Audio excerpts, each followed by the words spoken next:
Yeah, no, that was very cool. It's very informative. How old is Mike? 62? 66? 66? Oh, he's young.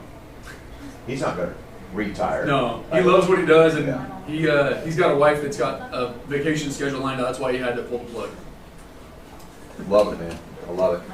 So, yeah, so I just want to spend the morning here just, again, I want to help you wherever you are. So whatever questions you have, ideas you have, just clarification, whatever. I really want to help you where you are. I know you got a cool thing going on. Mike made this very clear in his email, in his book. He made it very clear that you got a cool thing going on, and I know you do. And I don't know how to help you without you helping me help you.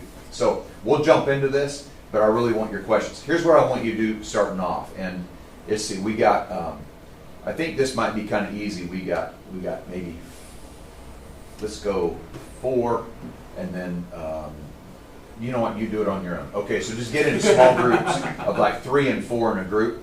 And I'd like for you to answer this question.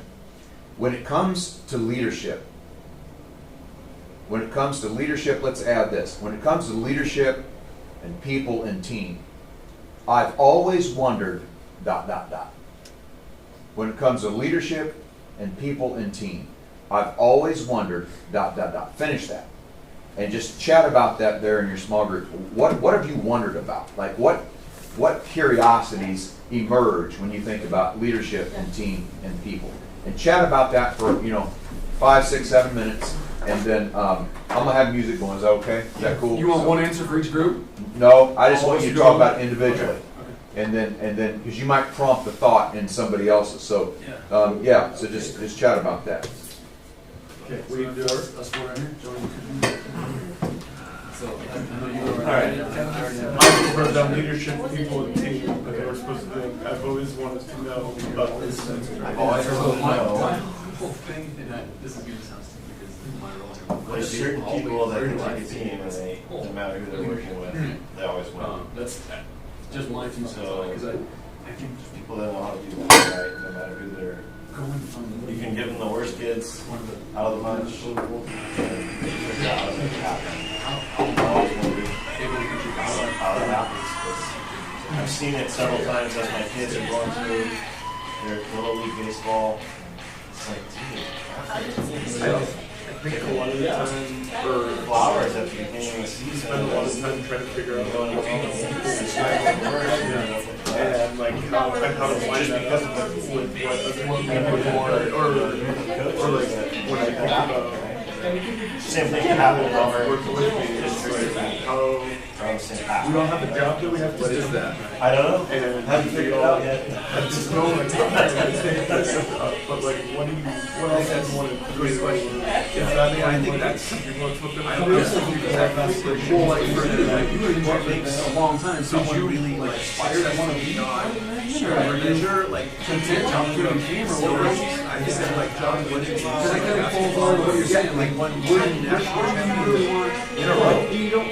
How do you do it? Yeah. I know Chase John Wooden's situation. Yeah, that's what I'm saying. You probably When didn't they're know. kids, taught him how to be a team leader, and then raised them up to that level, and then people like comes out of that level. But how do you do that? It's a thing. It's like shit. People that are really good at it. Tony ability to see what everyone. Oh, okay. All right. Let's get jump in here. You're not getting them to contribute. Okay. Yes.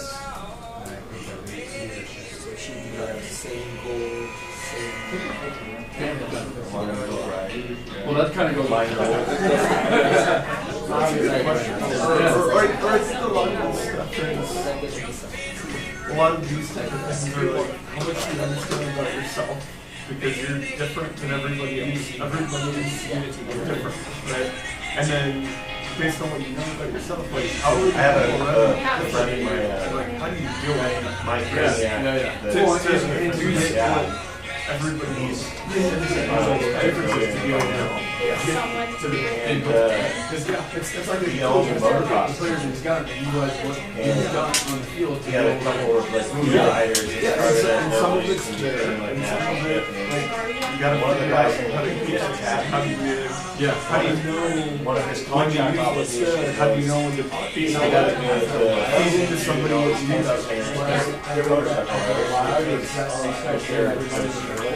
So this guy was like national champion. One of his contract years, it's awesome. There's a whole yeah, right, you can relate to it. And that's kind of what I try to do, but and then it works great until your workflow doesn't like until everything you have.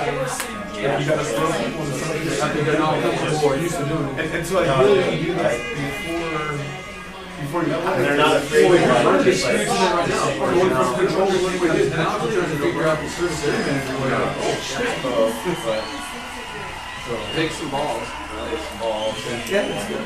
Or that's- Or I think some of it's just natural. you know what I mean? Like we're getting into like even the way the speaker does it. Reality. Some people just hover out. Understanding where some people like say what you know. And trying to go like the direction we all need. Our needs are, so you know, some people are genetic. I guess that's part of or understanding the people and their needs. The music is Yeah, I know it's a good place to be, like with everything happening, data centers and climate change. and then understanding when to take charge of Go in our direction. somebody else. Bring it on. That's hard for me to figure out. I'm the type of person who uses jump to really set job control, and I need to learn to step back because the hard part about it now, I can't go anywhere. I'm not going to do that reading because I'm too busy reading my reading class. Yeah, so we wouldn't have it. And being the learn to like even for me, like the stuff that you said I got for you tomorrow, that's all monster. That's like core stuff. There's some kind of heating ventilation because microwaves are not it's not good. But then it's fun. Well, but if it's done the way you want it, it's not fun for everybody else around you. You have to give it a fire and all that. Well, put your strawberries or whatever. Yeah, you're still gonna have the whole refrigeration, all that stuff. What else we got? It's a thing everywhere you go. Or you're hanging in the structure, you're knocking flies off of it and salt on it.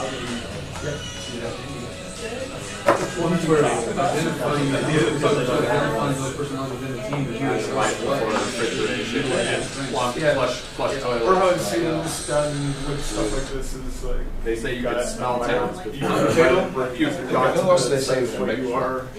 Chad? Chad, he's Extrovert, the construction guy, he's designing here. He's a project manager that nobody likes. Where'd he go to high school? He's tied, like, East? so, yeah. That's all I have.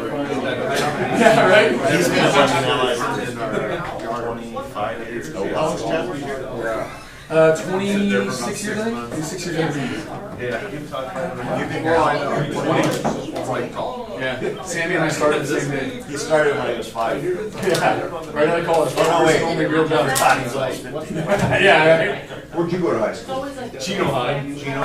Callis. Yeah. Did you play football? I did. Yeah. Did you guys play Long Beach Poly? I don't think so. Yeah. I don't remember. What position did you play? Frederick. Catching time or blocking time? Both. Both? All right, so what do you got? Just, like, I'm not gonna go around the room necessarily, but just, throw one out there. I've always wondered what, yeah, go. So James Bottoms raised something that I agreed with, and I kind of wanted a table on that. So we were talking about in our group, what makes a leader absolutely more successful on a higher level, going to the next level than other leaders, let's say. And I raised John Wooden. He's the coach of the UCLA basketball, and for 10 years straight, they were national championships. Yep. And so we were just discussing on, well, how did a John Wooden take a bunch of misfits? Because that's really when you read his book. And I went to UCLA and I was in the marching band and we used to go to Poly Pavilion and play whatever. And John Wooden, before he passed away, had his little seat there and we'd look over at him and we knew the story about him taking these misfits and making a national championship Yeah. team for Yeah. 10 years running. Consistently, yes. How does that happen? We Yeah. were discussing, is it something that's in your DNA that it just comes naturally? Or is it a learned skill? Or is it both? Or how? Is it a personality issue? How do you get a John Wooden in leadership? How does that develop? It's both. To answer your question very simply, it's both. And I get this a lot, and people say, I talk about what I believe leadership is, and what I believe makes effective leadership. And people say, yeah, but leaders are born, not made. Well, let me ask you. I'm going to ask you a personal question. This is probably not a great way to start a session. I'm going to ask you very personal. If you don't feel comfortable answering this, you don't have to. But I'm going to ask you, and if you feel comfortable answering, go ahead and answer. How many of you in here were born? Let me see you raise your hand. You were born. Okay, that's personal. See, some of you don't want to answer, and that's okay. It's fine. Yeah. That's a joke, by the way. All right. Everybody was born. Everybody was born. So our great leaders born? Yeah, absolutely, they're born. Of course, they're born. They're also made. They're also developed. You can develop yourself to be and do what you need to be and do in the realm of leadership. I'm not one of those guys that said, hey, you can do anything to put your mind to it. I never told my kids that because, trust me, it wasn't true. But you just can't. You're not wired to do certain things. But leadership is not that thing. And so if you want to, you can. And if you want to, you will. But first you got to want to. You got to see the need for it. So that's the short answer to that question. What makes a John Wooden a John Wooden? There are certain qualities. I probably haven't explored John Wooden like you have, or know him like you do, but I think I know enough to know that the guy led from a different place than a lot of other leaders or a lot of other coaches, especially in his day. And I'll share that with you as we go through this day. He was a servant. Okay, there you go. So you're starting to uncover some of it. Yeah. So I'll say this again later. I'll put it in context for you later on. It's less about what you do as a leader and more about who you are as a leader. But we don't understand that because, and I'm not picking on you, but especially in your world, the construction world, it's just you show up, you tell people what to do, you get crap done, you go home. That's what leadership is. In fact, most of them don't use the word leadership. You've heard me say this at MSCA. They use the word manager or supervisor. Well, my guess is most managers and supervisors are doing exactly what their title suggests them to do. They're managing and they're supervising. But they're not leading. And they're not coaching. And literally no one I know wants to be or needs to be managed or supervised. Well, adults. They don't need to be managed and supervised. You don't even want to be managed or supervised. But they all want to be led and coached. You see the difference? So, even coaches, by title, you tell them you're a coach, they still don't. All their coaching are the X's and O's. They forget about the other side of the game. That man did not forget about the other side of the game, and looked at. I think it was Bill Walton. Yeah. Said, "You need to go get a haircut." And he's like, he's one of the number one recruits in the country. He's like 8 foot tall. Like, go get a haircut? Is there any other coach who would have said, you need to go get a haircut? But what was he doing? He's coaching the other side of the game. Because he didn't just want Bill Walton to be a better player. What did he want? He wanted to be a better what? Person. There you go. That's what leadership is. It's not just focusing on the do side of it, but focusing on the are side of it. You see the difference? Lou Alcindor, Kareem Abdul-Jabbar. Same thing. Yeah. Same thing. I don't care who played on his team. This is how this is going to go down. And he created this culture of being a better person. And here's another thing I heard. He never talked about winning. He just took care of the business. And guess what the byproduct was? You win. See, guys get caught up. They don't get that. And you hyper-focus on these things. Listen, there are so many things that run below the surface and in the background that we're not paying attention to oftentimes. That's what makes a great leader a great leader. But I'll put that in a different context for you later on. Yeah, that's good, man. It's a great way to start. What else? You guys chat about anything else? I wonder, anybody. When it comes to leadership team people, I've often wondered what? We talked about telling if someone's truly being authentic and reading that from, I don't know, I guess a surface standpoint, but we all went around the room and we talked about, we love working here, we love the people we work with, blah, blah. How do you really know, as a leader or even as a coworker or a teammate in that sense, how do you know that someone's being authentic when they say that? Because we were, discussing people on the surface being all chipper, but maybe underneath there's some demons or Yeah. something and they're not. There's a little twitch right here in people's eye. And if That's you'll how you watch, can tell. that's how you'll tell. Got it. Easy. Thanks for asking. Done. Anything else? I think the short answer to that is you don't know. And I think that's where trust comes in, is that you dive into it and you trust. Trust is very vulnerable. That's why we don't do it well.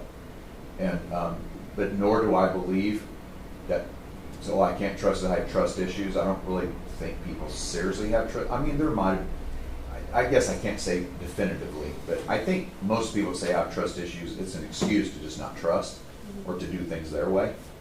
My guess is probably nobody in here has trust issues, and here's why I say that. Because you will literally get in your car this afternoon and drive in this traffic and go home trusting everybody around to do what they're supposed to do. Just because there's paint on the road. Yep, yep.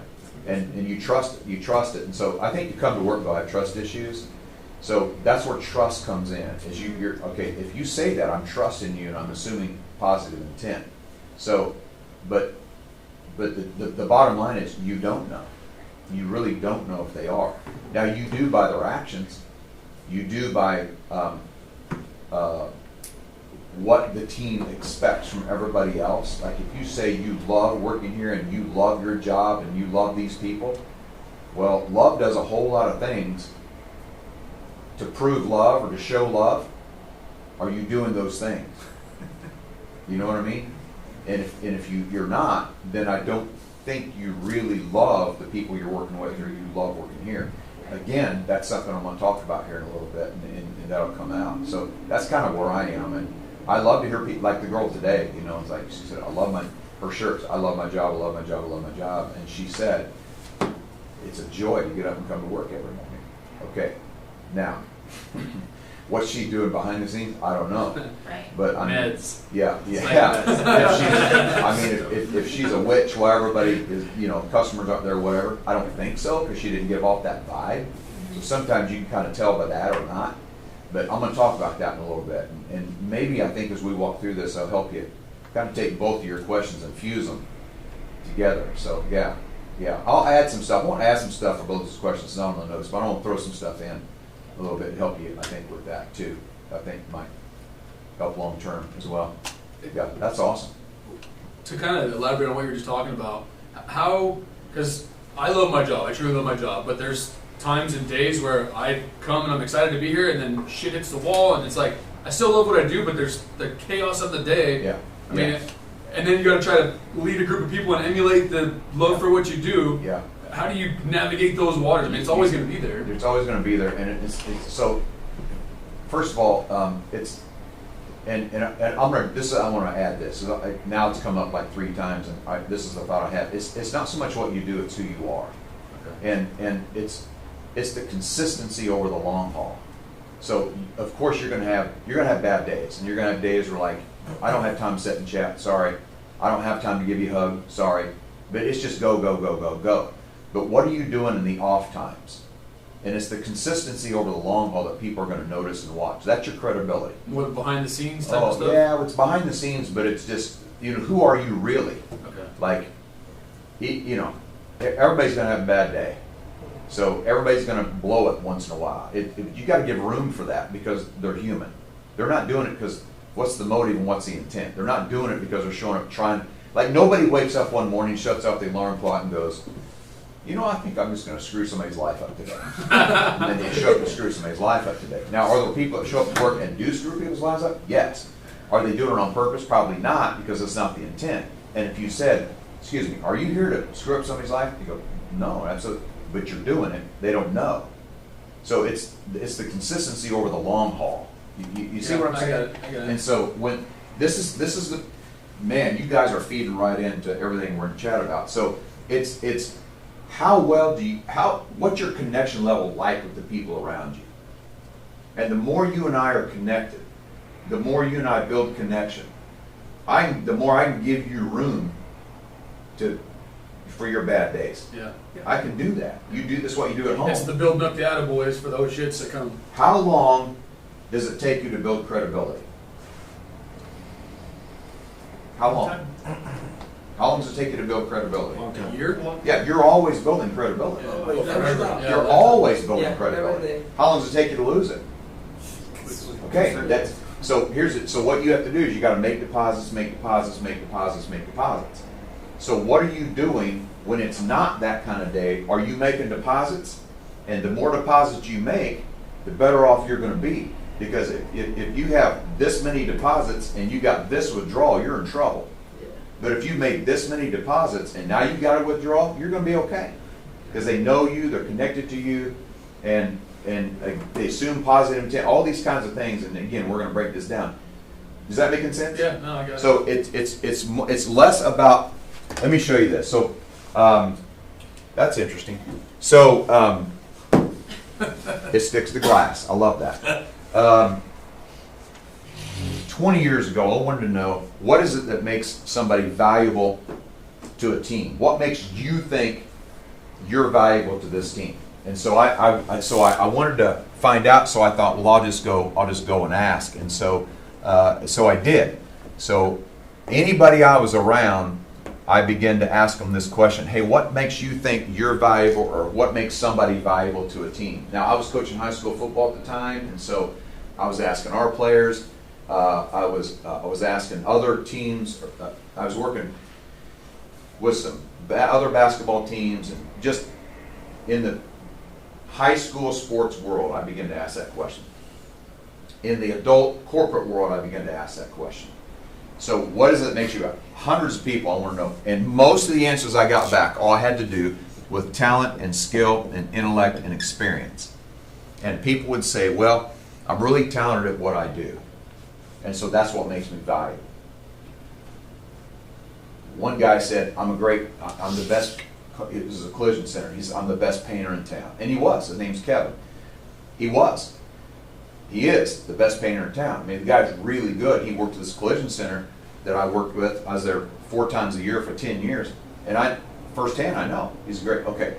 So he believes that his kids say, oh, I can dunk any way you want it. Or I can run a 4.40. If you don't know what that means, that just means stupid fast.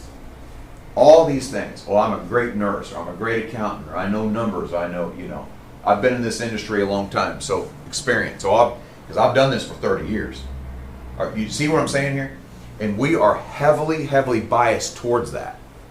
Now, my question, so what I call this the do. So they believe that what you do is what makes you valuable. What you show up and do every day is what makes you valuable. Now, is that true, yes or no? Sure. I think in a sense. Okay, there you go. This is where it gets weird. So you got people that go, yeah, that's what it is, period. Then you got people that answer like you and go, well, yeah, comma, but. So is it yes, period, or yes, comma? Yes, comma. Because you know as well as I do, you can have extremely talented people. That don't mean anything. Great to have you. So it's not just who you are. It's not just what you do. What is it? It's who you are. That's the character, the leadership, the people skills, the attitude. It's those things. Again, the other side of the game, the stuff below the surface, it's hard to detect. The love, the real love for the company. It's not just who you are. It's not just what you do. It's who you are. It's plus, and you got to have both. That's what makes you valuable and indispensable to a team. Do you see it? So but when you get these people who believe that the only reason they're here and the only reason that you need me, or the only reason that you even exist is because of my talent and my skill, and they hyper focus on the do, they let this go, they're the annoying ones. And they're the ones you're going like, yeah. How many of you played high school or little league sports? Let me see. You just, okay, all right. You have that person on the team, the best one on the team, super talented. You probably knew if they're not on the team, we might not win a game. But yet, you wish they weren't on the team. You get it? Because you would rather sacrifice. Exactly. And to me, that's what Sean does. That's why we need to go find him. I have a question. No, Sean McVeigh. Yeah, I'm sorry. Sean McVeigh. I got excited for a Clarify. second. Sorry, man. So that's because I think he knows, and John Wooden knows. You have all the talent you want to, but if you don't know how to work the talent, then what good does it do? Because the R will trump the do more than the do will trump the R. And I tell high school seniors this. This will get you a scholarship and this will cost you one. Do you see it? So, okay, here's another one. Now, answer this out loud.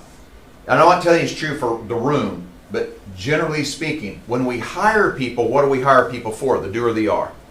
The do. When we train people, more often than not, what are we training them for? The do or the R? The do. When we give rewards, awards, promotions, what are we doing it for? The do or the R? Do. Are you seeing this? We are heavily biased towards the do.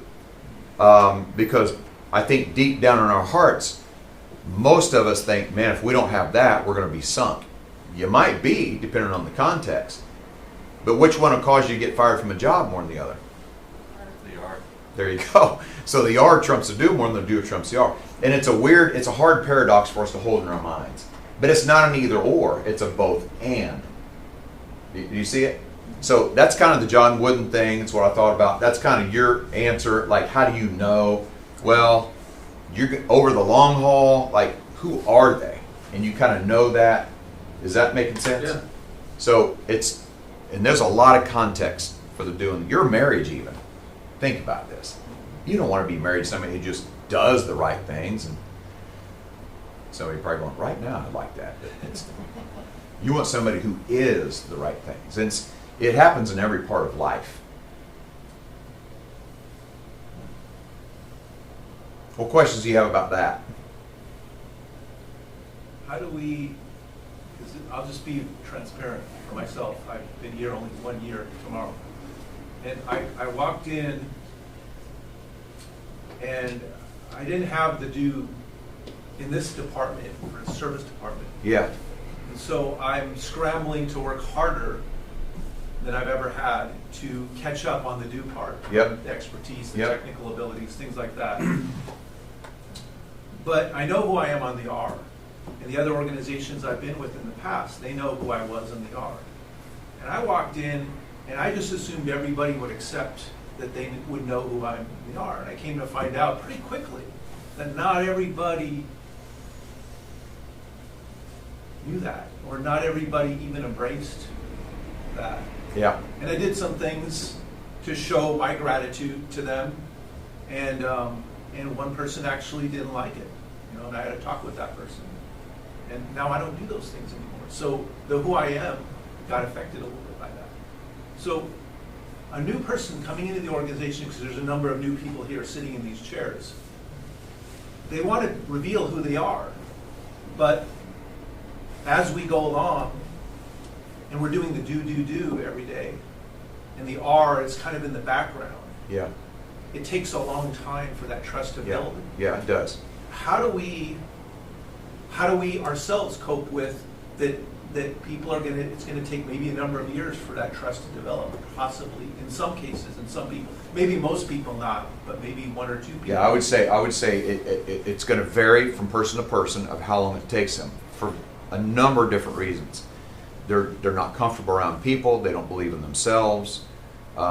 Extenuating circumstances and issues that they've experienced in the past, their stories, all that plays into that. And so you got to be patient with that process.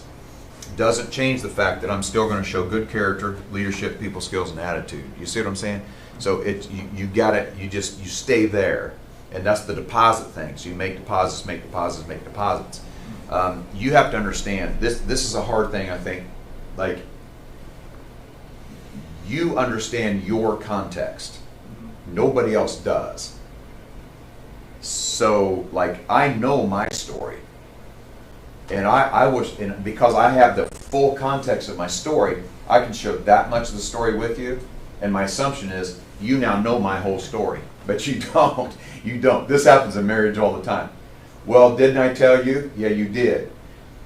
But didn't I tell that part? You didn't. So you left that part out. You thought you did because you thought I would understand this part, and it did. This happens in communication all the time. It's called mind reading. Mind reading. It's mind, yeah. But to their defense, I'm thinking you know, but you don't. And so that's what happens, Steve. When you come into an organization, you know, I've been a pretty good guy because nobody else knows that. And so you're starting kind of fresh a little bit, you see? Yeah, after a year, I'll show you that in a minute. I'm going to draw this out. Starting over, there's a level of frustration. There is a level. Wait, how old are you? I'm 58. Yeah, that's why it's a level of frustration. You're like, I'm 58 years old. I got to do this again? Probably not frustration for 28-year-olds. Are like, of course you got to, but here you go. Well, I think some of what, and correct me if I'm wrong, some of what you were just expressing is shown by what she said earlier. How much of that does she know is the sincere Steve, or are you putting on the show to try to convince us that you're this person that you might not be? And that coincidentally, you said it happens in marriage all the time. It happens to be male, female. She's looking at it from a different perspective than you're portraying. Yeah, Well, yeah. To be honest, I'm just going to be really honest. Like, I was wondering if she was talking about me because maybe I came across and I was perceived a certain way. And I don't want to be that way because... Yeah. I wasn't, for the record, I wasn't. She's talking about I me. was talking about Rick. But, Okay? but like, I do love this job, not because I love the people here as much. I mean, what I mean is, like, I've worked for different organizations where there's still good people everywhere. And you guys are great people, just with those people.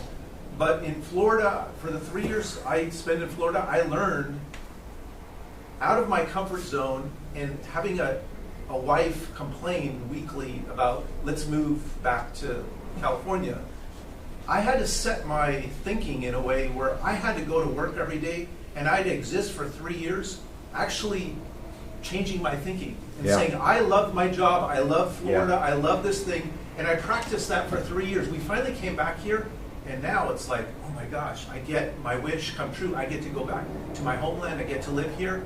But I'm coming to Western Allied every day with that thinking. Every morning as I'm driving in, I'm praying and meditating on the thinking of, I want to set myself with the best attitude to serve my fellow team here and to exude the excellence of what I know that God showed me in Florida, how to change my thinking. In other words, I set my attitude to be positive, to be the best servant, and to be the best team person. And of course I make mistakes, I'm not perfect. But I set my own thinking on that. I don't like blame other people. Like, in other words, I'm not saying, well, Western Allied as a company is so great. It is great, but it's me that makes it great. It's my outlook. It's my attention to my attitude and fixing and making my faith and attitude be such that I'm going to be my best person. I'm going to present that. And I don't always feel like doing that, too, by the way, every day. But I force myself to do that. And you know what? By the end of the day, I am loving my job. And by the end of the week, I'm like really happy that I'm here with, I kind of love you guys all, like now, the team. I actually love my job. In other words, I thought myself into loving my job in a sense after you talked yourself into it.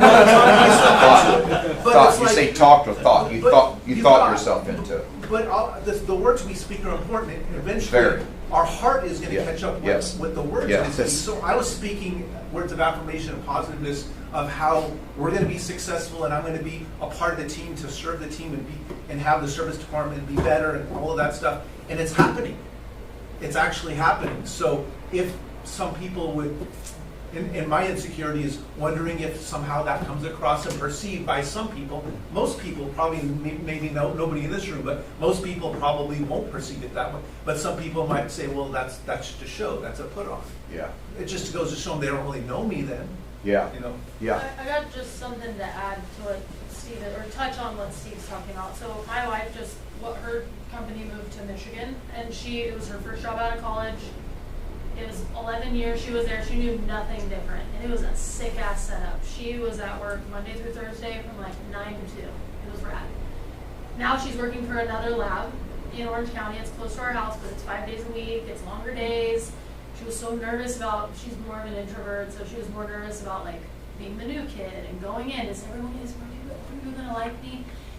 I said, be your authentic self. Yeah. Yeah. Live your true authentic Yeah. self, and you keep doing that, you're not going to be everyone's cup of tea, and that's just part of life. Like, some people are going to love you, some people are going to hate you, some people are going to be annoyed by you, some people are going to be like stoked to be around you, but as long as you're Steve every day, then you can go home and be like, I was myself.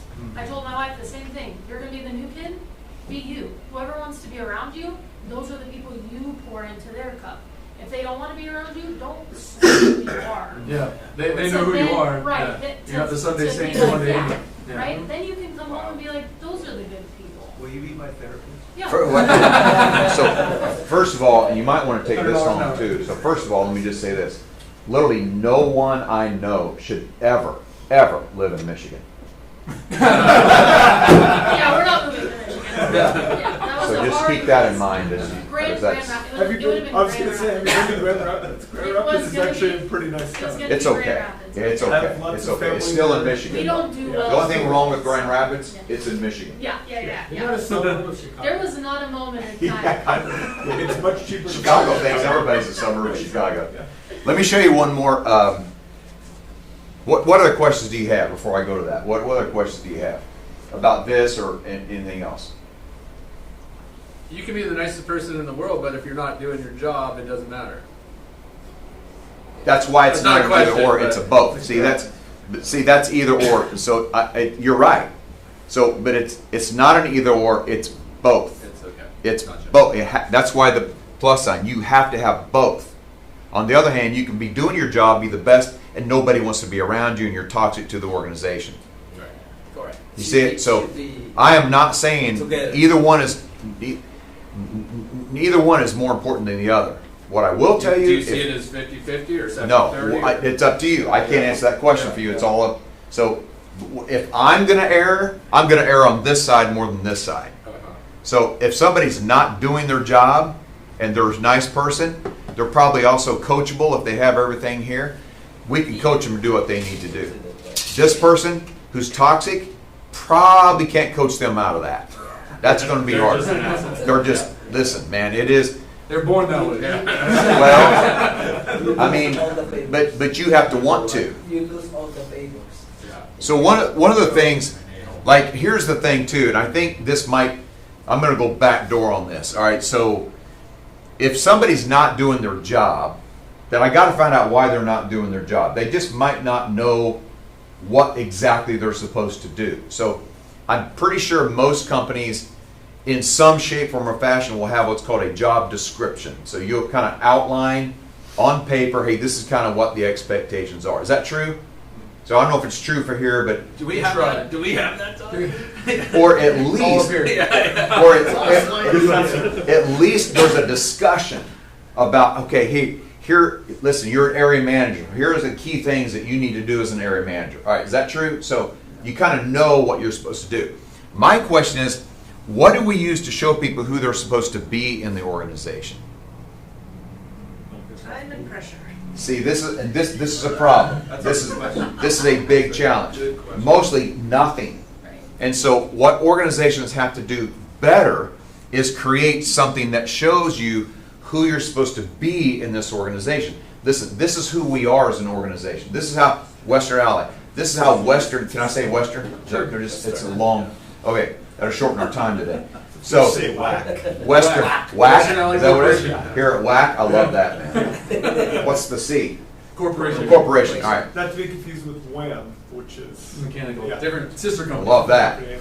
So Oh, that's So this is who we are at Western. And so, and you do that by means of what I call a culture code. Like, this is the DNA of our organization. This is how we operate. This is how we play together. So let me show you this. You have, this is your Western yard. This is the Western yard. And where I live, we have fences around our backyards. We don't, but most people have fence around their backyard. You do too here, right? Okay, you have a fence around your backyard for 2 reasons. What is it? Keep people out. And? To protect. And keep things in. So keep things in, keep things out. Ultimately, what you're trying to do is you're trying to create 2 things. You're trying to create order, and you're trying to, yes, safety. So that's why the fences exist. The fences become boundaries. Here are the boundaries. This is how we play in the Western Yard. We'd love to have you on this team. But here's what you need to know. This is how we play here. This is how we work together here. And so now we create, are you making sense so far? Okay, and it creates 2 things. It creates order and safety. Without boundaries, there's no order and there's no safety. So basically, without a clarity of boundaries, listen carefully, people are free to do what they think is best or what comes natural. How many of you know anybody that's negative? How many of you know anybody that's been negative for a long time? Okay, who's that on? Who's that on? Them. No, it's not on them. Say it? It's on us. Yeah, It's you. yeah, exactly. It's on you.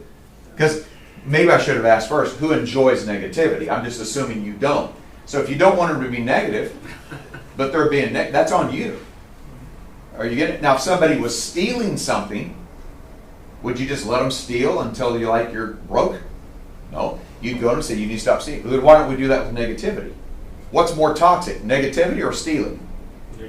Exactly. But we allow that to take place. So culture becomes what you allow and what you create. So what are you going to allow? Your culture becomes to the level of your toleration point. So John Wooden had his toleration point. He went, this is as far as you're going to go. And he creates this culture that says, hey, this is the way we're going to play. Sean does the same thing. Sean McVay does the same thing. He's got he's took his pyramid from Wooden, simplified it a little bit, but that's what he has, and he's created this culture. And the idea I get is he brings these guys in and goes, hey, Odell, we'd love to have you on our team. I think you probably help us win a Super Bowl. And he did. But here's how we play. This is how this is going to go down. And he defines what the Rams' yard looks like. Are you getting it? But the boundaries are what I call team norms or core values. Use whatever phraseology you want to. I'm not talking about the core values that hang in somebody's lobby that says something about customer and respect and all that. Those are dumb.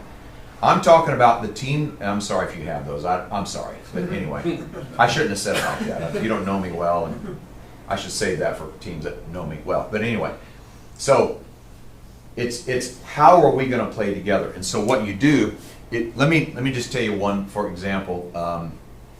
Here's one that comes up. I help organizations create these. This one comes up. Choose positive.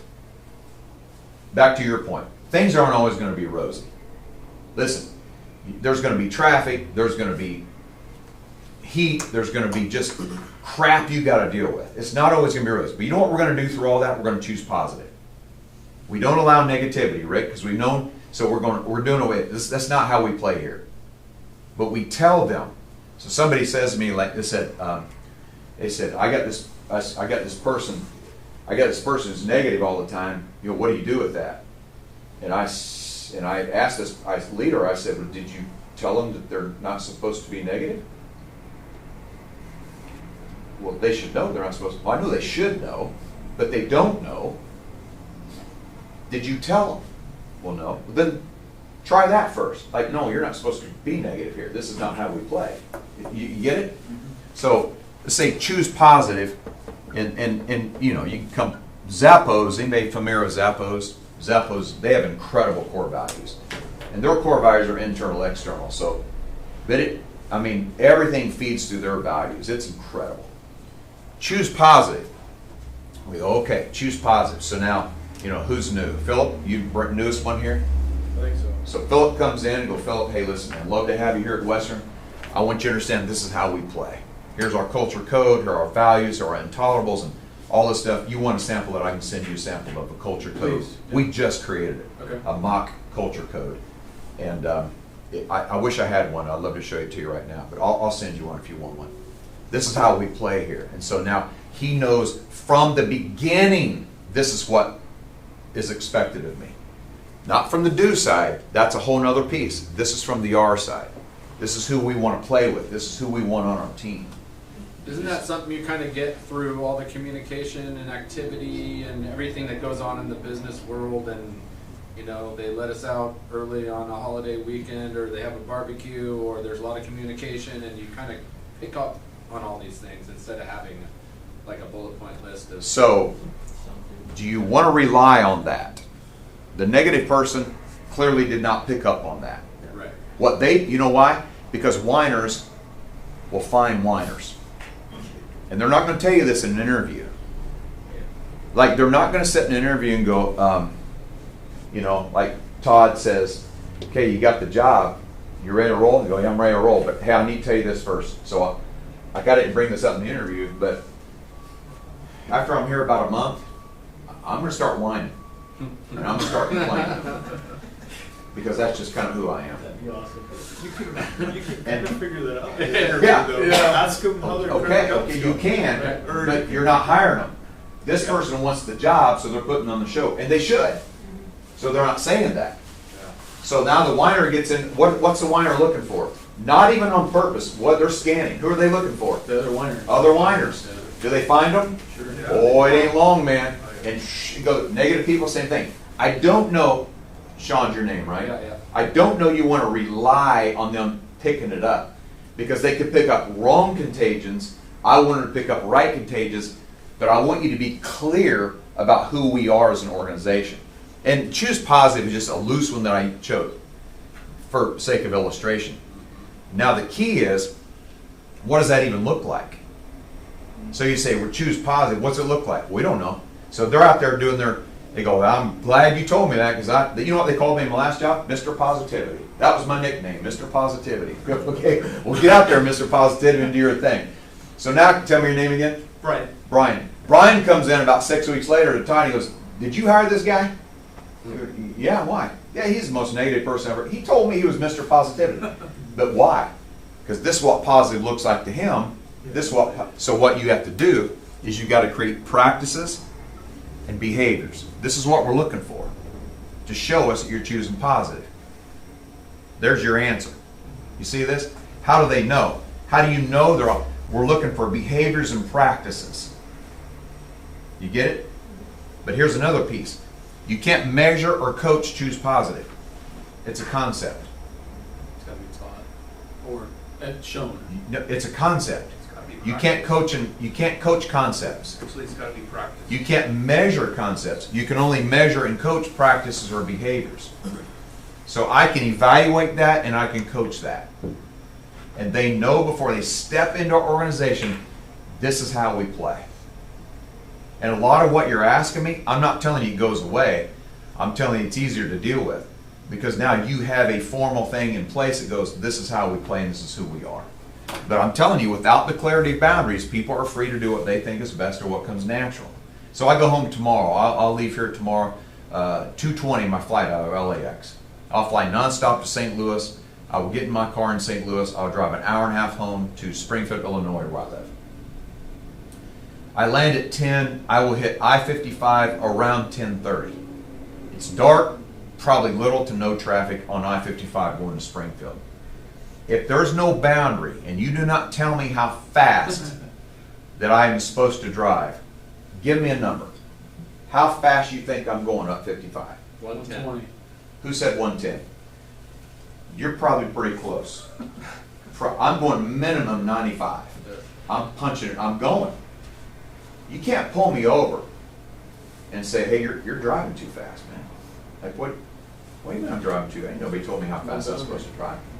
There was no clarity of boundaries at all. And now you're telling me I'm driving too fast? This is what we do to people a lot. Something as simple as, and as toxic as negativity or complaining or whatever it may be. You go, no, well, nobody told me that. So they're free to do what they think is best or what comes natural. So as soon as I get on I-55, there's a sign, I mean a big sign that says speed limit 70. So there's my boundary. So I set my cruise to a safe, legal 79 miles an hour and go home.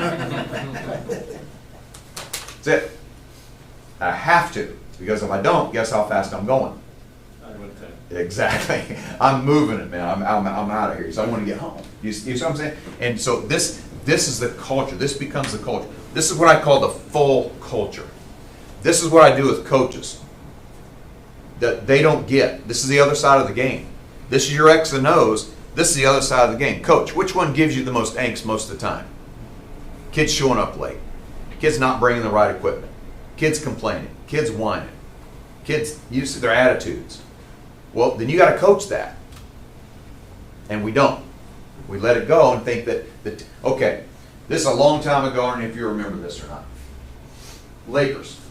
In the 80s, I was a diehard Lakers fan, man. Showtime. I don't think I've been a fan as hard as I was a fan for them of any other team ever in my life. I loved those guys. They were fun to watch, man. Some of them left, some of them stayed. And then it was, you remember this day? When it was Shaq and Kobe and Gary Payton and Karl Malone. Do you remember this? Yeah. That's when I was at that. Do you remember this? Yeah. Who was the fifth guy? Didn't matter. Dennis Rodman. Yeah, right. Not Rodman, not with the Lakers.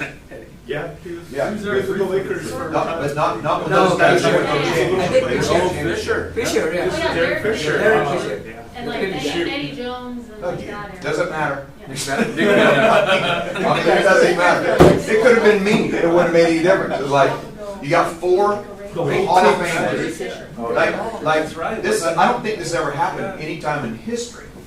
And Bus puts this team together, and they sail through, and they play Detroit in the championships. Anybody remember the outcome? They lost. 4-1. Yeah. 4-1. Who was on the Pistons? Yeah, you see? So I'm just telling you, man, it's like talent, you can have all the talent in the world.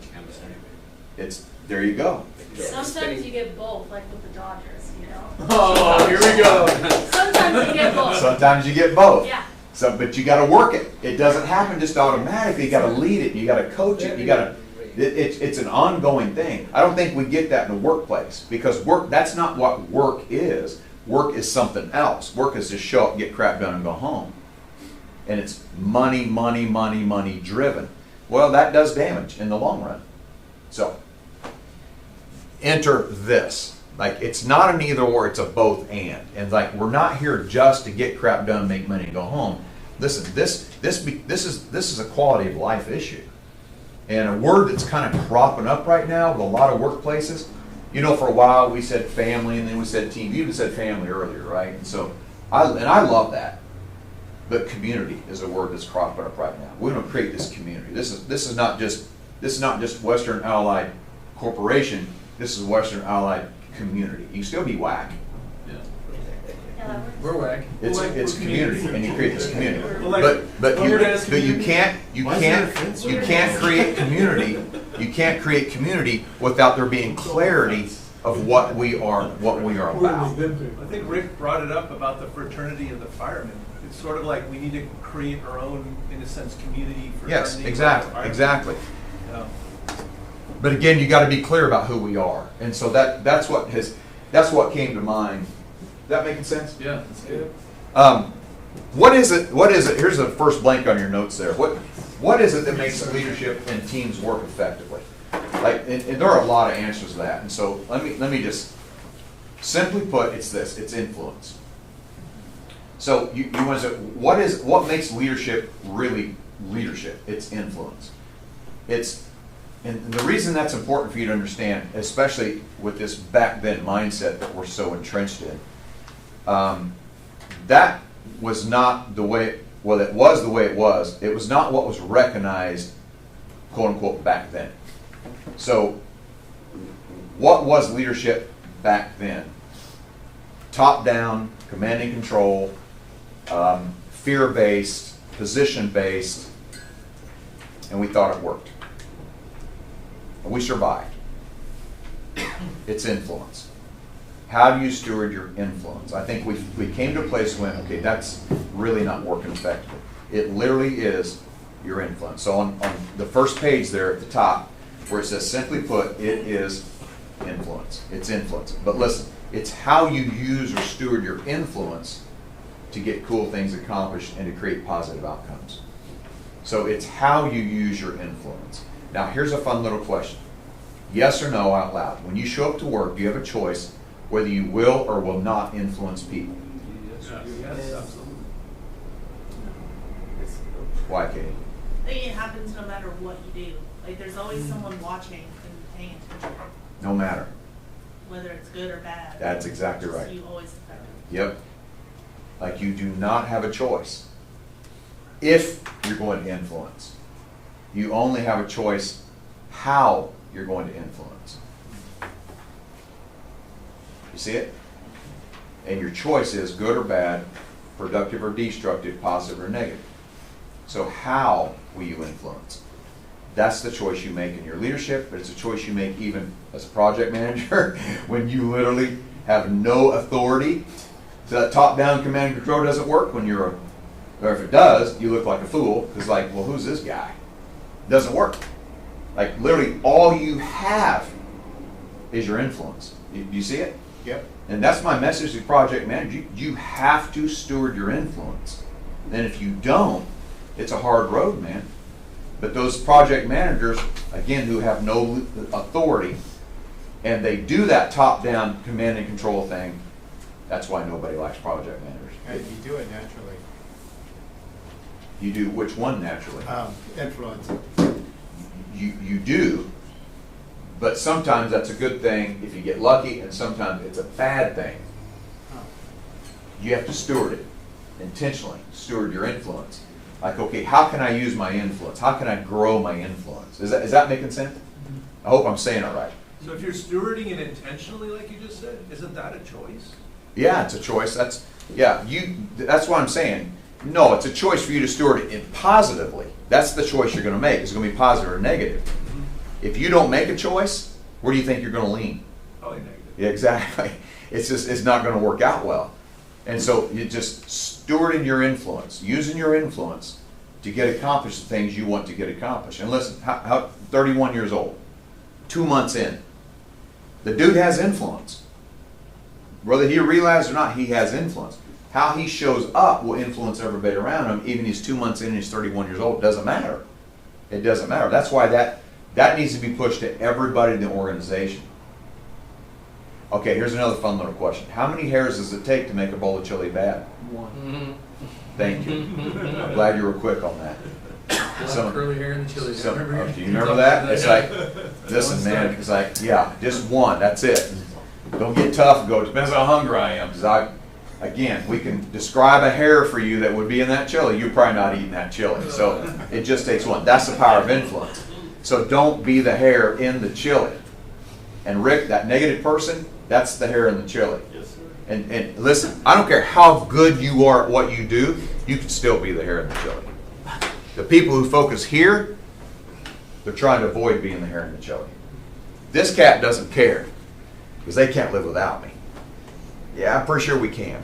It might hurt, but we can. That's the difference. So it's your influence. How do you steward your influence? You see this? So down where it says levels of influence, let me move this out the way here. Draw this diagonal line. We'll do this and we'll take a break. Is that cool? I'm going to go through these levels with you real quick. So draw out this diagonal line like this and put numerical value -1, 0, 1, 2, and 3. Now these are levels of influence. It's not levels of leadership. So if ever you've read something or you've Googled something maybe about levels of leadership, it's a little bit different thing. And here's why I say that, is because this can be in many contexts because it's influence. If it's leadership, it'll only be in the context of leadership, but it's influence. So teams, I do team talks. We can talk about this. Marriage, parenting, everything fits. Every context fits in this. So I'll explain that as we go along. So -1 is exactly what it says. It's negative. That's negative influence. Now again, I don't believe anybody is showing up intentionally to have negative influence. But are people showing up having negative influence? Yeah, they are. They're probably just not doing it intentionally. 0 is no zero. No zero. In other words, there's no neutral. You're either having negative or you're having positive. There is no zero. There is no neutral. You don't take a day off from it. It's going to happen. You getting it? Yeah. It's Habib, that makes sense? Yeah. So it just, wherever you are, whatever your role, does not matter. You are going to influence. There's no time off. It always happens. So that leaves 3 levels of positive influence. Here are the levels. Level 1 is called a positional level. It's positional. There's nothing wrong with a positional level. Everybody starts there. Everybody starts there. What a positional level means is that people are following you because they have to and because of what you are. Or they are working with you because they have to and because of what you are. So Philip comes on. Who else is new? Somebody else said they were. You've been here. You've been here a year. Yeah. What's your name again? Tony. Tony. You've been here how long? About 3 months. 3 months. So 2 months, 3 months. Okay. So Tony, Philip, even Steve, 1 year. Okay. There's a chance, I'm not telling you they are, that they're still on this positional level. Nothing wrong with that because everybody starts there. If you're new to leadership, you're on a positional level. Even if you've worked with these guys for a long time, you're still on a positional level because you have a new position. So leadership starts. Your marriage started on a positional level. Anyway. Parent, how many of you got kids of your own? Let me see. You got kids of your own? All right. How many of you ever been a kid? Just. How much of it still are? Yeah. I knew that. I want to make sure everybody's included there. So with your kids, your parenting starts out on a positional level. Your kids are doing what you say because they have to and because of what you are. And rightfully so, because they're young and they're just dumb. So that's what it takes. And that's okay until a certain point. Everybody starts there. The problem is some people try to stay there. Now, why would somebody try to stay at a positional level? You're lazy. Okay, fear. Fear of what? A failure? Okay. Or negativity for the wrong actions? Or Negative. Okay. Why else? It's safe. It's safe there. It's easy. Yeah. It's easy. Got it. I've said this a lot. I want so badly for top-down command and control leadership to be the way. Because it's easy. It's so easy. Just show up, tell people what to do. I don't even have a job anymore if that's the way. This would be the extent of my sessions. Hey, listen. Show up, lay the smack down. If they don't do what they're supposed to say, fire them. Thank you. It's been fun being here. Hope you got a lot out of it. That's it, man. I'm done.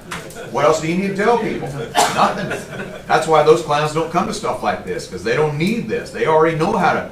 No, you don't. You know how to boss people around. That's not what it's about. But they stay. Here's another thing. People stay at a positional level because that's the way they see leadership. And if I see leadership as a position only, then why would I do anything different? It's a destination. They made it. Did you? Little do you know, you literally just got yourself into the biggest challenge you've ever faced in your life. so do you think that mindset's disappearing generationally then? Or is it still likely for these guys to camp out there? I'm not saying it's you going guys. to In general. a lot of it's going to depend on that. A lot of it's going to depend on the organization itself. A lot of it's going to depend on how they were led, because you tend to lead the way you were led. You tend to coach the way you're a coach. You tend to parent the way you're parented, unless it was so bad you still have to change it. This is why they say it worked back then. That's why they're doing it now. That's all they know. To their defense, that's all they know. So That's how they see it, because that's the way they were led. Yes, I do see it trending a better way, but we still have a good amount of what I call the foolishness of leadership. These people suck the human element out of leadership, because all it is a position. It literally is show up, tell people what to do, and isn't that what you're supposed to do? That's why coaching doesn't work at a positional level only. That's why I'm thinking John Wooden and Sean McVay and some of these other guys, Andy Reid, these guys don't do that. They know it's way more, just because it says coach, so it's more than that. Does that answer your question? I got it. So it's, if you see that as that's what it is, then that's where you have a tendency to stay. But if I try to stay there, where am I going? Backwards. Yeah, I'm going backwards, because you're on a trajectory here. So if I try to stay there, I'm sliding, and I'm having negative influence with people around me. So it's how we move to level 2, which is called an impact level. How do we go to that impact level? Moving to that impact level. There are a myriad of things you do, man. All kinds of little tiny steps it takes to get there. So back to your question earlier, Todd.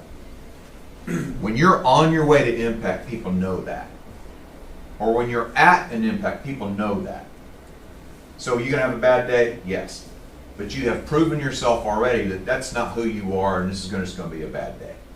Now, what I want is I want the kind of connection with the people around me that when I do show up and have a bad day, they go, dude, you're having a bad day, aren't you? Yeah, I'm having a bad day. Thanks for pointing it out, and now you're more aware of your toxicity.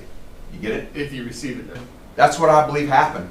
Is I believe it being constantly going, what can I do to grow my that's project management. When you have, this is not about authority. This is about your influence. So now with a higher level of my influence, now the more I can impact the people around me. But I have to grow that influence. All right, besides what's number 3, what questions do you have? I'll get out of the way so you can stare at my horrible handwriting. What was number -1? Negative. That's exactly, it's just, it is what it is. It's negative influence. Are you saying that if you're not continually moving upwards, then you start sliding backwards? Yeah, that's pretty much what I'm saying. Yeah. And I don't even care if you're at the impact level, so as you're doing what? Moving forward. Moving forward. You just at least moving forward. And so just that's your understanding. I've got to grow my influence.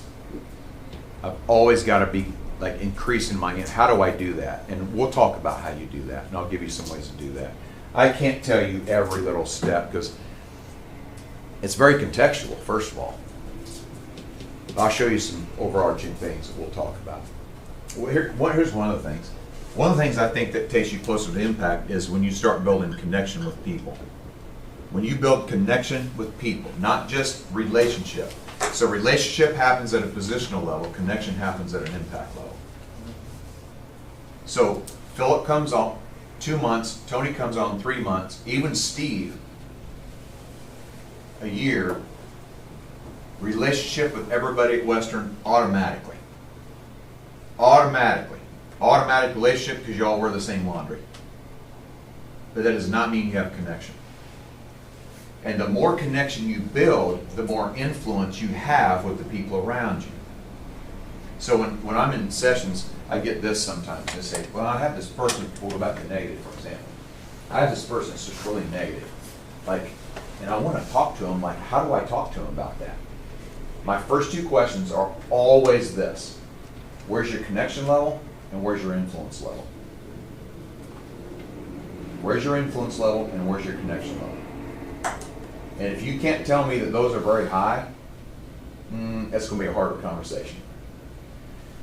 But if you've taken time to build your influence and you've taken time to build connection, all right, that conversation is going to build. Now I can give you maybe some pointers on how to go have that conversation. But the higher the level of connection, the higher level of what? What else? The higher the level of connection, the higher level of what? Effectiveness. Effectiveness. You're more effective when there's connection going on. What else? Higher level of connection, the higher level of what else? Respect. Respect. Keep going. What else? Understanding? Understanding. You ever like walked away from a conversation, you go, I don't know, I was talking to Lindsay the other day, and she said da da da da, and I don't know for sure what she meant by that. Well, why don't you know what she meant? Did you ask her? No. Well, why didn't you ask her? Well, I just don't know her that well. Well, that's why you didn't know what she meant by that. So if you are building that, you're going like, okay, what? Tell me that, what? So are you getting it? That's What if you know her and you still don't know what the hell she's talking about? Well, then, And then it's on me. that's session 4. That's the crazy part. Yeah, right. But that builds authenticity too. It builds authenticity, Or yes. how can we, or in this room, we all have to say we love Western Allied, but like if you meet regularly with people and talk through this and let people give them an opportunity to be authentic, Yes. they can get Yes. criticism. Yes. They can still love Western Allied, Yes. but we can still get better at But certain things. you can coach each other, you can get better at things. Yeah. Okay, so what else? Higher level of connection, higher level of what? Keep going. Intimacy. What else? Coachability. Coachability. So that's why, okay, this person that says, I need to go talk to this person about being negative, where's your connection level? Because here's the deal. I don't need you sitting up in cheap seats, shutting down judgments to me. Stay out of my face. Now you want to get down here in the arena and fight with me and struggle with me and get dirty with me. You want to do that? Now you understand me. Now you can say anything to me you need to say. But see, that doesn't happen. Leaders want to sit in the cheap seats and shout down judgments. You need to stop it. Ain't nobody want that nonsense. That's not understanding the level of connection, the power of connection. So yes, you're more authentic and you're more intimate and you can have those conversations easier. How about, yeah? Trust. There you go. Thank you. I literally was getting ready to say, how about, and you said, trust. Who do you trust more? People you're connected to or people that hold you at a distance? Exactly.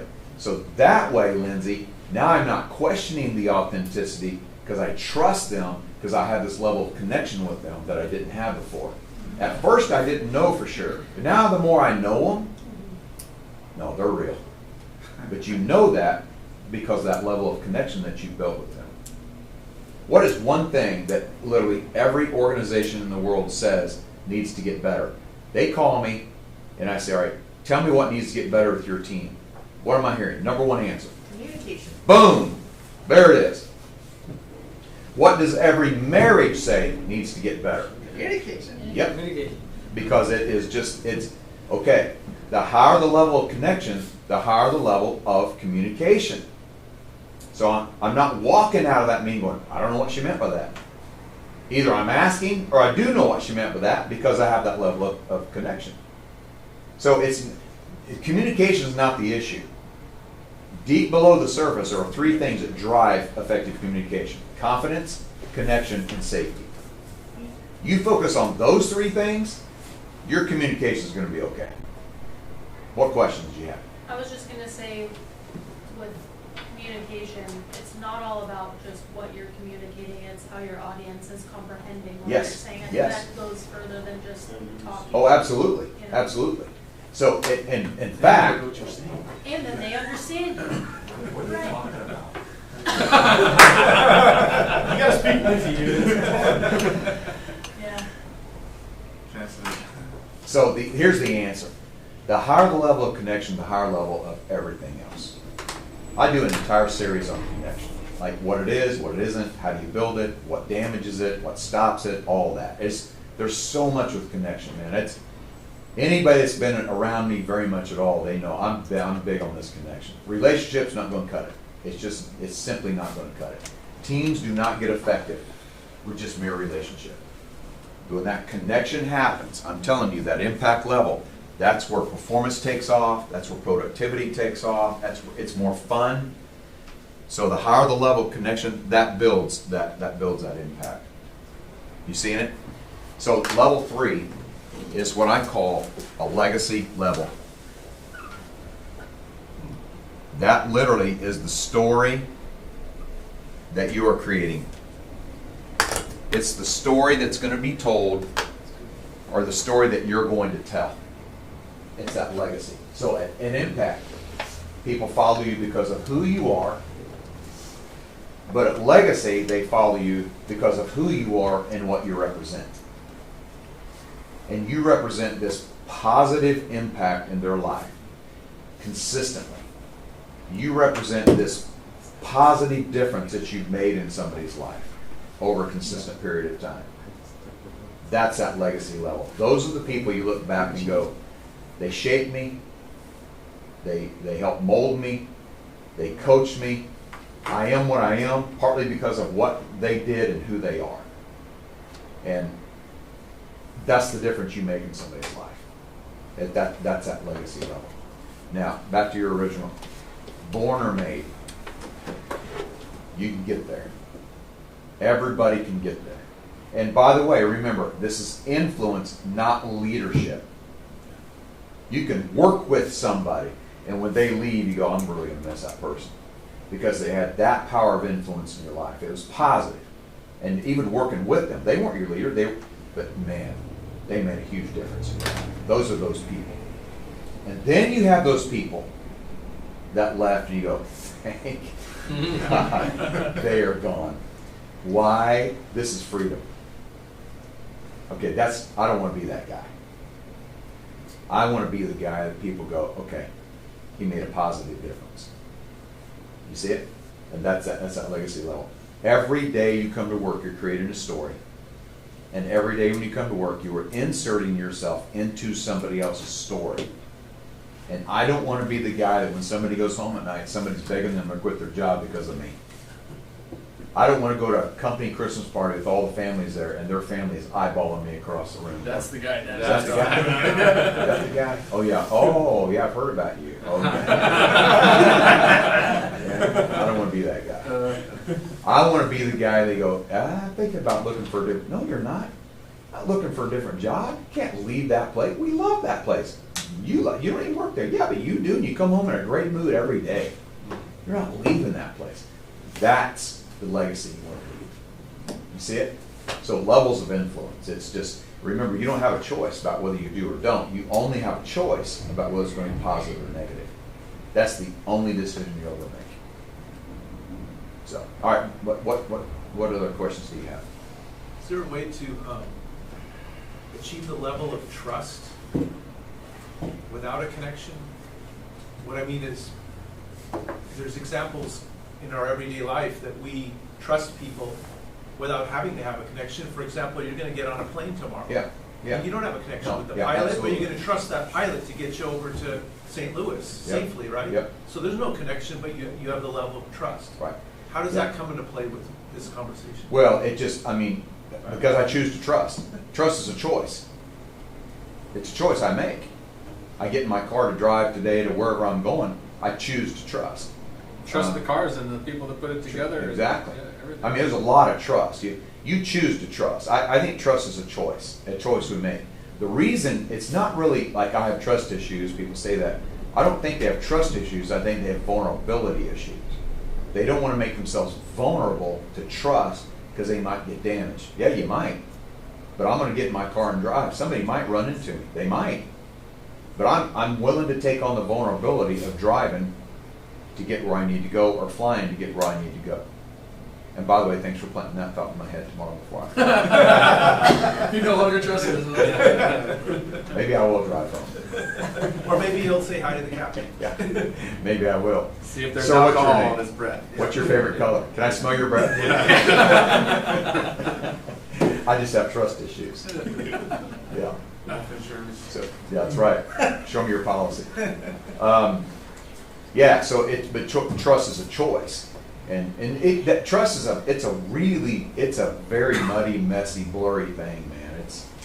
There are books, countless books written on trust. It's emotional, right? Yeah, it is emotional, and this is what, again, back in the day, well, we don't need all that emotion. Well, you literally just said that with emotion. So what do you mean you don't need the emotion? I had one guy say this. He said, so what would make work better? If people just stop being so emotional. I said, okay, so you don't want them to be, you don't ever want them to be angry? Well, no, I didn't say that. You don't ever want them to be happy. You literally just said you don't want them to be just, he didn't know what he's talking about. Not emotionalism, where you're letting your emotions control you. That's a whole different thing. But we're emotional beings. So yes, trust is very emotional. Listen, how many of you are married right now? Raise your hand. Okay. Not a logical decision. Now you tell me. Nothing about it is a logical decision. What kind of decision is it? It's an emotional decision. Of course it is. Because there's nothing logical about two people joining and sharing their things, and the man getting rid of half his things, and then sharing money. It costs money, and then having kids. There's nothing logical about that. Boom, see? That literally is an emotional decision. They can take care of you when you're older. Well, now that's logical. Yeah, more you hope. That depends on your level of influence, by the way. Exactly. Yeah. Yeah, that's an interesting point. Hey, take a quick break. I've been sitting here a while, so yeah, take like 8-9 minute break, whatever, and come back. We'll jump into this next page. This is gonna be fun. I think it's the easiest staying area is the hardest. I know. I got the whole thing extension here. I know what you were saying. More work. Thought.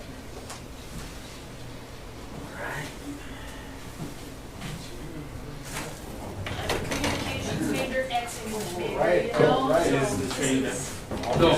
Right. I'm ready, wheelhouse. ready. Burn that film. No, but I can just let it run. Oh. I know who we were talking about. Yeah.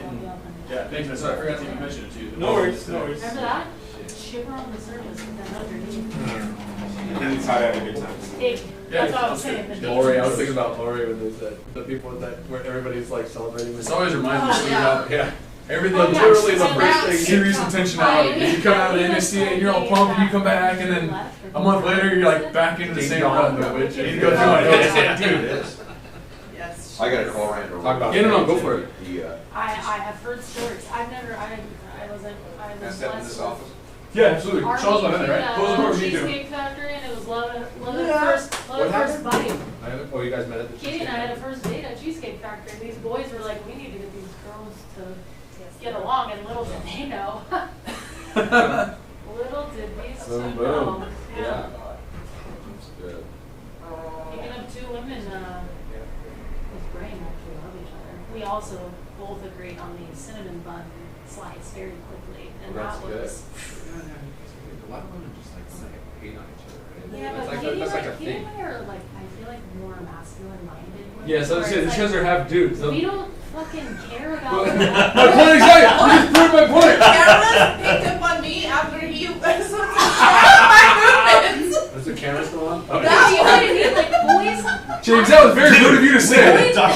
Boys deal with things differently than girls. Girls Yeah. overcomplicate. No, we don't deal with it. That's the thing. We just brush it off.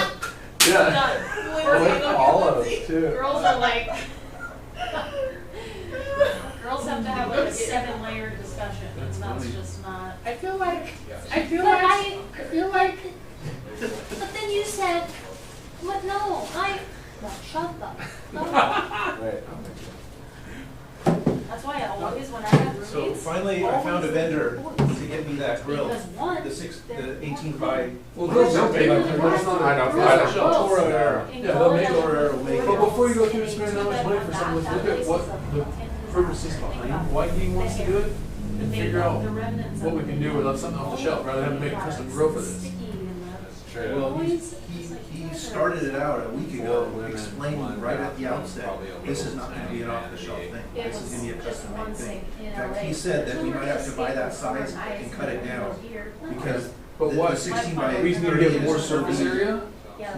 We need to get more surface area on the wall, or what do we need this for? Yeah. We need to get bigger opening in the wall? No, not a bigger opening. We need a filter. There Or needs to even be a that- filter That's even on gonna the. be a custom filter now too. It's not standard size I wonder filter if either. everyone's So taking what he insurance wants to to do use is- the bathroom. There's a grill on the wall, right? You saw the picture. Yeah, in the he wants to background. make it bigger. No, he wants to keep the same, but he wants to put a filter on it. There's no filter on it right now. Oh, So so, there's a grill there with no filter. He wants a filter grill. He wants something. okay, so this is what I'm getting at Filter though. that. So say it's, right now it's At whatever, the customer 16 by request. 25. It's 16 by 38. No, that's what he wants. It's not 16 by 38 right now. He wants that. Well, the grill out, the OD is 16 by 38. Of Okay, the so- grill. Hmm. The OD size. Of the existing? Of the existing grill is that size.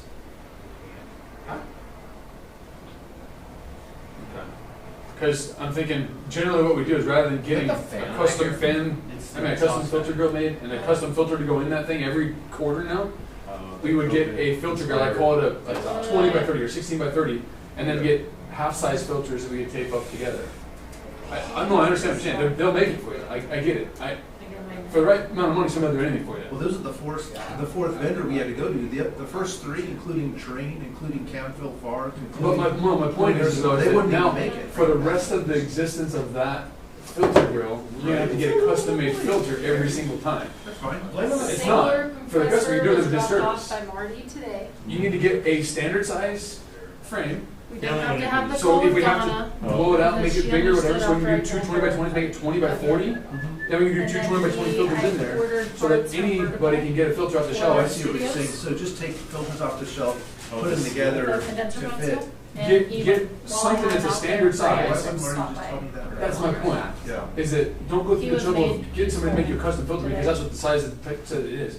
Find something that What was works, that that cord? works for the customer long term, so She that way didn't give me the anybody amount can get those yet filters. It's not like, oh, we need to she get change just our filters. submitted the Well, hold on, we have to paperwork wait 2 weeks for them to make a yesterday, custom filter. then That correctly costs us 4 filled times as out. much, so we can put it in Said there it'll because we're take too a stupid couple to days, get it out to probably. filter in the first place. But wanted I have an account us like to that. drop It's it a off as follow soon as it. possible so they could It sucks. process I gotta it. order filters 3-4 weeks in advance before the maintenance. And Yeah. it costs it.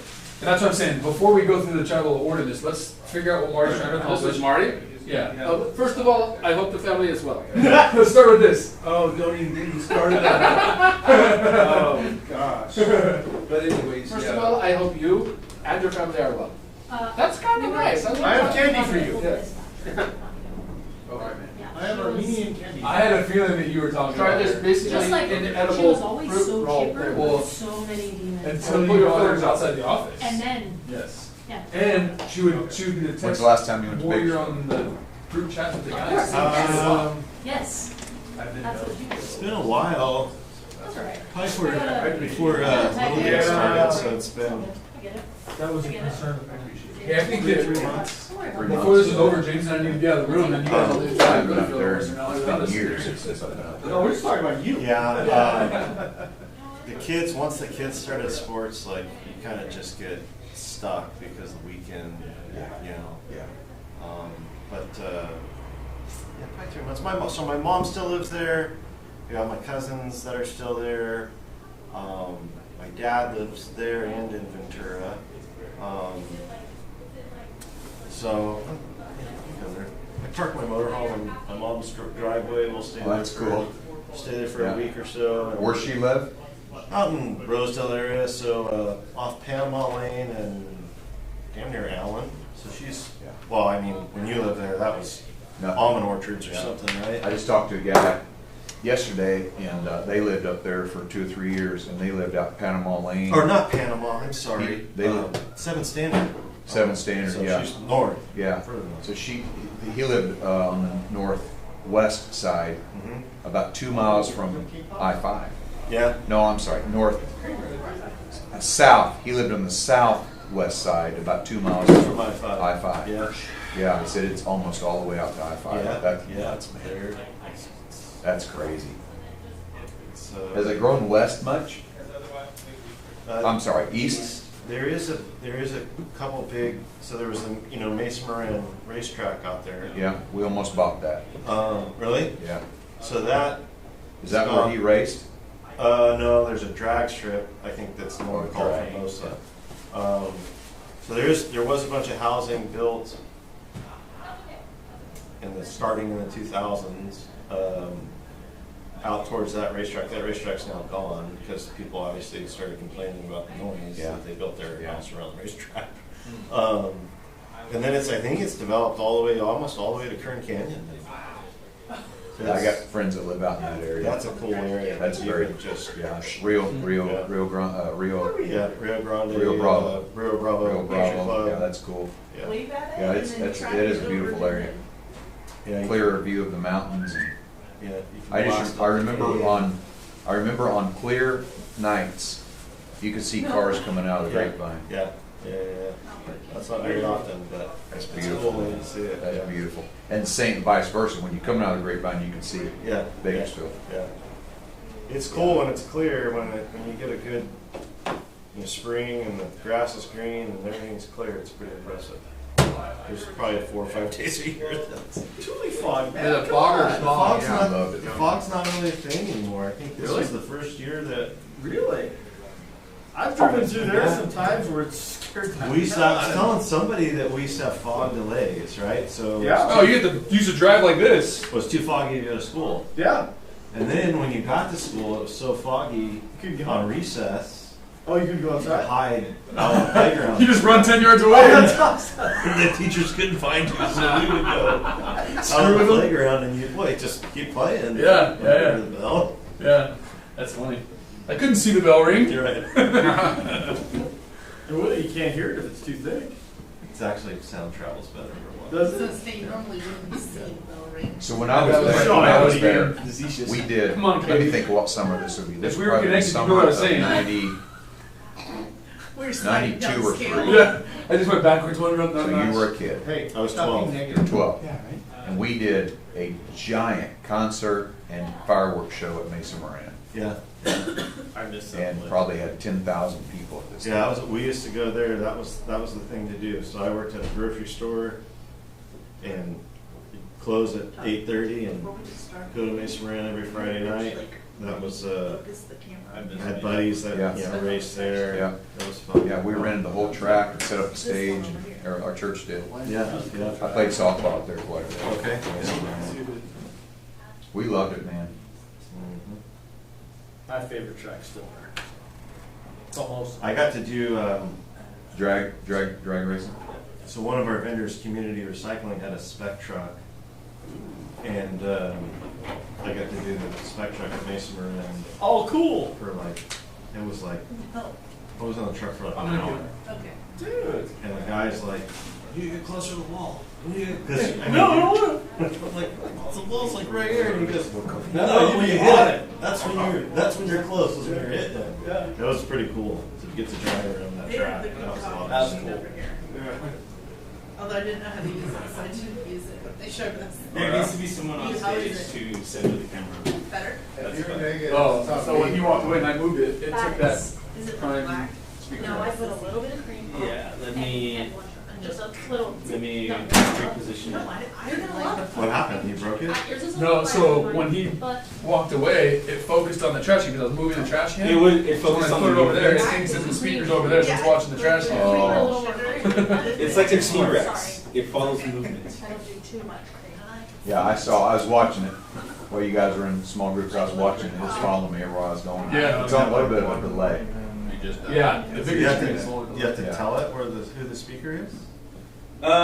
Once there's a subject on screen, you just tell it that that's the subject, That's and it'll follow. It started picking, after he left the room, it started picking up on different people. Yeah.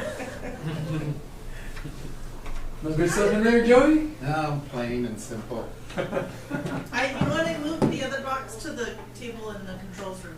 There's Oh, a yeah. whole other box of donuts out there, or not donuts, Maybe I'll find a bagels. plain one. There we go. You remember J.C. Scott's? JC, yeah. That was, restaurant? Yeah, restaurant. Where was that? That was right there at Auburn and Oswell. We loved that place. It's right, okay, so J.C. Scott's at Auburn and Oswell. I remember where it is. Not Auburn and Oswell. No. Yeah, that's right. Auburn and Oswell. Yeah. It was right next door to Taco Bell there at Auburn and Oswell. I think so. I'm gonna tell you what Is tried that the far down? All I right. think that was, but I do remember it, and I remember it once a month. Oh, chalk. I think So it that was delay- like- Nobody likes it's a place chocolate. people That actually delay shoot a drink at a is- bar or that's- something across the Yeah, it street. was kind of an upscale But- Yeah, it's restaurant. also, It was No, that's good. fine. We loved it. So when you record, So, it's gonna I be. was right worried across the about street that. from We're not J.C. Scott's staying on the- is Maywood. Yeah. Maywood then goes, Yeah, you should be. that's where we My lived, stepdad yeah, in Maywood. had a buddy, his name was Tim, and he was the Yeah. manager of Oh, J.C. good. Scott's. That's why I remember I that. stuck the I was- strawberry cream cheese out there too. Got one? The Oh, plain PL? stuff Like, is in yeah. Oh, yeah, it must be plain. I remember that. How was I your had dad? I had a Royal bagel this Oh, Royal? morning. Royal, it's like a no Yeah, carb, I low think they were carb. 18 when they had me, so Version of a they were bagel. pretty young. So I'm diabetic, so. Oh, I didn't realize Yeah. that. So, but I actually got good news from the doctor yesterday, so. Good. Well, this stays that way, right? I'm doing a lot better than I was. But yeah, then seeing all the like actual bagels, I'm like, We'll try It's and tough, yeah, carbs are hard to resist, man. dude, for Mexicans, that's our diet. Oh yeah, Yeah. tortillas, Tortillas at every meal. Yeah. Oh, yeah. Mexicans and Italians, man. Oh, yeah. Carbs. Noodles, pasta. And it all turns into. And then you can Honestly- just be like honestly, Rick and eat whatever you want. Yeah. and be skinny. Every 4 people diet is all carbs because it's cheap. and cheap. You're one of those guys. I am, but I'm also diabetic. You eat whatever you want and you stay Stay skinny. skinny. You're diabetic? I am. I didn't know that. Hey, Hey, you know- Mariela's mom makes. Do you these, know a girl named diabetic Kathleen friendly, Stormont? Green juices. Oh, yeah? Yeah, I've been having those in the morning. Oh, that's cool. They make you ever been to that like Salads 2000 place up the street? I think I've been there like once. Those aren't healthy salads. Well, they got a bunch of juices there. They're Oh, also, yeah. they're also Yeah, like $30. I know. Yeah, they're not cheap. Salads are like $17, Yeah. but they're What giant. kind of offense did you guys run at Chino? For football? Yeah. We're still waiting on a Um, couple. Dude, honestly, so long I don't remember. I wasn't a big football player. I just played because it was a cool thing to do. Yeah. I'm not a big Because sports you were guy. a blocking end, a catching tight end, so I was Right. wondering. He's yeah. still trying to figure out what football is. Yeah. It's the one Football that's not all on the day. ground. We made a basket. So when I was in fourth grade, my friend Gary Gist said, and I single mom, my mom and dad were divorced. It was just me and mom. Knew nothing about football. All I knew is I saw these kids playing football in helmets and shoulder pads. I knew I really wanted to play, and I was always kind of a big kid. And so I knew nothing about NFL, nothing about anything. And he said, my favorite team's the Los Angeles Rams. And I'm like, Why? so's mine. And from then on, it was And a favorite stuck. team. That was my favorite team. But not only was it my favorite team, I somehow, some way, just developed this affinity for Los Angeles. And I have no idea where it comes from. But like when I would meet people from Los Angeles in college, I knew a girl that lived in Whittier, which is right here. Her name's Debbie Hilquist. And That's not your wife, Deb, is it? no, Okay. different one. And I would just pound her with questions all the time. And she came home for Christmas and she came back. And this is when the Rams were moving to Anaheim. And remember the shirts? It's Ram time in Anaheim. And she brought me one of those shirts. Oh, that's cool. I still have it. I have it framed actually. It's in my basement.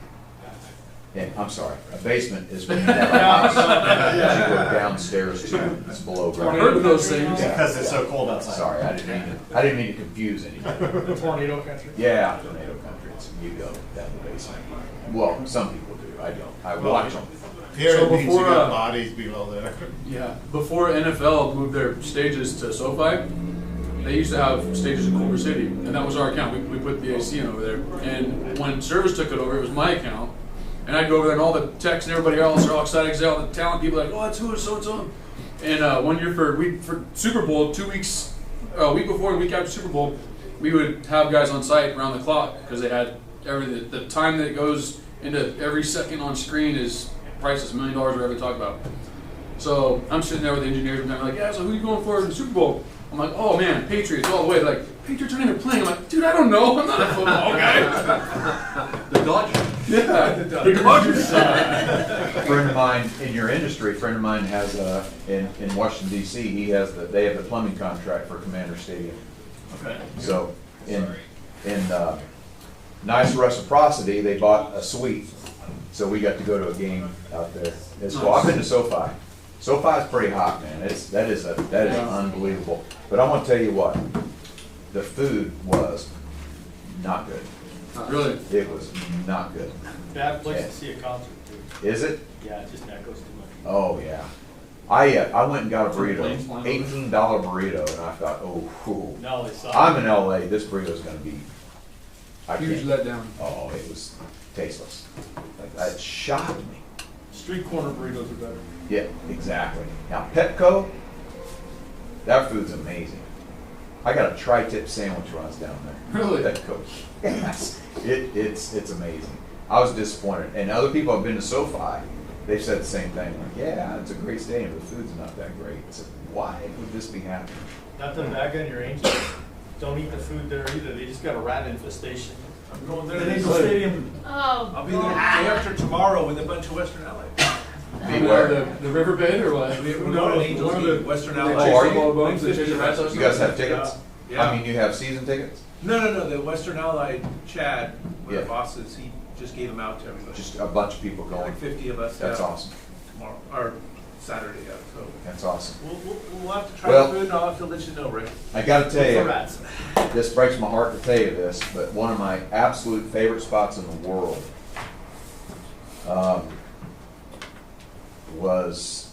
is, that it'll be a while, the village in Pacific Palisades. Oh, Have you been there? Yeah, I've been there. Have you been to that village? I was there a year before it burned down. Oh, man. Yeah.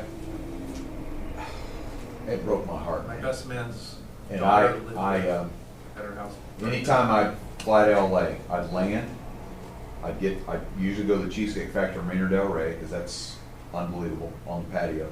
And I would make a beeline up to Alfred Coffee at the village, Palisades Village. It's an area. Rick Caruso built it and developed it, and he saved it, because he got his own crew to come in, and I'd sit there for hours. Before that was built, across the street, there was a Starbucks in the pink building, and it's gone. I'd sit there, and I love that area. Absolutely love that area. And I'd go to that spot. Have you been there since it burned? Yeah, It's I drove devastating. around there the other day for the first time, and I didn't want to. I've been out here before, and I tried to avoid it, and I thought, I need to go see, because I've heard Rick's opening it up, they're scheduled for August to open that. Do you know Rick Caruso? Does anybody know who he is? Yeah. So they're scheduled to open that up. They did a tree lighting there for Christmas for the community and stuff. So I kind of wanted to go see what was going on. I think Chad's doing some work in his office, right? It broke my heart. It's sad. It's sad. So sad. Now, not as much of it was gone as what I thought, but there's still quite a bit of the houses. 6,500 structures there and 9,500 in Palisades. 6,500 structures in Palisades. Palisades and 9,500 in Alpha. But you know what? There's some construction going on too, and that encouraged me, because I had heard, I'm not here, but I've heard the nonsense that's going on with all the low-income housing or whatever. Anyway, I don't get into that. But, it broke my heart. That truly is just one of my happy places. And of course, it's going to be a while, but looks like it's starting to ramp back up. So I don't know. We'll see. It'll never be what it was, obviously. It happened in January. That was the crazy. It's crazy thing. Crazy thing. It's freezing cold at home, and I'm watching it on television. Yeah. And I thought the whole thing was just gone. And we're watching this late, and I saw the Starbucks, the pink building there, the Starbucks, and I told Deb, I said, yeah, that's Starbucks. It's gone. And the reporter was reporting. They were showing behind her. This particular time, we're watching it, and she had moved. And now they're showing behind her was the village across Sunset. And when they did, Lululemon was still there. And I said, Kev, I literally got off the couch and I started pointing them. I said, look. I said, that's Lululemon. That's the village. I said, it looks like the village is still up. Like, I had no idea how this happened. So then there's a YouTube of a guy driving around on a golf cart, and he's taping all this. He's filming all this stuff. And he drives by the village, and there's a tanker truck there. I didn't know what it was. It just looked like this. And so I said, look at that. The village is still there. He drove all around and showed it. Well, then I found out that Caruso hired his own tanker trucks and firefighters to go, save it. It's like, okay, at least the village was saved. And that was pretty cool. But devastating, man. Yeah, it broke my heart. I avoided it, and I got in here pretty early Tuesday, and I thought, okay, I'm just gonna drive around and just see, and I did. And you can't, you know, it's hard. It's hard to even describe it. But it is a beautiful, beautiful area. So, You told them that we did the air conditioning for the rebuild of that, right? Or Chad did that, yeah. Yeah, that's right. the rebuild of the I village. didn't know the details. Or I think but he's something done was his over- office, right? Yeah, I'm pretty sure we've got final. Palisades Village. Uh-huh, Yeah. yeah, or definitely the coach house and some housing by there, or it was saved from the fire. So 'cause I the walked village by. was saved, but did you Yeah. have to redo the air conditioning because of smoke damage? Okay. Yeah, So all the ducts have to be replaced and all that? yeah, or. Not just clean. Well, and a lot of the interiors, so they had like service master there just Right before ripping burn. stuff out, and it was beautiful and had just been redone. You were there? It's my like, wife and in the I last 10 were there. years, and they were ripping it all That's the out beach. while we were walking it. There's Palisades Village right It's nuts. there. You remember? I mean, you Oh, had yeah. to drive to burn Yeah. down Yeah. places Right. to get there. Which I is love that. I way love that worse, spot. But it's just He did a it's phenomenal crazy job with how recently it was built. So I saw, when I drove up there the other day, I saw some service trucks, I almost said Service Logic, it wasn't Service Logic. Service Masters, Service Masters was there. So I figured there had to be some smoke Yeah. damage and stuff. Yep. That's what's taken them a while to get all that cleaned up. Yep. Yeah. And this, yeah. I have friends that do that. This guy's ripping stuff up so quick. Have you heard August, is that their target date for opening the village back up? I don't know when they're opening it, yeah. No, it's still close then. Yeah, it is. Yeah, There's, but we there's got, barricade all I the just way know we around. got mechanical fire, so. There was some, the reason I know we're done with that is I was talking with the inspector. So you're done up there, it's over? With the mechanical, that Yeah. doesn't mean it's gonna be open. No, I know, And the there's probably mechanical's other done. scopes besides us. Yeah, cool. I guess, so, Yeah, very cool. yeah. Yeah, anyway, don't take for granted where you live.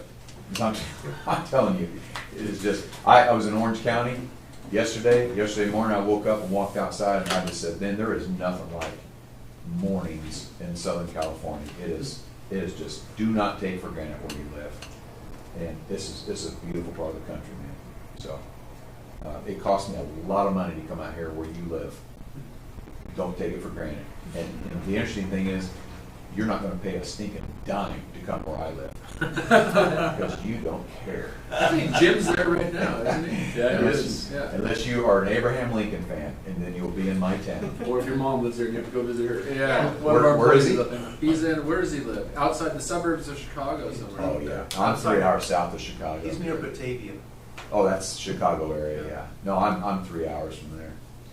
Yeah. Cubby or White Sox?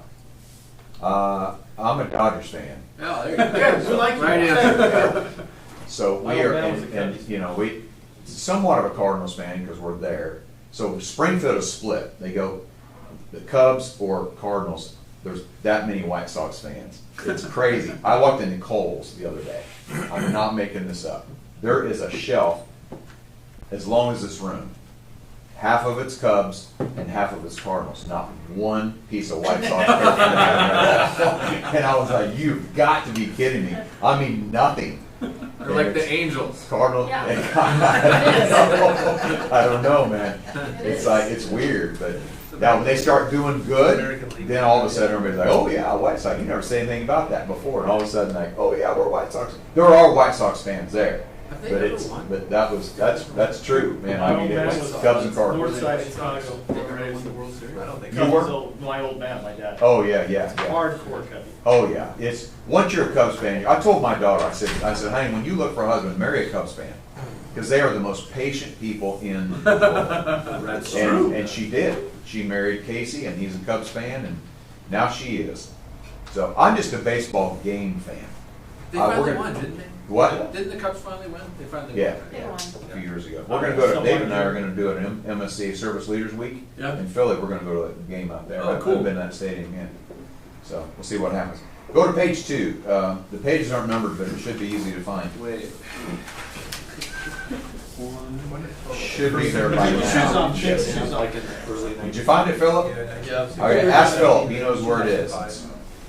He found it, okay. So, all right, so this is what was very interesting about some of your questions this morning.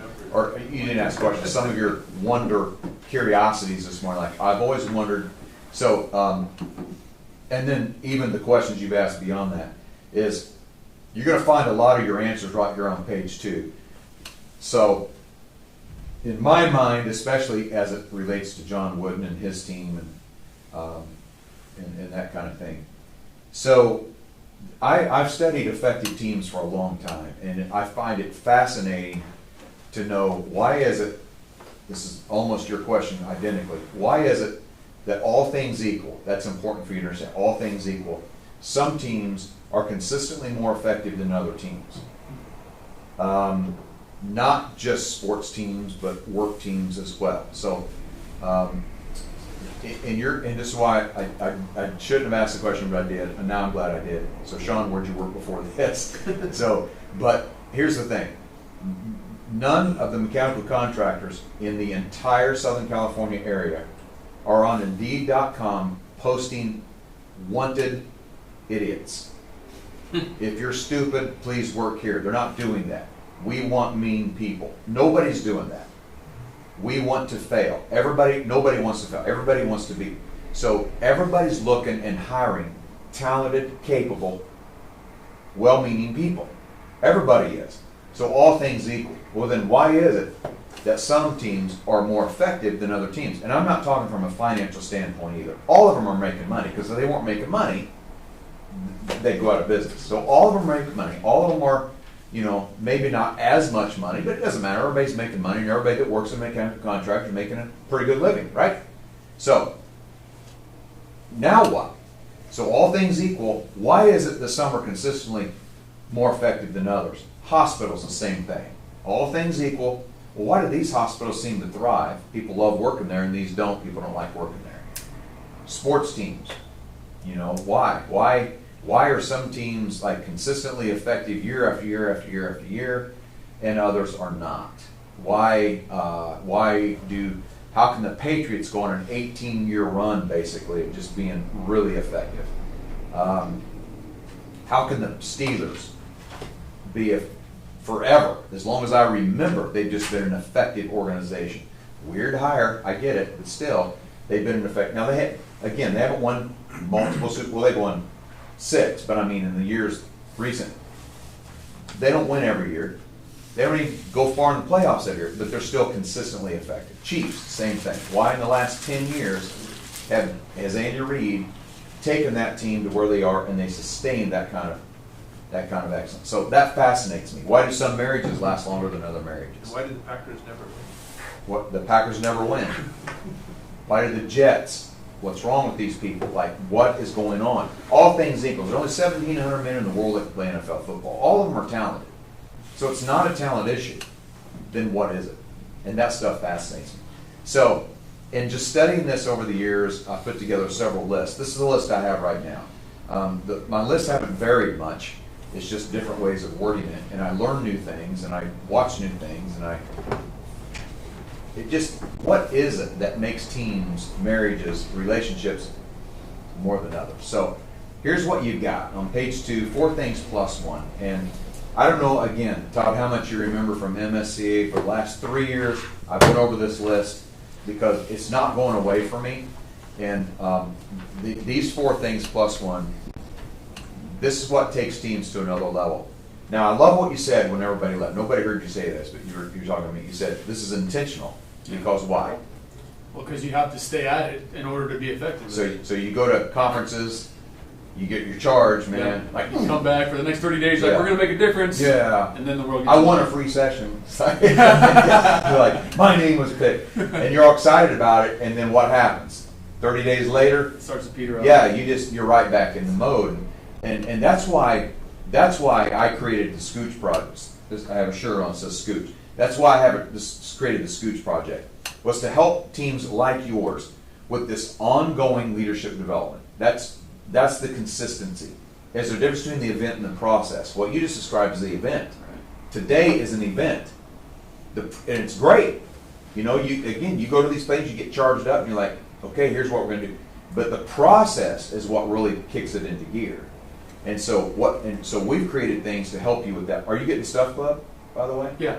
Okay. So that, to help you with the process of just the ongoing development. We do Scooch labs, 2-day leadership lab that we just do a deep dive into some of the stuff we're talking about now. Those kinds of things, just to help organizations sustain that kind of development in their teams. So here are 4 things plus one that these teams do well, that other teams just quite frankly don't do. Whether they don't see them as important, they don't know how, for whatever reason, they don't do them. But the effective teams that I have studied, the effective teams that I have pulled out, they do these 4 things plus one. Number 1, they create fanatical safety. They create fanatical safety. Now, this is not safety like what you're probably automatically going to. Yep, we do that because we have a guy on staff that does safety. Probably have somebody, right? Yeah. But it's not the PPE safety; it's the culture.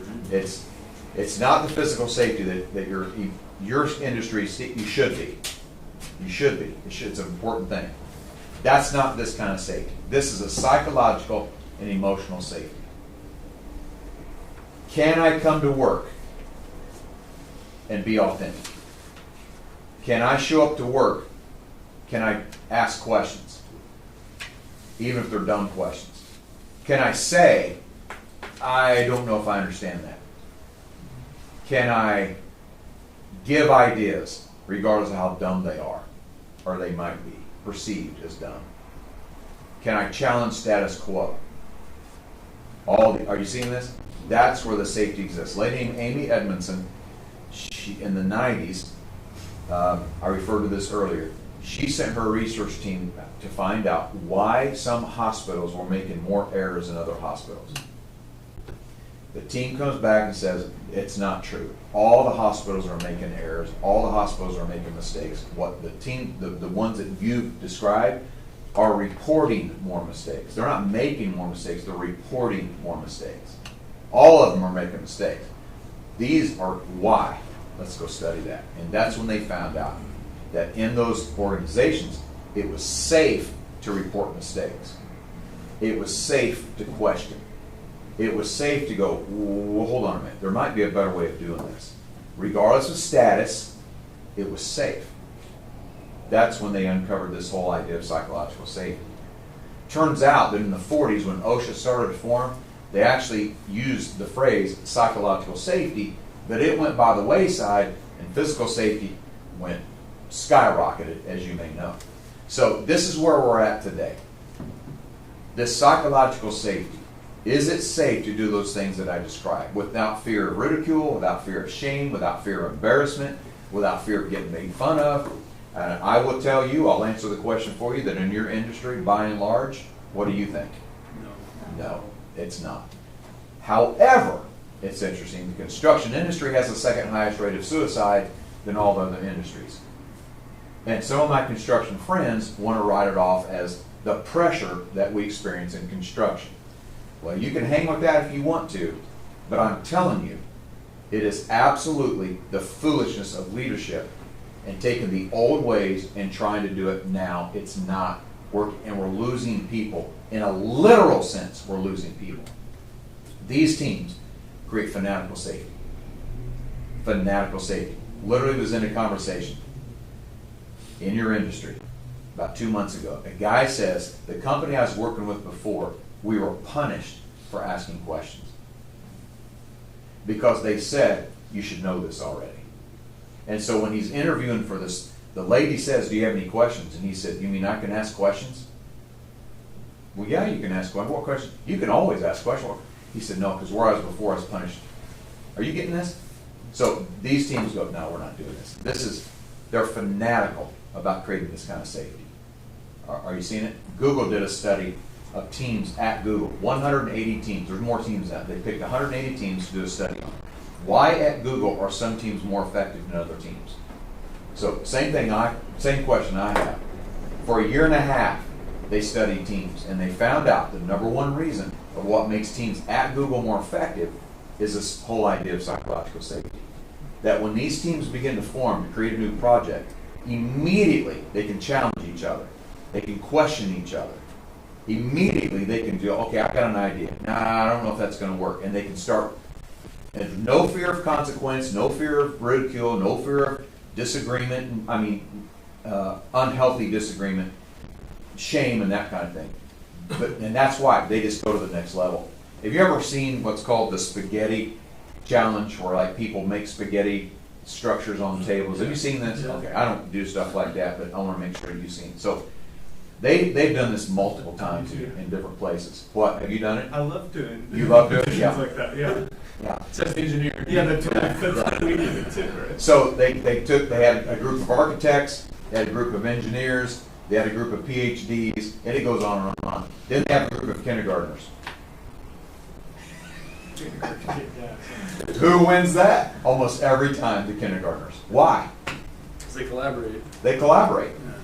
They're not caught up trying to protect themselves or to show how smart they are or to do all the natural, deep-seated things that we go through. They just jump in and go, I don't think it's going to work. Let's try this. Let's try this. And they win that almost every time. And they're beating these guys who should be building structures better than anybody. And they're not, because of the safety that exists. That's what Google found out. It's like these teams are safe, and they started training their leaders to be safe leaders. How do you create this kind of safety in your teams? How do you lead from a safe way? So one of the things that these teams do to create this fanatical safety is they do this. They create the boundaries. And I don't think you'll find a safe team anywhere to what they don't have a set of boundaries in place. Like, this is how we're going to play together. Zappos does it. Netflix does it. WD-40 does it. Barry Waymiller. You familiar with Barry Waymiller? They're a $1 billion manufacturing company in St. Louis, and they're worldwide. They buy up manufacturing plants, and then they bring them into the Barry Waymiller way, and this is what they do. They say, look, this is how we play, man, and so this is going to be your culture. It's either going to work or you are not, so either way. And they don't do it from a cocky way. It's just like, this is just who we are. And people fold into it, success goes through the roof, effectiveness goes through the roof. But they create these boundaries. This is how we're going to play together. Without a clarity of boundaries, I said it earlier, people are free to do what they think is best or what comes natural. And you can be very reckless when you don't have boundaries. That's why it probably doesn't sound good to some of you that I'd be driving 100 miles an hour going home, because it seems kind of reckless. And it probably is. But it's what I think is best, and what comes natural. But without the boundaries, you're giving people freedom to be reckless. And these teams go, no, we're not doing that. We're creating this about. Another thing they do is they practice and they coach what's called radical ownership. Radical ownership creates a safety. Now, let me play with this for a little bit. And I want to draw this out. So, I have 2 circles. The first circle, I'm going to write the word concern. Second circle, I'm going to write the word control. Which circle do effective, happy, less stressed people live in? Concern or control? Concern? Anybody else? I'll go with control. You're going with control, Yeah. all right? Just to be contrary. That's good. I like that. Which one? Can you repeat the question? Yeah, which circle, concern or control, which circle, I don't know if am I still on? Oh, the camera picked me up over here. All right. Yeah. So which We got you circle, no matter where you're at. which circle do happy, less stressed, more effective people live in? Concern or control? I think You think control? Control. Control? Control. Okay, okay, why? Why do you say control? well, I just, There's boundaries. yeah, I think you facilitate what you're doing or wanting to do. There's a sense of controlling that. Where concern, I don't know, there's like a negative connotation with that word. It's like worrisome or something. So with that, it's a little bit more facilitated, where that, it might be a little, What feels negative about concern? You have no control. Not knowing. Not knowing? Yeah. Okay. Why'd you say concern, Steve? Maybe I'm even reading the word on the board wrong. I just read concern as, instead of getting emotionally wrapped up in controlling the outcome, let's just approach it from asking more questions and appearing concerned that I want to know the best way to do something. So I'm going to have a sincere concern in my attitude, how I'm approaching. Okay. What do you think, Tony? Concern, Why is that? like not being sure, You what? not being sure. Not being sure? Yeah. Okay. You think that's where the happier, more effective people, and you said control pretty quick. Why? So hopefully you have control over what's going on in your life. You don't have to be concerned about it. Do you have control of everything that's going on in your life? No. But you You can don't. control what you can control. Okay. I would think that concern would lead into worry and all these other things Oh. that The rabbit hole. Okay, all right. Well, so the right answer is, the words are very contextual, so it gets a little bit tricky. Let me ask you a different way. What do you get the most stressed out about? Things you can or things you can't control? Can't. You can't control. So if you can't control it, then it's in your circle of concern. So if you're going to be happier and less stressed, then you're going to live right here. But not because I'm good, for different reasons than what's been. Let me show you this. If it's in my circle of control, I'll be able to fix it. So any circumstance, any situation I come across, the first question I'm going to ask is, what about this can I fix? Anything that gives me angst. How many of you experience frustration on a daily basis? Put a hand in the air. Let me just see you put a hand. And some of you don't. That's amazing to me. That's crazy. Okay, so we got these frustrations. You got these things. You go, you're in a service organization, for crying out loud. I mean, chaos. And you go, oh, this is okay. Anything, any person that gives me any kind of pause, and I realize I'm different now. I'm frustrated, or I'm traffic. What about this can I fix? And if I can fix it, then I fix it. It's done, I move on. What happens to my stress level? Goes down. Goes down. The control is how we react to the things we can't control, right? So now, yes. So now, if I can't fix it, that means it's in my circle of concern. So now what? I have to now figure out, how can I influence this? Are you seeing it? So I can't fix it, so can I influence it? Yes, you can influence it. Okay? How can I influence it? And I have to steward my influence in a way that brings some sort of quote-unquote fix to it. It's not a direct fix. There are some things you can't fix traffic. Well, you really can't even influence traffic. We'll get to that in a minute. But what can you fix and what can you influence? What can you fix and what can you influence? In everything in life you approach, what can I fix? What can I influence? What can I fix? What can I influence? Are you getting it? So picture it this way. This is your circle of concern. It's big. It's a big circle. If I said, all right, take a moment, write down all the things you're concerned about. How long would we be here? Days. Days. But there's so much we're concerned about. Okay, now, this is your circle of control. So let's take a moment and figure out, what can we control? What can you control? Your thoughts and your actions. You can control your actions for sure. Yep, you can control your, not that the thought comes, you can't control that. But when it's there, you can control what you do with the thought. Reaction. Your response, you can control that. Attitude and emotion. Okay, again, not when the emotions arise, you can control what you do with the emotions. So you can control your response, which is your emotion. Is it going to be emotional or not? Well, he made me mad. Really? Grow up. Because that's just the excuse it becomes? No. So the emotions come, you control that. So you control your response, your actions, your approach, your attitude. Are we done? Pretty much done. Yeah, we're done. We're done. Are you getting it? Now, we can fix that. Can we influence? Maybe. But if you can't fix it and you can't influence it, what do you need to do? Let it go. Thank you for that. That was quick. We got there quick. Thank you again. Say it again. Let it go. Yeah. Shout it. Let it go. That's not shouting. Okay, you can always tell who has daughters in the room. It's gonna come up. It's to be running through your mind the rest of the day. You have to let it go. Everybody say it out loud, let it go. Let it go. See, there, I can tell by the way some of you are saying it, like you don't let anything go. It's like, I said, let it go, and you go, let it go. Say, no. You got to let it go. Try that.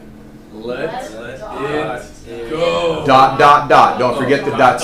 That's the new all caps. So let it go. Listen, you can't fix it. You can't influence it. You got to let it go. Letting it go doesn't mean you forget about it and it doesn't bother you. That's not what that means. And this is where people get tripped up on this. Well, I can't just let it go because it's there all the time. No.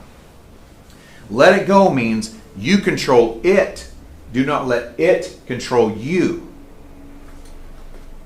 You getting it? So traffic. You can't fix it. You can't influence it. What do you got to do? You got to let it go. So this is where the emotions come in. You can get emotional about it. You can rant about it. You can even complain about it. But what's happening to your stress level while you're doing it? Going up. And anybody else around you, what's happening? It's going up. So you got to let it go. What happens is that when we deal with things in our circle of concern that we cannot fix and we cannot influence, we find ourselves complaining a lot.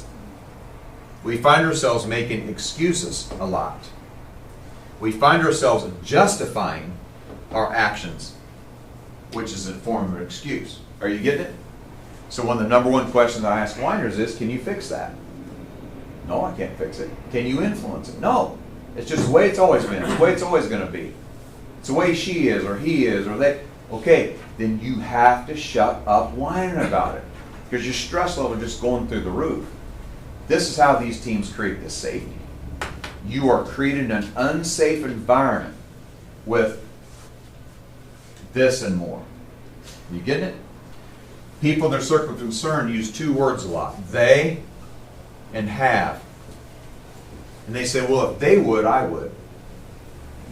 Well, if I had this, if I had that, well, we don't have what they have. Well, yeah, we could do that if we had that. Are you seeing how it goes? What are you hearing there? Very subtle. What are you hearing? Excuse? Yeah, what else? Complaining? Keep going. Comparison. Keep going. Very subtle, very damaging. Negativity. Keep going. Bitching. Blame. If they would, I would. If I had, if it did, here we go. Are you getting it? How many of you are blamers? No, stop. Now see, you can't go there, man. Because you just blamed. So we know you are. Okay. He said we all are. He said we all are. Yeah. Yeah. That's better than saying you all are. All right, we'll come back to that in a minute. I'll show you some fun stuff of that. People in circle of control use the word be a lot. And they say, well, if I would be a better fill in the blank, if I would be a better leader, if I'd be a better communicator, if I'd be a better coach, if I would be a better husband, wife, mom, dad. And what they do is they own their part. That's what I call radical ownership. That's what these teams practice and coach to create safe environments. What is the only reason somebody would blame? I can only think of one reason. Why? Lack of ownership. But why are they blaming? Jealousy? Keep going. They didn't take ownership. Insecurity. But why? Why are they blaming somebody else? What are they doing in the process of blaming somebody else? Being defensive. But why? Fear the consequences. What are they fearing? Consequences. So what are they trying to do when they blame? Blame others. Shift that responsibility onto somebody else. But why? Insecurity. Okay, keep going. Defend themselves. Yes. They're trying to defend themselves, which means they're trying to protect themselves. But why else would anybody blame? There's no other reason why somebody would blame. Why? self-protection. But in safe environments, you don't have to self-protect because you're safe to own your part. And these teams get way, way more effective because the blame is greatly diminished because they practice and they coach radical ownership. Listen, did you screw that up? Yep, screwed that up. You're safe to say, I screwed that up. Now you're going to get coached, of course you are. But in that kind of environment, you want to be coached. And you want somebody to go, yeah, that was on me. What'd you learn from that? Here's what I learned. And now everybody gets better because of that. How do we treat mistakes? And they treat mistakes as learning opportunities. That creates a safety now to own your part of this. Changes the game. You can see this is stuff we don't get to talk about at MSCA. It's a little bit frustrating for me because it's an hour and a half. Go. Is that making sense? Radical ownership. Radical ownership. Attitude. Where does attitude go? Concern or control? Control. Control. Weather. Where does weather go? Concern. Yeah. Yep. Can't control it. But what are we? Probably not you. But where I live, what do we complain about a lot? Well, there's 4 days a year we're happy. If you're complaining about the weather out here, move. Get out. Nobody wants you here. Get out. You don't know what you have. Oh, it's too hot. Shh, shut up. Don't even go there. It is changing. It's getting hot. Stop it, Sean. I won't accept anything. No way you're going to convince me. No way. No way. Not. Have you been in humidity before? Yeah. I Where? lived in Japan. It was Japan? Yeah. Steve? Nothing like Florida. It's nasty. Nothing like Central Florida.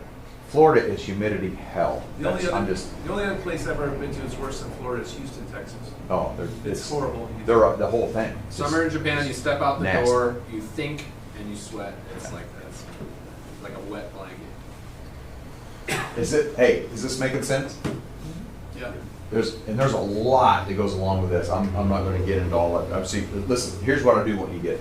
The more control, the less stress. The more control, the less stress. You stay proactive, not reactive. Proactive people live here, reactive people live here. That's why there's less stress. So reactive means I'm waiting to see what happens around me to know how I'm going to respond or what I'm going to do. So again, if the traffic is great, I'm in a great mood. If the traffic's bad, I'm in a bad mood. So here's what we have to do. We have to watch traffic patterns to know what we're going to deal with today when you show up. Really? Like that's third grade. That's being reactive. Proactive lives by value, principle, and purpose. You get it? Now here's where it plays out in a more real team context. If you like me, I like you. If you don't like me, I don't like you. Again, third grade. If you treat me right, I treat you right. If you don't treat me right, I don't treat you right. Okay, that doesn't fly. You see it? And that's where the stress picks up. It just simply doesn't work. And it's not about controlling at all. It's about controlling your part. Not you can't own everything. Your part is the way you can own. A lot of people say happy, less stressed people live in their circle of concerns because they don't want to be control freaks. Where do control freaks live? Concern. They're trying to control things they shouldn't be trying to control. Probably avoiding those things that they should be trying to control. So it's not about all of it. It's owning your part. Have you ever said something like this? If blank would blank, then blank. You ever said or thought it? Yes or no? Sure. Yeah. Yes. Yeah. Probably every day. You might not say it. You probably think. If blank would blank, then blank. Okay. This is what I call the middle blank issue. So, if blank, that's the weirdo, would do this, that's the middle blank issue, then blank, this is the outcome. What is your middle blank issue? Everybody's got one, or two, or multiples. What is your middle blank issue? So the number one middle blank issue from around the country, what do you think it is? If blank would blank, number one answer.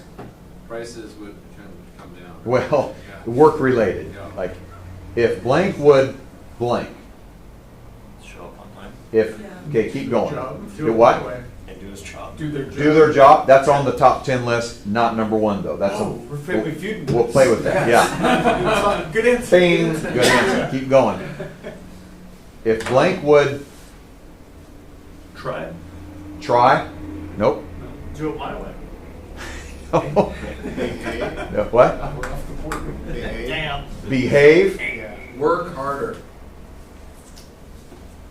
Listen. Listen. they would listen. I told you, Sean. What? Boy, if they would listen, if they would listen. So any middle blank issue you have, we created what's called a middle blank issue tool. Has questions underneath each one of these to kind of figure out what part of that can you own. So listen, for example, if they would listen. So I'm with a leader tells me, yeah, they won't listen to me. Okay, here's what I asked the leader. How did you respond when they told you they weren't listening to you? He said, what do you mean? I said, well, when they said they weren't listening to you, how did you respond? Oh, they didn't tell me they weren't. Well, then how do you know they weren't listening to you? You don't know. It's a story you're telling yourself. Are you getting it? That's your middle blank. You're all worked up over it. You don't even know that they're not listening. By the way, what part of that can you own? I can't own them not listening. No. What part can you own? Are you a leader or are you a person worth listening to? And if you're not, then you're right. They're not listening to you. And probably neither is anybody else. Everybody else is better at faking it than that person is. What can you own? And that changes the game. You get it? Then the leader says to me, but they have to listen to me because I am the... There you go. So where are they at? Going backwards. Number On a positional level. So you believe people have to. Clearly they don't have to, or we'd not be having this conversation. You see where the safety comes in? Like none of that is safe because there's this blame passed around.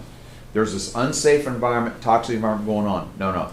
These teams go, all right, listen, we're going to practice and we're going to coach radical ownership. Radical ownership. You see it? So that's another way they create that. They create that safety. Let's say you have more on safety. Let's say you have an apprentice and a journeyman on the job at the same time. And the journeyman is getting ready to do something that the apprentice sees as unsafe. Yes or no, most of the time, yes or no out loud, does the apprentice say anything to the journeyman? No. And why? Fear. Like, guys, this stuff has to change. It just has to change. What makes that journeyman thinks it's a good idea to turn around and just rail on some kid because he's pointing out something that he should be pointing out in the first place? Because that's what happened to him. That's what happened to him. Then there's nothing safe. There's not anything logical about that. Are you seeing it? That's that whole psychological safety. All right. What questions do you have about that? Again, there's about 4 more hours to go along with that, but we're going to pause on that. So, is that? I was doing a session here a while back. Had a guy. I said, anybody ran a marathon? Does anybody here run a marathon? By the way, you ran a marathon? All right, 2 marathons. That's what this guy said. 2 marathons. So I asked this guy. I'm going to ask you, man. Just hang on and don't lie to me. All right. So I said, his name's James. I said, we get done. I said, James, what's harder, running 2 marathons or this? What do you think he said? It's that. That. That's harder than, oh my God. I mean, this, you conquer this, well, first of all, you're not going to. And it's not about living in your circle of control all the time. It's about recognizing when you're there and going, okay, I need to, and helping each other go, okay, hold on, is that your circle of concern or circle of control? What do most people whine about the most?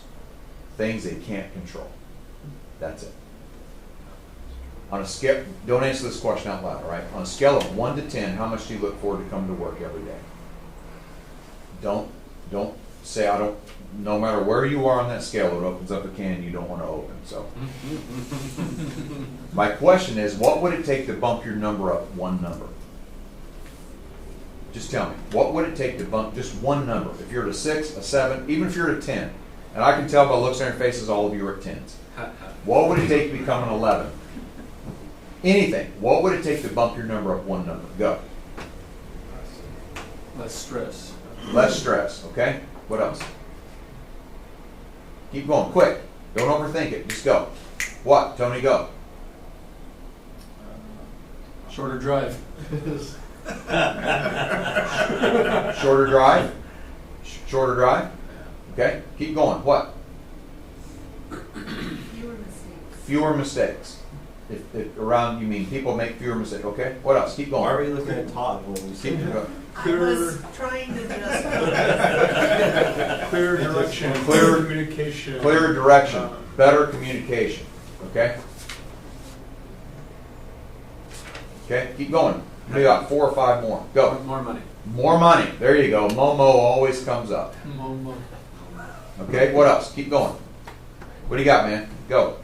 Smarter bosses. You what? Dedication. Dedication. If people would be more dedicated. Okay. Dedication to your work, yeah. Okay. All right. Okay. Send them to the quiz. Take dumber bosses for $300. What'd you say? Dumber bosses for $300.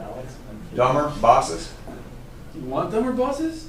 That's why we hired him. That bump your number up one minute. You should be like a 15 now.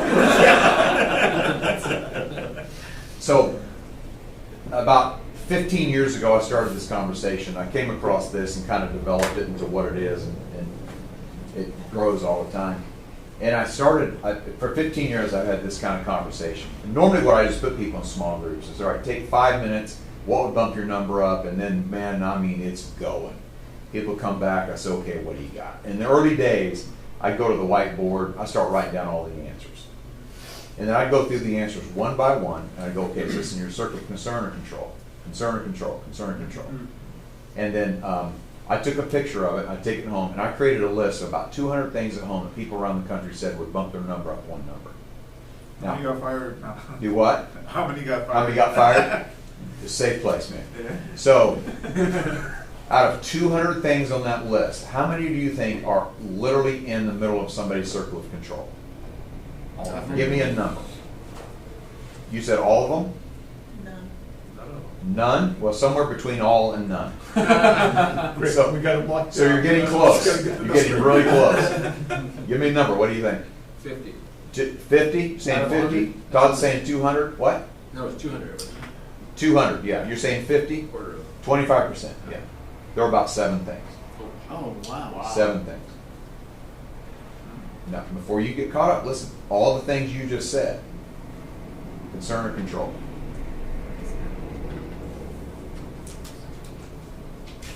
Nothing you said is in the middle of your circle of control.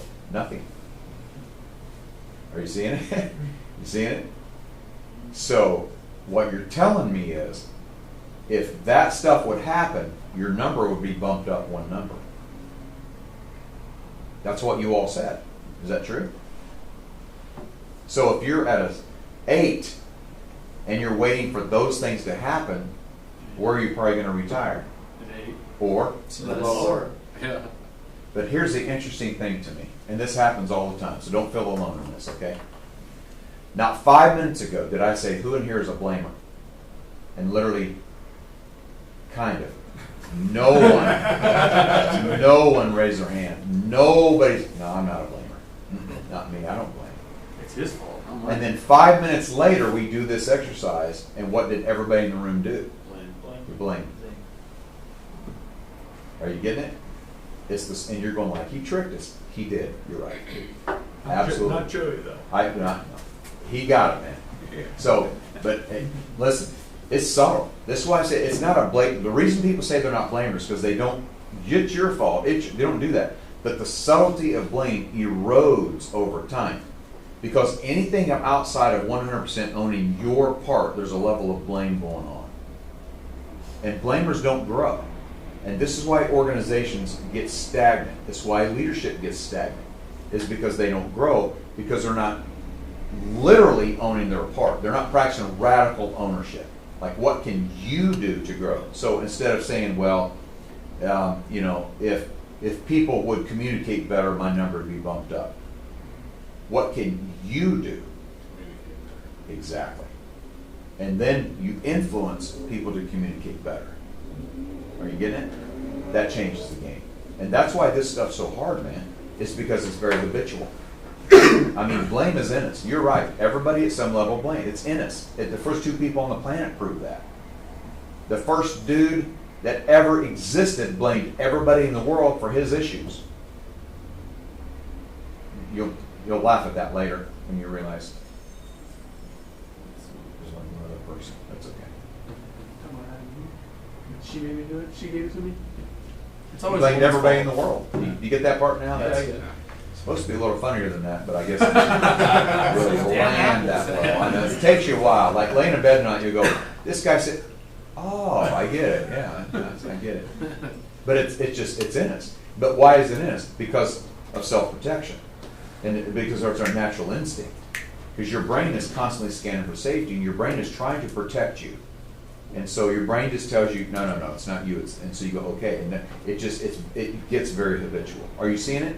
And these teams practice and coach radical ownership. Radical ownership. Making sense? Number 2, they build unmistakable chemistry. Unmistakable chemistry. And I mean, the reason when you're around these teams, you feel it, you sense it, they do it on purpose. They know that level of connection has to be there for us to really be productive and for us to be really effective. And they intentionally build this unmistakable chemistry. They do it in a variety of different ways. I love that you're doing the Angels game. I think that is brilliant. I love stuff like that. They do stuff like that. They also they create conversations. You ever heard of conversations? Are you familiar with the term? I don't know the word work. You're like, what do you mean? Like literal connected conversations. You said this We earlier. have the quarterly conversations that we do. I'm talking one-on-one. Oh. Like they create conversations, not just work-related. Okay, what are you working on today? What do you need? Not that. But beyond that, they create conversations so they can build that kind of connection. Nothing builds communication like conversations. Nothing builds connection like conversations. So they also, another thing they do is they use a platform for understanding the people around them. Some sort of platform, some sort of personality platform. Like, help me get you better. Do you guys use anything here? Like DISC or colors or anything? Okay. Has anybody done a personality assessment before? You did, which one? Myers-Briggs. What's your Myers-Briggs? Do you know? ESTJ. ESTJ. That's pretty impressive. That you would remember that. I mean, not that you are. I've done it a few times. Yeah. And I remember things. Just to make sure. I'm a heavy Is that every time you have to get out of prison, or what do they? It's like, no, it's when you go in. Oh. What block is this cat going to be on? Where's going to leave you over there with the ESTJs? Yeah, let's leave them alone. So just some sort of platform. I use one called Colors, True Colors, and it's very simple, but it just gives you a level of understanding that you can build on. Anyway, they build this unmistakable chemistry. We had a kid that played in at our high school that I was on staff at in Springfield, where I live. Is anybody a Broncos fan by any chance? You a Broncos fan? Yeah, for a while. Yeah. Yeah. So Since it always started. he grew up in our league. I coached him when he was in 6th grade. He grew up in our league, went to play for Mizzou, and then he got drafted by the Broncos. And he's been gone now for a few years, but he was number 87, Albert Okabungwam. You remember him? Yeah. Okay, big long name. You remember that? Yeah, that's the kid. So great kid. So when he was with the Broncos and when they brought Russell Wilson in, Russell lives in Phoenix, or he has a house in Phoenix, and he's got a football field in his backyard, because who doesn't?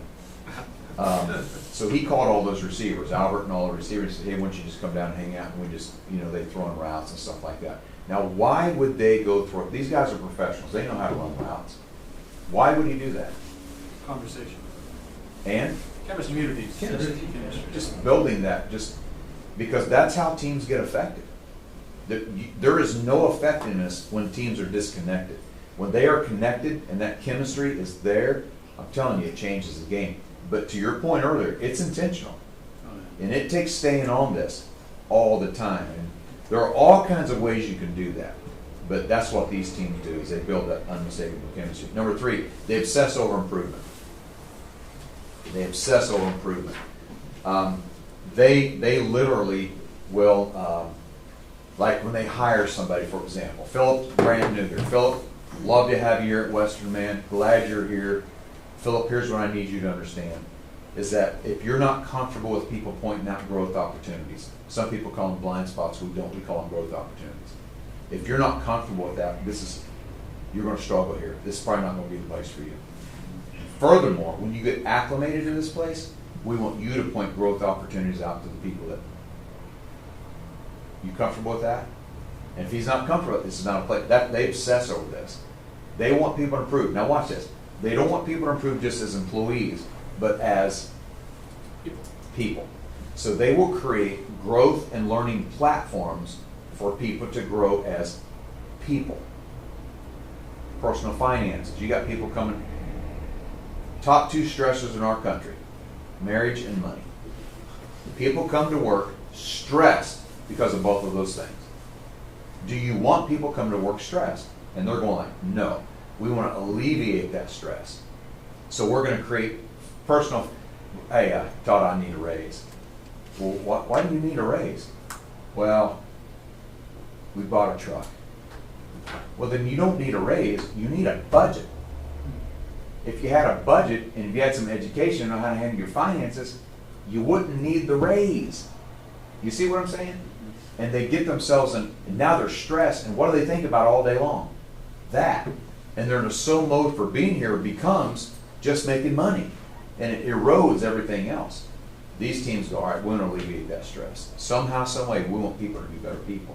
So they obsess over improvement. Everybody coaches everybody in these. Everybody coaches everybody. There's no status. There's no, like, you can say to Todd whatever you need to say to Todd. Everybody coaches everybody. And that's known from the beginning. So when I say that to Philip, I'm not talking about Philip just with his lateral friends. I'm talking, if you see me doing something, then you need to tell me. That's obsession over improvement. Number 4, they declare a compelling win. A win, W-I-N, win. They declare a compelling win. Now there's a win that supersedes the goal. So here's your win and here's your goal. Supersedes the goal. So the goal for most places is making money. What's the win? What's the higher purpose? What's the bigger thing at play there? And companies, these guys, they declare this is what we ultimately are about. Do we want to make money? Absolutely we want to make money. But why? Because there's a bigger thing that we're trying to achieve. It's compelling, and it's intrinsic. And it pulls people in. It makes them want to work somewhere and stay somewhere because there's a bigger thing at play than just showing up and making money. Success. Nothing wrong with, but what does it look like? See, they define what that ultimate success looks like. Little Giant Ladders. Y'all familiar with Little Giant Ladders? Sure. Okay. Oh, the actual Yeah, the brand. Yeah. Yeah, Little Giant Ladders. So Little Giant Ladders, and I met Ryan Moss. He's CEO, part owner. I met him at an MSCA a few years ago, and we became friends. I'm fascinated with their story, man. So when I was in Salt Lake with a team one time, I went down and hung out with him about 4 hours, and he showed me around and told me the whole story. Their win, they don't call it a win, they call it a why. I read Simon Sinek's book, Start With Why. They call it their why. It's like, why do they exist as a company? Prevent injuries and save lives. That's it. That's their driving focus, is to prevent injuries and save lives. Do they make money? Yeah. I think they're $30 million. But where does that money go? Prevent injuries and save lives. Why do they want to make more money? Prevent injuries and save lives. Do you see it? It's a higher purpose. It's a higher purpose. Why are we here every day? Now again, you know who's pushing that? The younger generations. They don't want to give themselves, making money is great. But there's something bigger than that. There's got to be a purpose.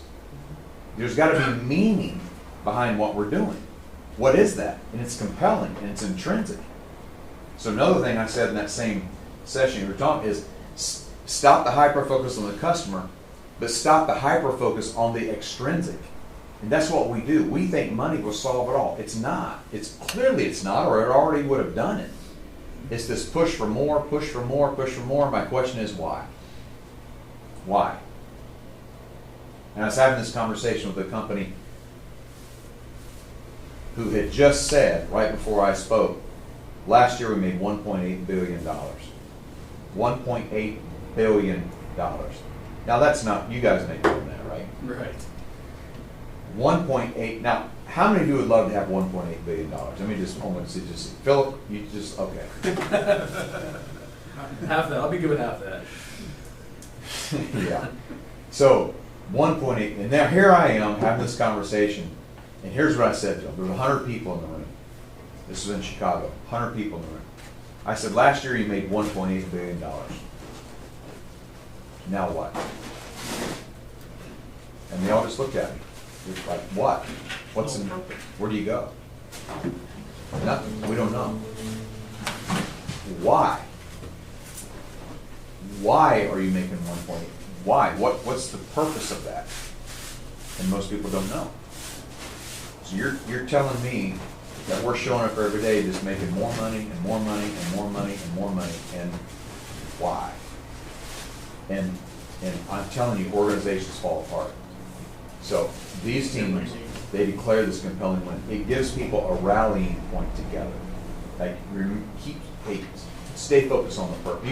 Listen, I call it a win. You call it purpose, vision, mission, whatever you want to call it. It's all the same thing to me. So, what is the purpose? Like, what are we ultimately trying to achieve here? Is that making sense? Yeah. What is that thing? Well, I think that's why, in my mind, what sets Western Allied apart from other contractors. I've worked for Control Air. My brother works for EMCOR. These are successful companies, more successful for Western Allied. But at Easter, when I asked my brother, like, do you like your job? He was super slow and hesitant to even answer the question. And I was talking just 5 minutes earlier about how much I like my job because I was being asked by my relatives there at Easter at the gathering. But what I think that Western Allied, how it's set apart from the other companies in our industry, is that when I was brought on and during the hiring interviews, there was a question, or a statement I should say, that Mike Gallagher said that really caught me, and that's, he explained that we want to do things, we want to operate in this company for our customers, to help our customers solve their problems and be better. In other words, we operate from a standpoint of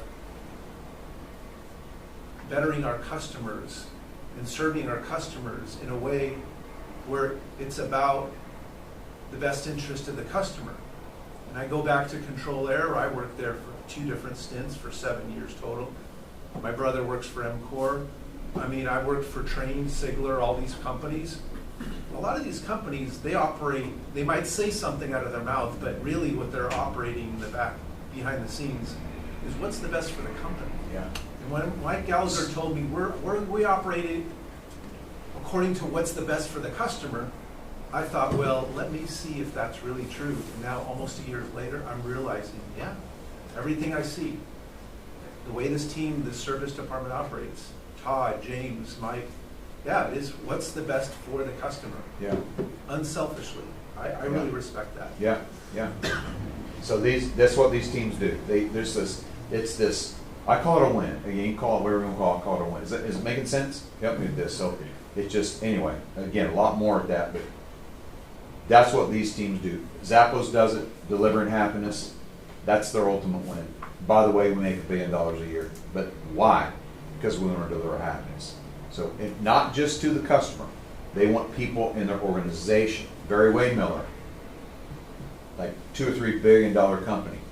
They make it very clear. We exist so that our people can have extraordinary lives. That's what they want to do. Now, again, what is the win for you? What is the win for any team? I'm saying you, but you individually, but you as an organization. Here's the bonus, man. This is the plus one, right? This is separate. It's not. It runs through all of them. That's why it's not number 5. They are led by intentional leaders. led by intentional leaders. So is the food hot? I don't know. We got sandwiches? Is that for us? Yeah. Should we eat and talk, or what do you want to do? If you want to, you can grab it and Yeah, sit down and eat. let's keep We moving. can go through the rest of this. Should we do it now? Yeah, go ahead, man. Yeah, get it.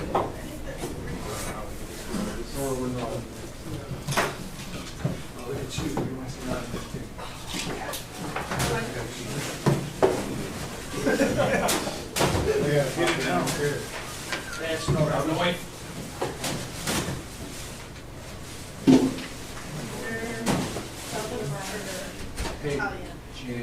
Yes, sir. There's That water, keep- those guys citrus that in the keep- fridge. Keep hugging you? Need to roll turkey. That was my question. There was, he's just, Hey, What parts can I help you with? There, there, keep hugging Spaghetti. you. Italian turkey. how'd you shake them? You just ignored them? I just let them know that I'd reach out to them if I had a Did you buy the stuff from them? I did, we got those 2 pressure relief valves. And they came quickly, and they came fairly priced, which is great, but that's kind of where I want, They did a good job. yeah. Yeah, they relentlessly follow up. I mean, they're following up on orders that aren't, they're, Like my orders? well, no, they're just trying to get more business. Oh, Yeah. It's not just follow up on that order. What parts can I help you with today? How old are you? 45. Okay. For a couple more What days. is, Rebecca Moore. Do you know Rebecca Moore? Probably turkey, School? bacon. Yeah. Usually put a piece of bread in. I might be changing my mind then. Yeah. More. Oh, there is bacon in this. Yeah, yeah, yeah. There's some more of the family. There's Yep. Aaron Moore. That's like And he had a Italian. sister. Let's not do it close. Oh. There's bacon. But close doesn't mean. I think his sister's name was Rebecca. Oh, sorry. I thought you were joking. You should put a piece of bread on it. Yeah, I Like, think hey, she's, I think she's under age. It's like, Aaron's a got couple your years bread, it's got in 3 between pieces the of older bread, than it's got me, and I knew bacon, him because turkey. we lived twice together, and he had a sister. You I wear a think her jacket. name was Rebecca, but I Yeah, didn't know that's, her. her brother's name is Jason. Yeah. Different, Yeah. different more than. Yeah. Steve, Yeah. sandwich. They got I'm, club. I'm good, man. Are you sure? Yeah, I'm good, thank you. Okay. Yeah. It looks amazing.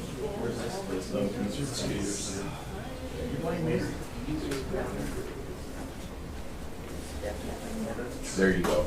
Cook it first. Yeah. If there's time, get to the sandwich. Love it. I should have. I got this with my MC or MSCA folder that we had folded up. I Which should one? get it compared. Oh, the 4 things plus 1? Yeah. You remember this? I do. Yeah. I don't remember all the answers, but I got the book in my. Yeah. Hey, you haven't been to one of the service leaders weeks, right?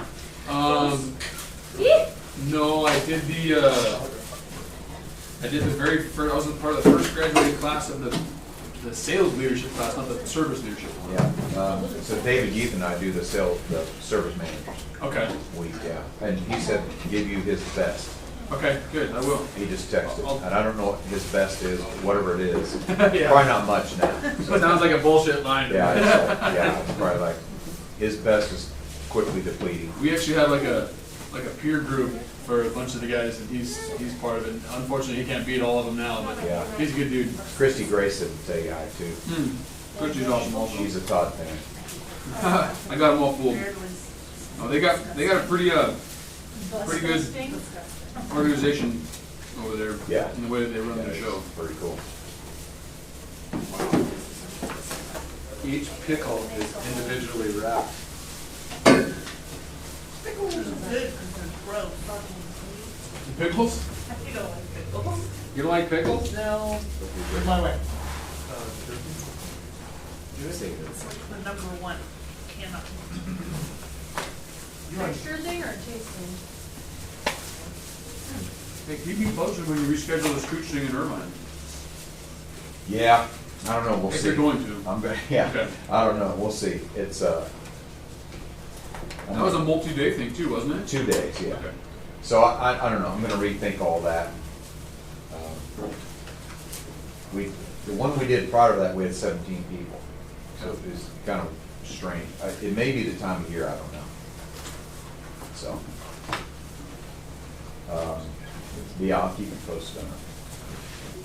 Sure. They're fun, a lot of fun. How many weeks a year are you gone? Not like your old job, it's not like that. You said that and I thought, is that mine? I don't think I've gone that much. I'm gone somewhere this spring. I've been somewhere for 18 weeks, 20 weeks, something like that, so it's been a little nuts.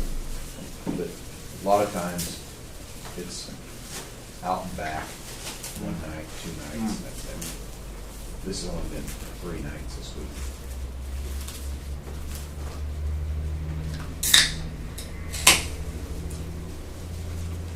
I am a horrible planner and I can't say no. Can't say no part will typically keep you busy. It keeps me busy, so gotta get better at it, we'll see. Maybe we'll see. Restroom, where's the restroom? Right, left, first left. Okay, right, left, first left. Do that, yeah. If you hear me yell, that means. You're lost.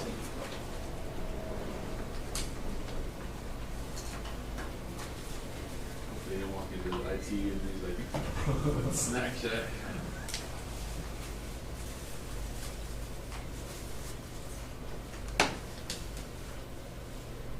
What's the temperature set on there?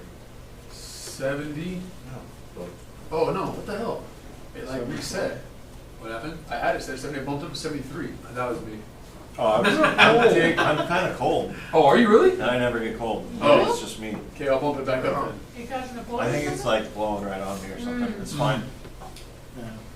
You know when we talked about that complaining part? Yeah, but I can do something about You can that. control it. Yeah, I have control. That's funny.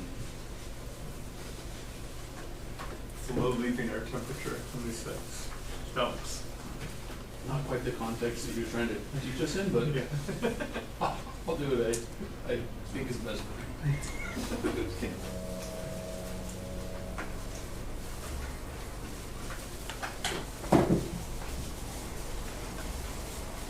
What was wrong with this thing? Communication got lost. We actually have a thermostat on order. That one's discontinued, so there's a newer model. I found one of those and ordered it, but then they said, oh, it's been discontinued. You have to order the new one.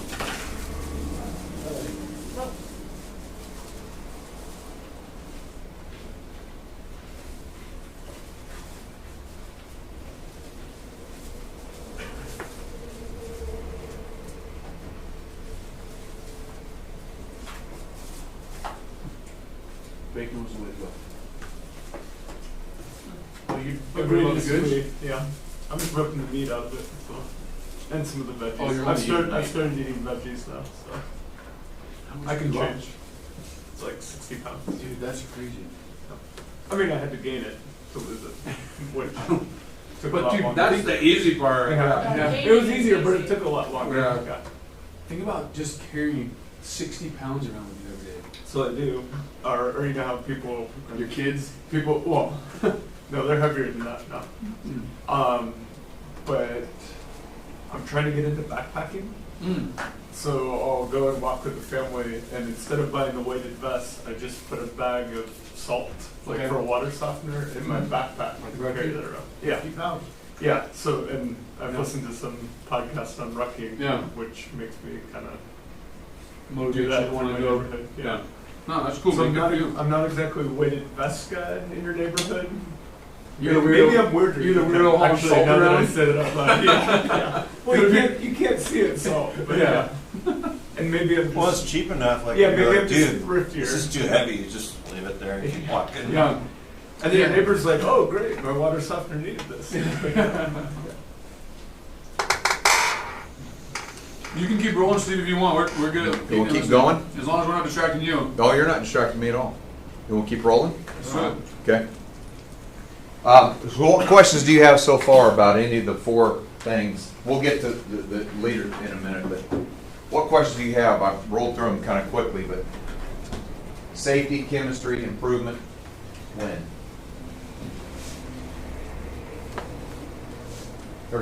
there's a session behind every one of those that kind of breaks all of them out. And that's not why we're here today, obviously, but what can I help you, any of them? Do you have questions about it, or how do they do this, or how do they do that? Anything at all? Now that your mouths are full. Literally everybody's chewing at the same time. Well, I think Mike may have explained this to you from an MSTA conference years back. We do quarterly conversations. We try to create a safe space, and we try to have a action item to help that person with something that they want to try to improve in the next 90 days. And it's a different group of people that help develop those, we call them kind of our core values and that conversation piece. If we're going to try to rethink, I mean, as a leader, I'm trying to figure out how to bring all this together. Should we kind of like hit a reset button and now that there's a different group of people and see what the group feels, or is that something that we as leaders need to kind of trickle down? What is your suggestions, I guess? In terms of core values? Or? No. Of kind of creating the safety and the culture like we're talking about for people to be able to express their... Because that's only 4 times a year. 3.5. Yeah. But I guess my question is we want to try to, I mean, you hear hopefully what is true on our culture, but I think that as different leaders now coming in, yeah, we need to not only maintain it, but continue to improve it. And I think that we're in kind of this rut of what we've always done.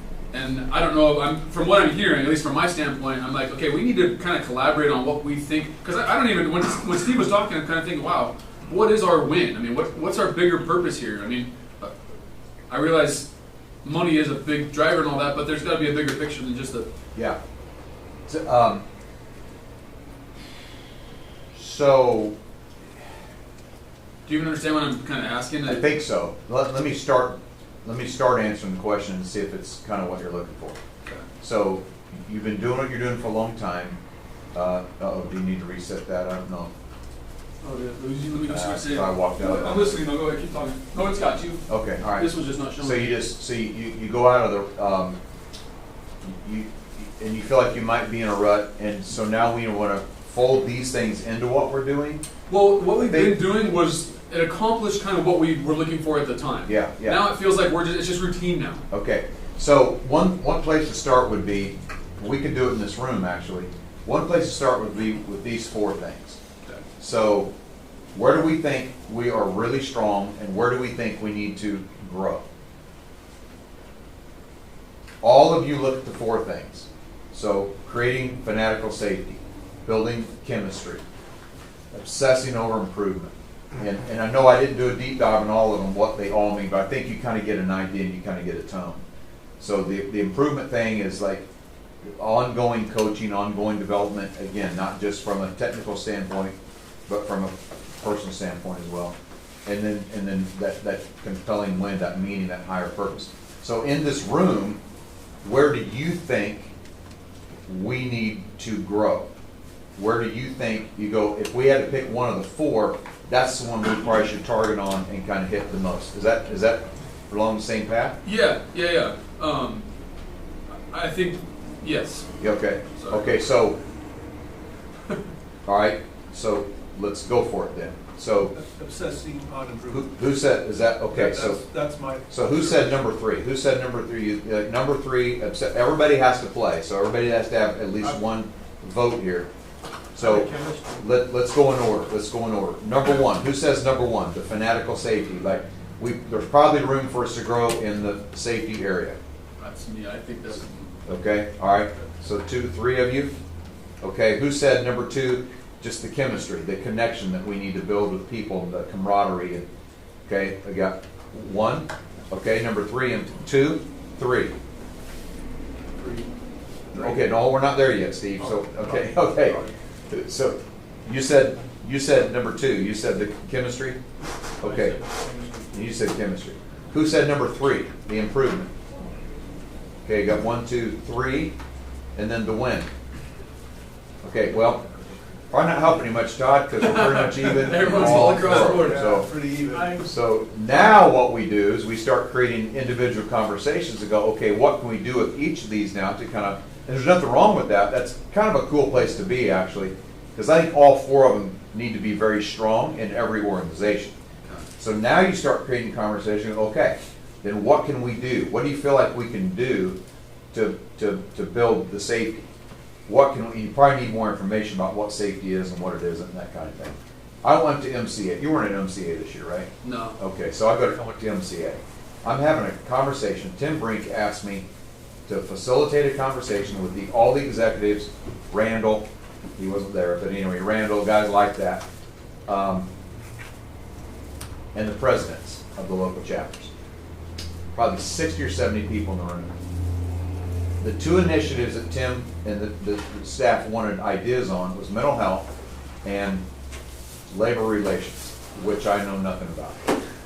So he said mental health, and at MSCA, when Tim and I, you know who Tim Brink is? Yep. We're having this conversation. I said, Tim, are you familiar with psychological safety? Mental health? No. Psychological safety? Nope, I'm not. So I told him what he said. Okay, I think that's probably what we need to hit on. So I get to this conversation, and I created this card. I can send it to you if you want it. The difference between mental health and psychological safety.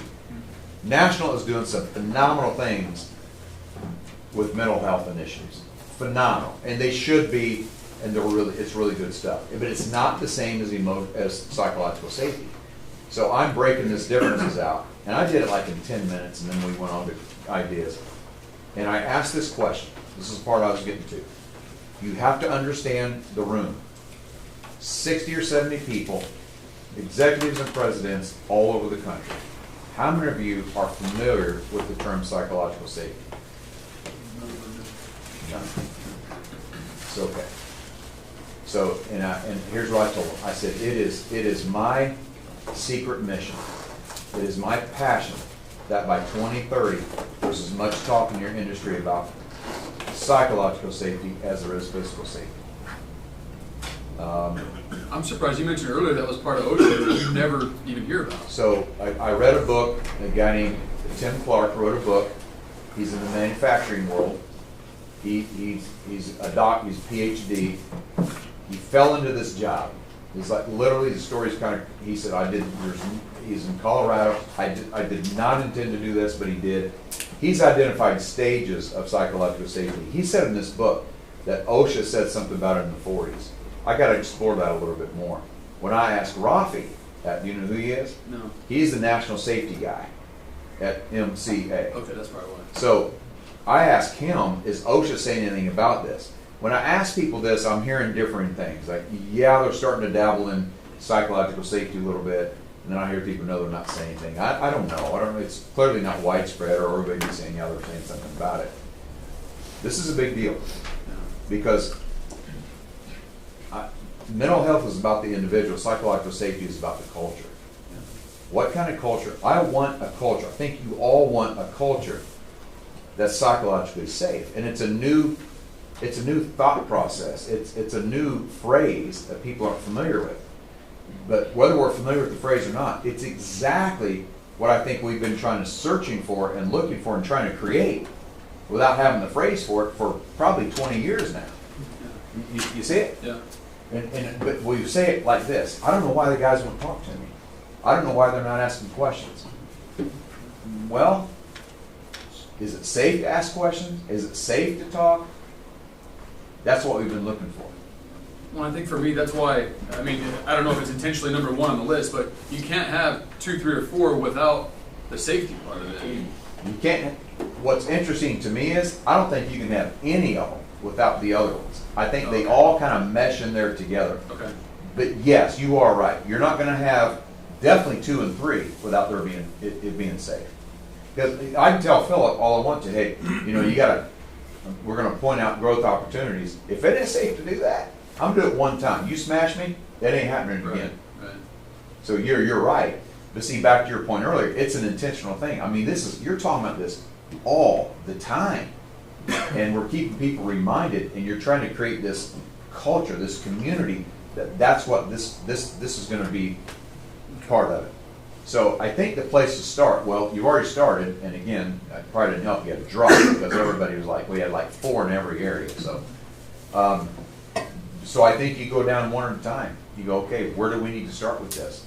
Now, another thing is, would you consider this your leadership team, or is there a leadership team at Western Ally? Well, because we're so many different departments. Yeah, This is service department primarily. The Okay. leadership is really the heads of each department. okay, so then my other question would be, do you want to create this for your service department or for the entire company? I want to do it with our department first, Okay, all right. proof of concept. Okay, so then, for the service department, then, is this your leadership team? Yeah, I'd say so. Okay, well, if then this is where it's gotta start. Yeah. Because if leaders don't get it, then nobody else is gonna get it. So then you start with the leaders, and one thing is this next one we're gonna talk about here, the intentional leadership. How are we gonna lead people in the service department? I'm struggling with that a little bit, because how many different business units do you have besides service?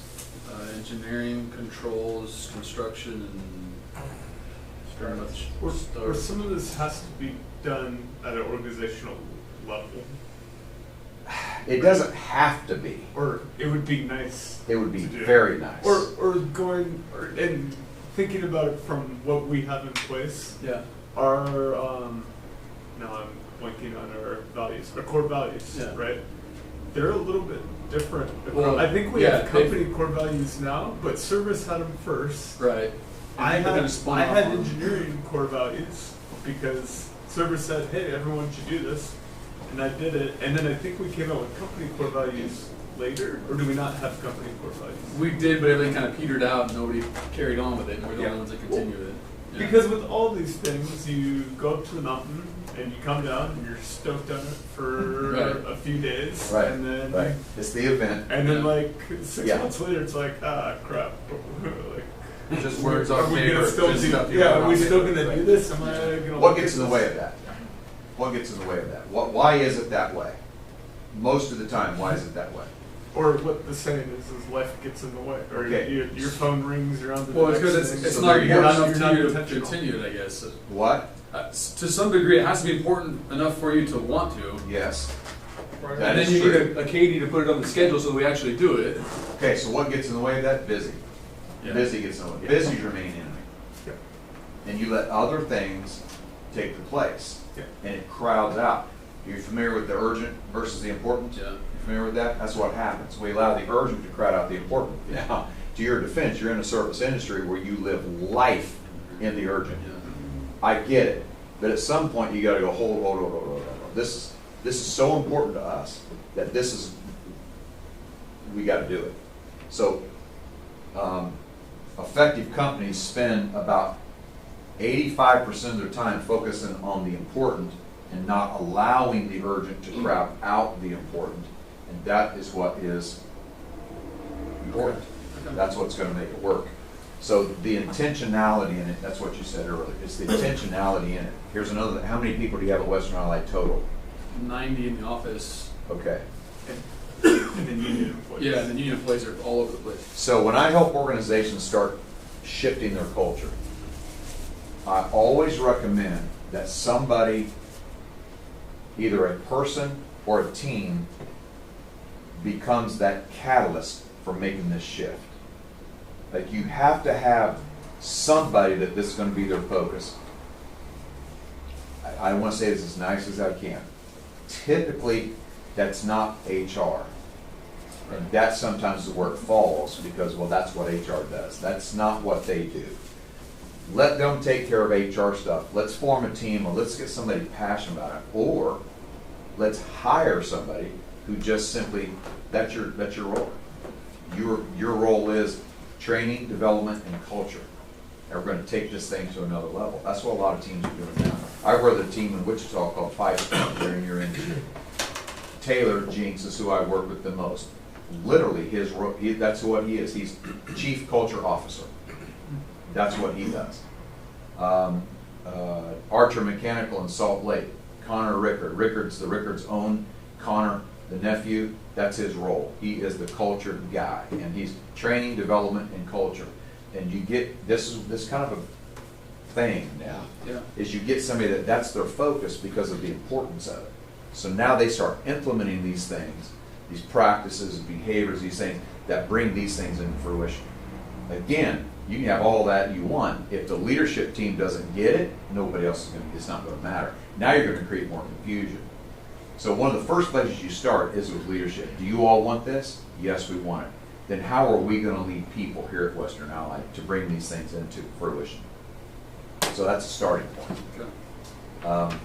And then, you know, it's all stuff that's doable. It's all stuff, I can help you with that stuff, but it's all how you gotta get these, and I'm not saying they're not, you gotta get everybody, if you're area managers, to me, you oversee people in official. Does everybody in here lead people in official capacity?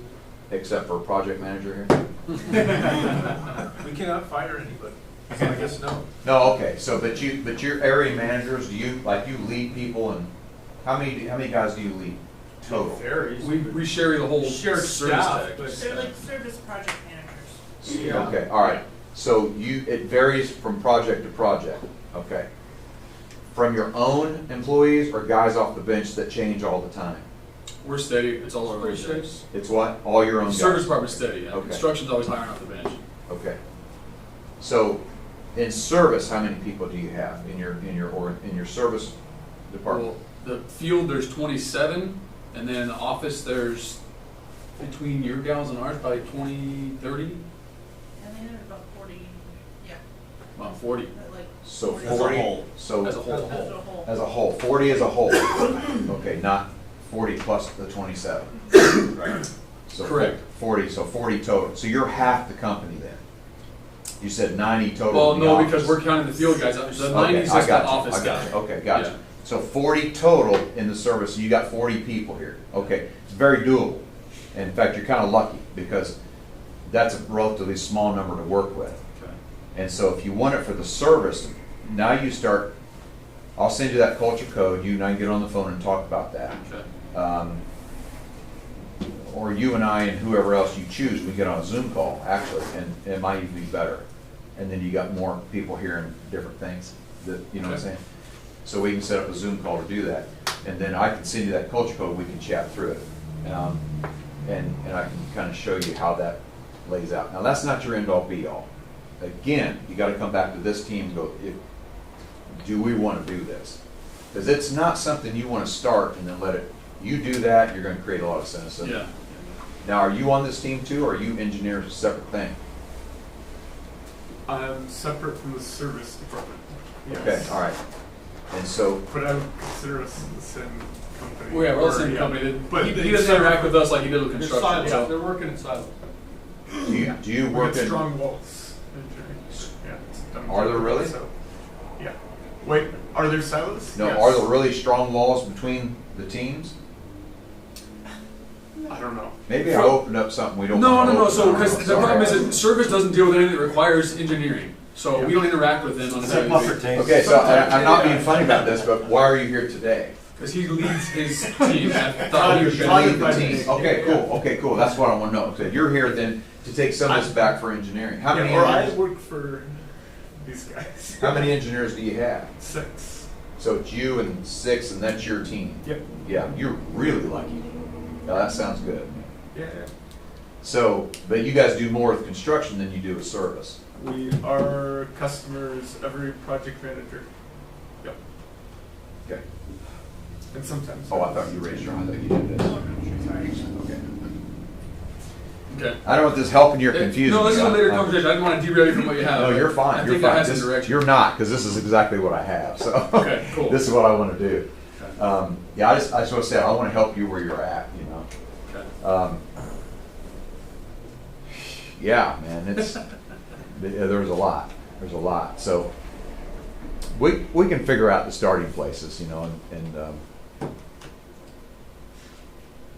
Well, we have every Friday we have our area manager meetings. So I think tomorrow I'm going to derail that meeting a little bit, and we'll have some conversation about this amongst our group. So That's a good start. As soon as we finish the job review. yeah. so you got area managers, 1, 2, 3, Project. Project. So these two are construction side? Oh, you got, okay, you're not area manager. Interacting with the engineering. Okay, all right. So 1, 2, oh, this area manager, show me who you are. You got, okay, there you We're all go. doing 1, that. 2, 3, 4, 5, 6, 7, 8. And you have your own area too, or you just lead Yes. these guys? We're working area managers. We're just in the trenches like the rest of them. Okay, all right. There's 3 more that aren't here. These Oh, have okay, more all right. say-so than we do. So you got 12 area managers then. Right. Okay, and literally everybody else in the service team, they lead everybody else in the service team. You have no one else that's out there on their own that they don't lead. Is that true? Other than CJ. Yeah, we have a service manager who's still quasi field, but other than that, yeah, it's us. All right. Yeah, we can check through all that. We'll get through this. Okay. You and I can chat more about what specific questions you would have. We can figure out a game plan for you. And you don't need me to start a lot of it. You can do a lot of this if you're just asking. I have ideas already. I just want to make sure I'm not leading myself down a rabbit hole. It's fine. And if you want to run those ideas by me and chat that way, perfect. Because you don't, there's a lot of stuff you could be doing. And same with engineering. You can take some of this back and, start Monday. I wouldn't start tomorrow, it's Friday, but Monday. Yeah. So, I think this next part might help you a little bit too, as it relates to leadership and what leaders can do. So, and what they do. So, as I said, the bonus, they're led by intentional leaders. And again, the word there is intentional. So there are, I'm going to deviate here and go over to the next page. If you look at the next page under number 5, and I'll tell you what number 5 is before you leave, but if you look at the bottom where it says answer the big 3, you see that part? Yeah. Okay, here are 3 questions that I think every leader needs to be prepared to answer. I think every leader should answer them. I think every leader should not only answer, but write their answers. I think this should be a document containing the answers to these questions. First question is why, who are you and who do you want to be as a leader? Who are you and who do you want to be as a leader? So this is going back right here. Look here. So I said impact level, they follow you because of who you are. They can't know who you are until they know what? I'm sorry. They can't know who you are until you know what? Who you are. Who you are, exactly. As a leader, not as a person. And this is where it gets tricky because some people in your industry, especially, they're leading people they used to work with. Well, they know me. I know they know you. They know you as Bud. They don't know you as Bud the leader. So who are you as a leader? And you've got to know that. And a lot of leaders don't know who they are as a leader. They've never thought this through. Well, if you don't know who you are and who you want to be as a leader, you can get very reckless. Like there literally are no boundaries for your leadership. So who are you and who do you want to be as a leader? You got it? Here's the second question. Why do you choose to lead people? Why do you choose to lead people? Now, play with me on this. Out loud. Are people annoying? Yes or no? Yes. Are people irritating? Yes. If it were legal, can you name 5 people right now you'd like to slap? 10. 10. not legal? All right, when you go home at night and somebody says, how was your day? And you go, yeah, my day was not good at all. And you start telling them about your day. Was your not good day more about the tasks that you had to do or the people you had to deal with? Say it out loud. People you had to deal with. When you signed up for this gig, when you were sitting in high school or college and you thought, I think I want to go into mechanical contracting, what were you thinking about? Fixing things and doing project stuff and engineering stuff or leading people? What were you thinking about? Say it out loud. Fixing. Out loud. Project stuff. No, out loud say it. Everybody, out loud. What were you thinking about, Phillips? You thinking about engineering. I was, well, Are you getting all this? The equipment part, not the people. Yeah. Okay, so here's what you just told me. People are annoying. They're frustrating. They ruin my nights at home with my family.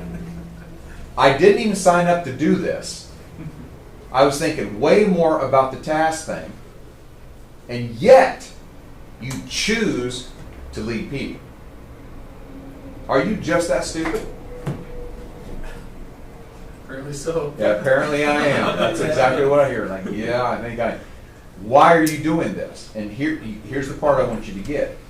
If you don't know why you choose to do anything, you're more likely to quit. And in leadership, not quit and leave, but quit and stay. And now you're doing damage to the people that you're leading. And you're not doing it on purpose. You're doing it because you can't answer these questions. Why do you choose to lead people? My views are a little different. Me going through high school, I knew what my career path was. I wanted to be a firefighter. I grew up. My whole motivation is to help people, make them better. So coming to this is a little different for me. I want to be a leader because I want to help people. I want to make them better. There you go. So there's your why. Why do you choose leadership? Because I want to help people and I want to make people better. Yes. Now, couple that with who are you and who do you want to be as a leader? And then take that information and add question number 3. What do you really believe about leadership? What do you really believe about leadership? You can start answering those questions. You start creating what I call a leadership statement. This is who I am as a leader. This is why I choose to lead people. And this is what I believe about people. This is what I believe about leadership. And now you give that to the people that you lead, and it is no shock to them of why you're doing and saying and asking some of the things that you're doing, saying, and asking. Because now they start to know you as a leader. And you know you as a leader. And here's what I believe. Pre-leadership statement or pre-answering these questions, your leadership is just like this. Anything goes, man. You start answering those questions, and your leadership, you get a little more targeted. Now you start creating things that you didn't know you could create before. Because now you're understanding you better, and they're understanding you better. And that's a conversation you have with them. You see it? And so that's a great place to start, is now you collectively answer the question, who are we? How are we going to lead people? On the service team at Western, how are we going to lead people? Because the truth is, you got a dozen area managers, name change, but we can talk about that later. You got a dozen, my language, area leaders. But you can get a dozen different styles of leadership, and that's confusing, especially when they're switching all the time. And they don't know who they're going to work with from project to project. Well, I mean, this is what Rick did. This is what Rick said. Yeah, well, this is what Sean did. This is what Sean said. Well, now Steve's new, and he's doing this. And, like, it's confusing. And what happens is your credibility begins to erode a little bit. And now they don't even believe in the leadership team itself. You get it? So, who are you? And all these, like, how are we going to lead people? What are we going to grip? What are going to be our 5, 6, 7 principles of how we're going to lead people? Now, in this next part, I'll show you a little bit. I'll show you one way. It's not the way. It's one way that you can help to answer that question. So, explanation of leadership. Segue us into this. The explanation of leadership. If somebody asks you, if somebody knocks on your door and they said, hey, I've never heard of leadership before. I don't know for sure what it is. Explain leadership to me. How would you explain leadership to that person? How would you explain leadership? Coach. Okay, it's coaching. Setting an example, Guidance. coaching. Set an example, guidance, encouragement, Discipleship. discipleship. Aligning goals. What? Aligning goals. Aligning goals with whose goals? Individuals and company goals. Okay, Setting expectations. okay. Leading by example.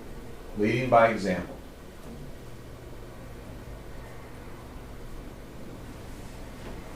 How would you explain leadership? Now, this leadership statement you create, and so that helps you. You right there, you started going, okay, this is it. Now, what does that mean? What does that look like? Here's my explanation of leadership. It's twofold. It's not an either or, it's a both and. Two things. You ready? Love people and show the way. Love people and show the way. Love people and show the way. Do you need a pen? No, I'll just take a picture of his. Okay. I was looking and said, Steve didn't have a pen. Now, if you just love people, well, you're probably a sweet person. People probably love you back. But there's a high chance you're leaving a wake of chaos behind you because you're not really showing the way and you're not getting anything accomplished. If you just show the way and don't love people, you're probably a tyrant. And you're leaving a wake of destruction behind you because you kind of dehumanize people a little bit because all you're about is just showing the way. Or you get it? It's not an either or. It is a both and. Love people, show the way. Love people and show the way. How many of you have kids again? Show me. Who's got kids? Same thing you do with your kids. You love them and you show them the way. You love them and you show them the way. Now, let's go back to the question you asked me about John Wooden. Why is it that John Wooden can do what he did and other coaches who probably are as smart as John Wooden, maybe smarter, are not doing that? You get it? Why is it that some leaders will do the exact same thing as other leaders and yet the results are completely different? Show me again who played high school or little league sports. You guys, okay. You have a coach that yell, scream, cuss, holler, slap you in the head, make you look stupid in front of the team. And the kid walks away and goes, man, I love that guy. And that's Coach A. Coach A gets all kinds of results from that kid. He gets results from every kid on the team. It's amazing. But he yells, screams, cuss, hollers, slaps him in the head, makes him look stupid. Then you got Coach B, who's on the same staff. Coach B yells, scream, cuss, holler, slap you in the head, make you look stupid. He can't get any results from the kids. Why? Then when they're doing the exact same thing, the actions are the same. They're getting tuned out somehow. They're not listening. Yeah. Yeah, it's fascinating, isn't it? Because you've seen this happen. So now you come to work, same thing. This is why I'm saying you might have varying levels of leadership. You got varying beliefs and philosophies about leadership. We got to bring all that in. So why is it that this guy is doing the same thing as this guy? He's getting results. This guy's not. And he's even trying the same thing because it's working. Well, I'll do that. That's why, listen, a lot of that is when you go to conferences, you hear, okay, I'm going to go home and do that. And you go home and do that, and you go, well, I don't know if that's working. Listen, it's not as much about what you do as it is about who you are as a leader. You're never going to be a better leader until you become a better person. It's not going to happen. Now, I want you to think of your level 3 leader. Think of the leader in your life. Boss, school teacher, coach, whoever that is. Think about this person. And what I want you to do, I want you to do this in your groups. I want you to do this collectively, I want you to do it in groups, and then we'll pull it together. I want you to chat about what did they do to make them your favorite? Why is it they're your favorite and somebody else is not? What did they do? All right? All right, chat about it. Why don't you pull over here and talk with these guys, you 3, and then you 4, and you 3. Can we do that? All right, just real quick. I'm going to give you about 3 or 4 minutes. What did they do to make them your favorite? Who's your favorite leader? I can't. My guys now. Yeah, who's your So favorite? who comes to your mind? Like historically, you think that's an individual? That's not the air conditioning industry.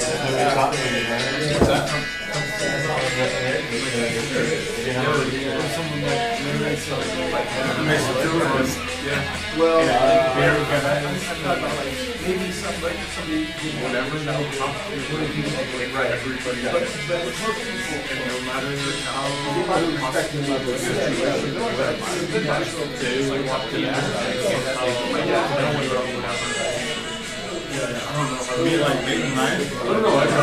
It's funny because I was thinking about the sports context when you brought it up, but when you say that about somebody, Commander. You know, I wasn't used to it, so Empire. No bullshit guy. so we were like, oh, you know, This is what he's for. I think this very sound no guy kind of I just remember going with Larry and project manager for engineering design, who had like completely hand-cleared projects, and I did some conversation, and I was cleaning it up with them, and we watched the videos like, this is the worst, and he just just showing you like, hey, show me how to like, how can that's an example of like, taking ownership, old school, like,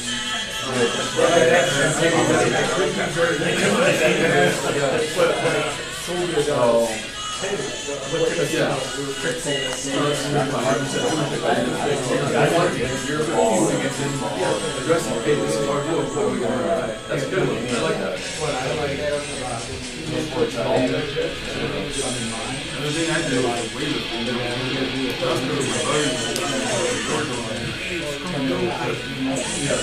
no actual sport. He'll let you try it, and then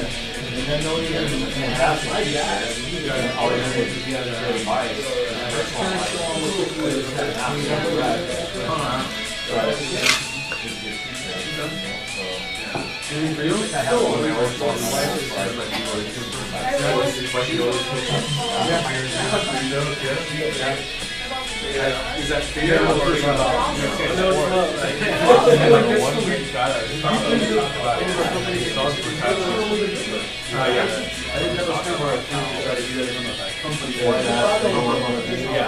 Not necessarily personal stuff like that. Great, that's so they're always like, sorry,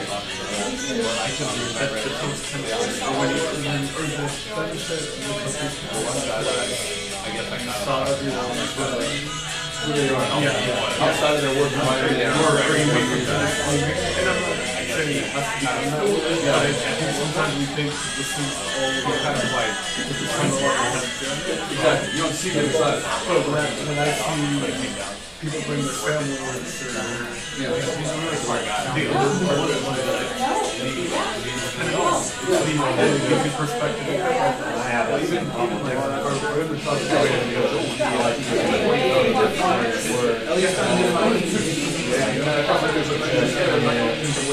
You were going back to your brother's wedding, and like, the thing for me is sticking out a little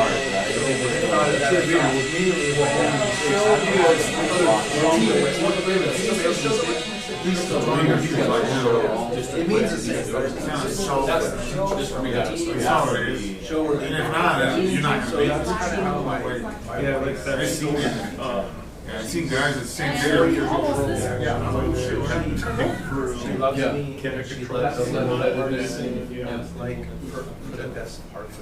Okay. All right.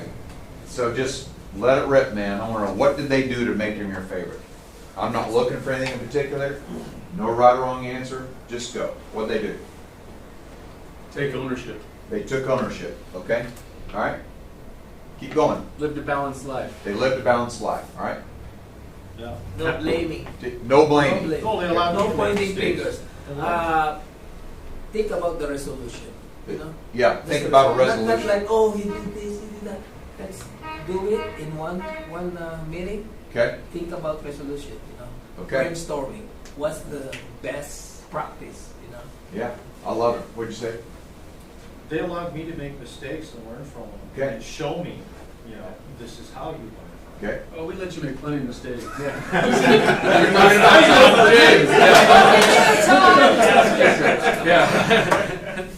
Okay, what else? Keep going. Good teacher. Okay, what? Good teacher. Good teacher. All right. What'd you say? Led by example. They live by example. Okay. Philip, what'd you say? Kind of struggling to find. Okay. All right. I think they show love. They what? Show love. Look at that. They showed love. You stole my word, man. Said it showed love. What'd they do, Tony? freedom to like express your ideas and run with the project. Okay. How did they show up? I was explaining to them like for like I have a manager, my old manager. Yeah. So sometimes it doesn't matter what's said in the job, in the day. In the end of the day, oh, let's go to eat out. Okay. Yeah. So they just would do things with you, and that's how they showed. Oh, I love that. I love that. I love that you said go eat out. I love that phraseology. Yeah. I could listen to you talk for a long time. We got to move on. What else? Give me a couple more. What'd they do? Do the right thing. They did the right thing. Okay. I think I can appreciate it now that I'm older that they actually hold you accountable. Okay. All right. All right. Now, here's what's interesting, man. And I do this a lot, so I listen carefully to what people are saying. And I really wish badly that several years ago I should just start listening now. It's going to grow pretty quickly. But all these things that you said couldn't be argued that you've had some leaders that are not on your favorite list that did the exact same thing. Yeah. Oh yeah. Sure. You've had leaders that were horrible leaders that did some of those things. They held you accountable. They led by example. They might have taken you out to eat. You're right. They did that. So my question is, why is that person on your favorite list and the other person is not? It's more in the delivery and how it was treated. And see, that's what fascinates me. Like, what is it that separates great leaders from horrible leaders? What is it, back to your question, that John Wooden did that other people aren't doing? They're doing this, they're all coaching basketball. It's relatively the same thing. What's going on? So here's what I learned. I learned that all leaders, all coaches, anybody that's in any kind of lead, even people that don't lead people in an official capacity, people that show up to a team, they're all leading and they're showing up from one or two places. While the actions are the same, where it comes from is different. And this is exactly what I have found that separates great leaders from. That's why two can do the same thing and get two completely different results. It's not what they're doing, it's where does it come from? What is the source of that? And here's what I learned. All leaders lead from a heart of love, or they lead from a heart of arrogance. That's it. Are you seeing it? And you know intuitively when somebody is showing up or leading from a heart of love or showing up and leading from a heart of arrogance. That was part of your question, Lindsay. How do you know? You know. You know. Now, I'll show you some actions of that. But intuitively we know this. Are you getting it? So when I lead from heart of love, who is it ultimately about? Them. Yeah, it's about them. And when I lead from heart of arrogance, who is it about? Me. There you go. So that's exactly why you said, okay, well, they held me accountable. They pushed me. They were hard on me. They challenged me. I hear this all the time. Well, you've had other leaders do that. You didn't say they were your favorite. Yeah, but it just felt different. Why did it feel different? Well, when this person pushed me, you knew it's more about you developing and being a better you. When the other person did it, it's more about just getting crap done. You see it? It was more about this. So this is it. This one was more about the person, and this one was more about the job. Whenever they brought correction, coaching, did they ever yell at you? Yeah. And you loved them anyway. But the other dude yelled at you and you didn't love him. Why? Because you could tell. Is more about the person or is more about the job? Are you getting it? When I lead from heart of love, it's about encouraging and building up. The words that are coming out of my mouth are coming out to build you up. Over here, it's more about discouraging, or the words that are coming out, if words even come out at all, are more about discouraging. So over here, you create worthiness, and over here, you can actually create shame. Over here, you build connection, and over here, you create or remain in isolation. I'm not telling you they're bad people. They're just not intentional. They're just simply not intentional. Because leadership to them means something completely different. What does it mean to you? These people are a little more intentional. They know why they're choosing to lead people. They know what they want to create. That's the intention that comes with it. Are you seeing it? One leads from a heart of love, and the other leads from a heart of arrogance. Listen. Now, let me explain this. I should have explained this earlier maybe, because I use the word love, and especially in your industry, I get a lot of funny looks. Pretty sure HR said that's illegal. Okay, hang on. So, in our English language, we have one word, love. That's it.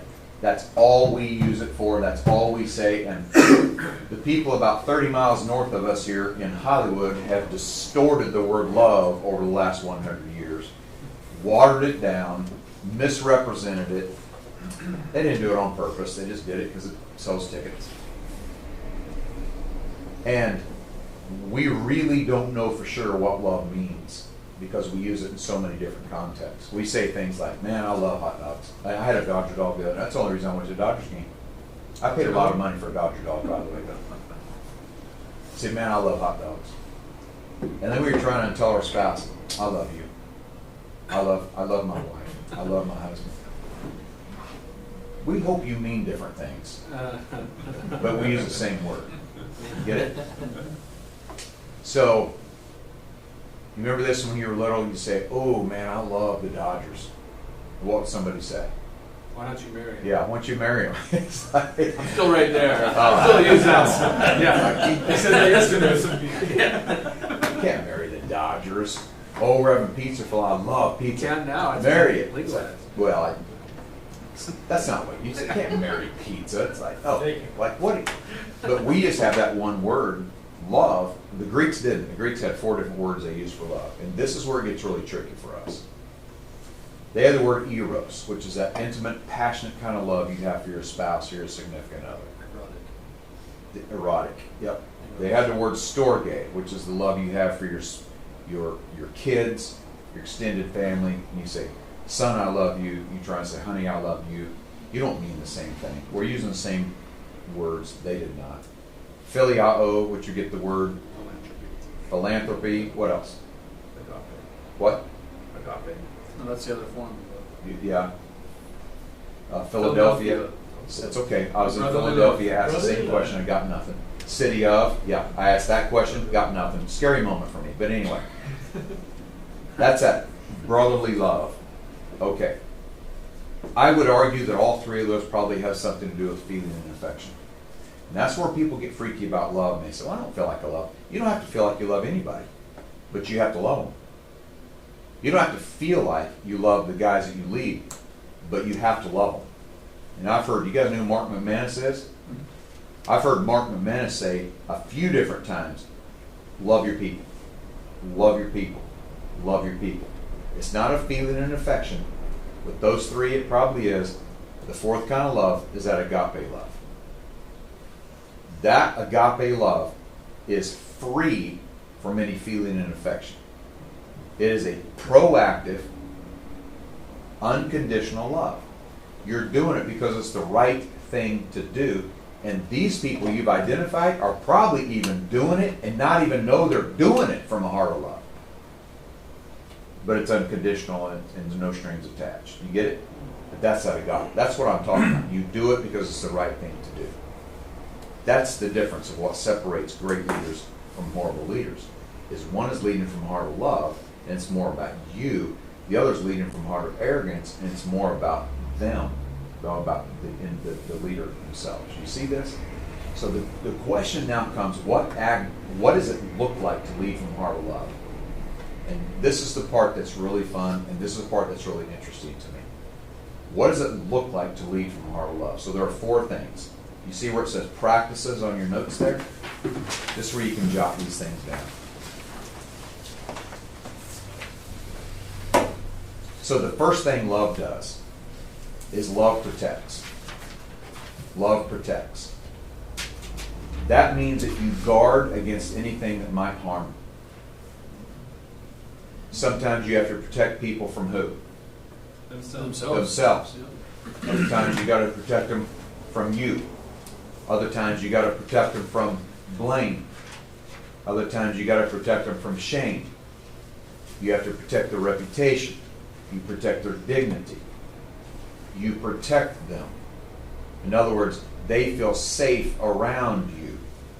And when you lead from a heart of love and protect people, protection is a natural byproduct of love. You remember the favorite toy you had when you were a child? And your brother and sister wanted to play with that toy? Oh no. It was on. Don't touch. Because you're protecting it. That's a natural outflow of what love does. Do you see it? Is you protect. You support. You guard against anything that might harm. Look to the left. When you protect people, I mean on your notes, not to the left of you, but on your notes. What does that create? A natural safety. Where does the safety come from? And this is why it's hard to answer your question earlier. It's like, this is where it starts. It starts with leaders protecting. That's the mode of leadership we're in. We protect people. And we're going to guard against anything that might harm, or we're going to make this a safe place. That's the style of my leadership. That's why all of you in here can say, that's what made my favorite leader my favorite leader. Did you feel safe around him? Yes or no? Yes. Out loud, yes or no? Yes. Yeah.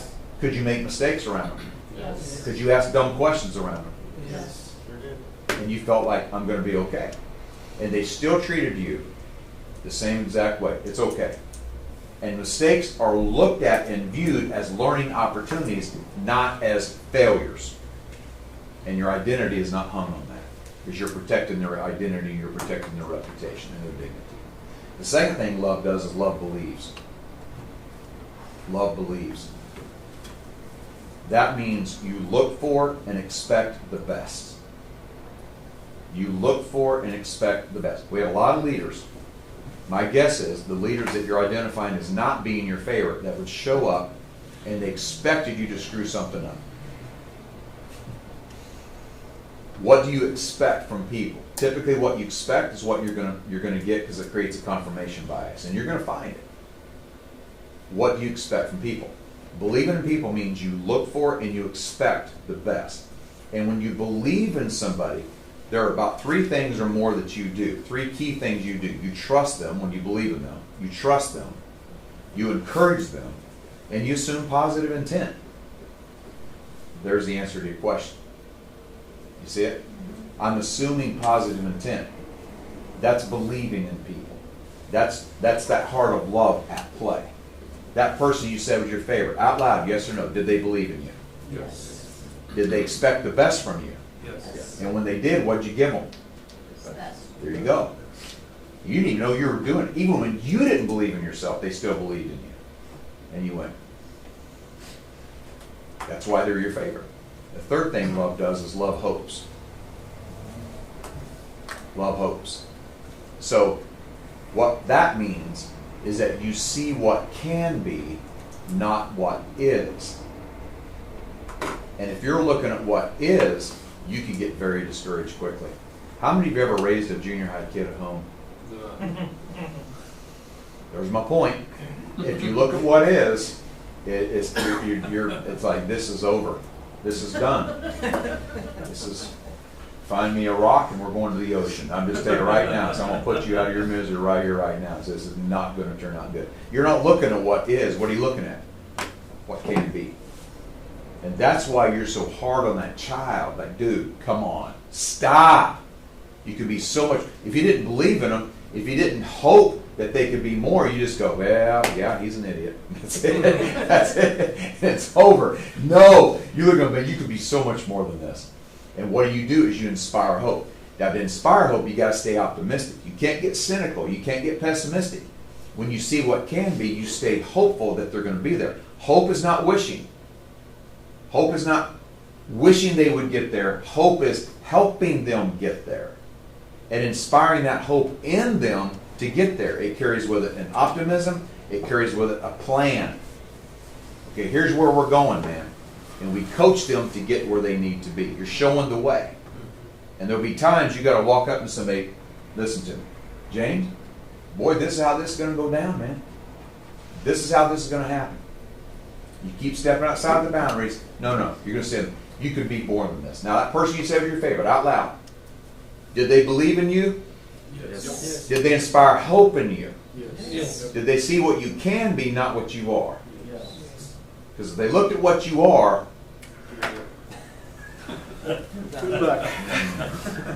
Game is over. this is not good at all. And this, I hear this from leaders all over the country. It's like, oh, look at that guy. He's just so, okay, I'm looking at him. Now what can you do to help him get beyond that? Well, it's not my job. Are you as leader? It's your job. Period. It's your job. See, that's why we use the word manager and supervisor often, not leader, because now you're putting pressure on somebody. You see what I'm saying? Fourth thing love does is love perseveres. Love perseveres. Love sticks, man. It commits. And here's what this means in the truest sense. You do what is right in spite of others' actions, not because of others' actions. Are you getting it? Because it's proactive. It's not reactive. You're doing what is right in spite of their, not because of their actions. What keeps you persevering? Purpose. Because remember, if you don't know why you choose to do anything, you're more likely to quit. And not quit and leave, but quit and stay. That's not perseverance. You're going to stick. Your favorite leader. One more time, I'm going to ask you this. Did they quit on you? No. Could they have? Sure. Yes. Should they have? Yes. Yeah, they probably should have let me go a long time ago. But they didn't. They persevered because of all these other things. They committed, like, no, this is going to happen.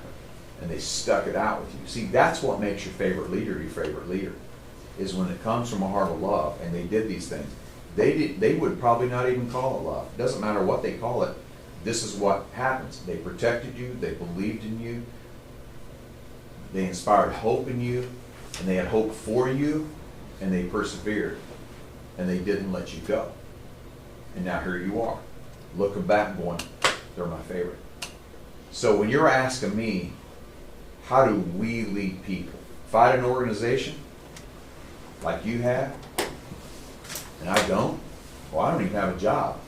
But if I had a job and I had an organization and I had leaders, these would be our 4 principles of leadership. We're going to protect people. We're going to believe in people. We're going to inspire hope in people. And we're going to persevere. That's what I call, at the bottom of the page, the Probelhopper effect. Say it out loud. Probelhopper. There you go. Probelhopper. Try it again because it sounded a little gibberish. Go ahead. Try it again. Probelhopper. All right. You see why it's Probelhopper? Yeah. Thanks. Yep.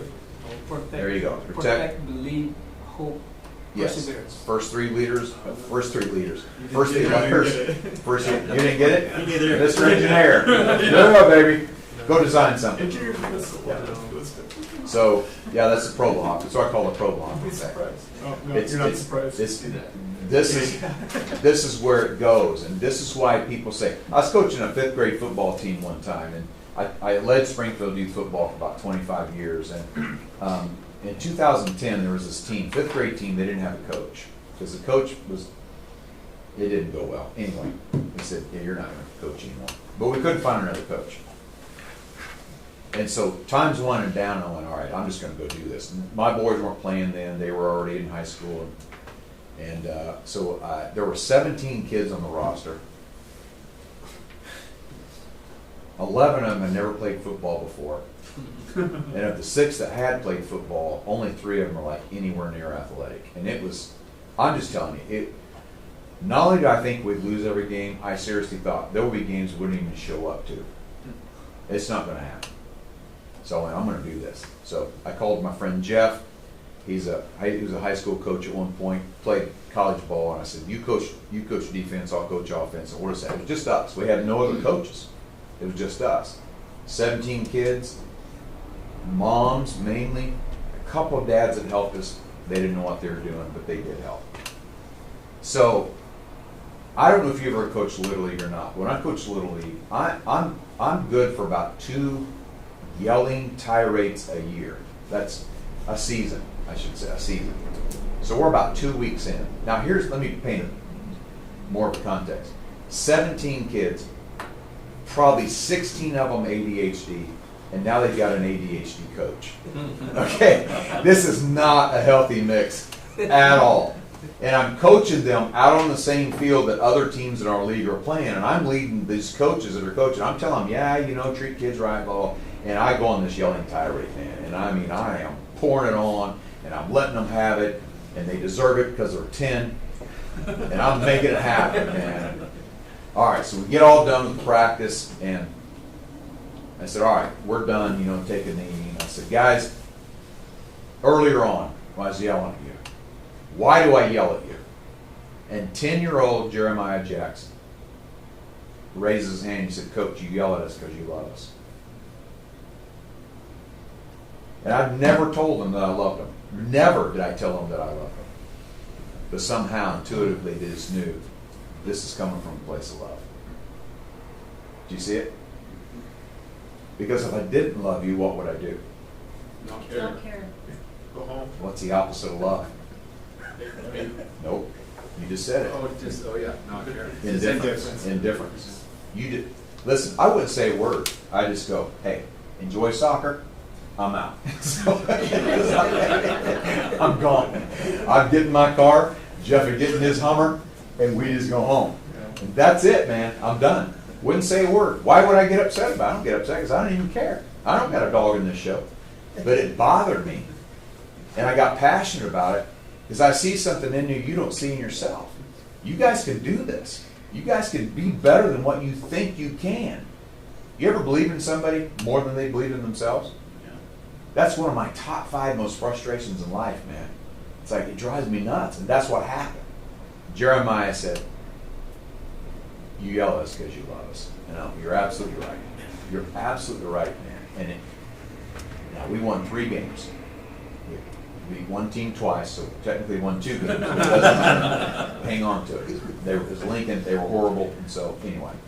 And I did the schedule, so I scheduled them twice because I know this is going to be a great win for us. So anyway, so it's a little one of those Rocky things, like I'm going to put you with easy teams, you're going to get this.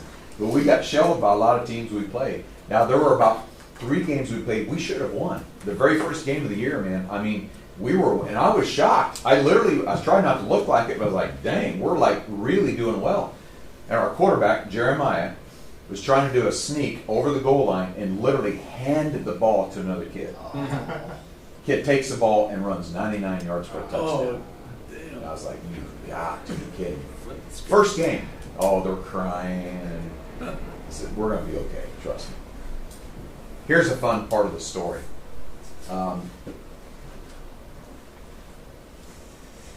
My son, Blake, is on staff at a church that we go to in Springfield. And I spoke there in January. And I get done 2 different times. This is the late time. And I get done, I'm walking out.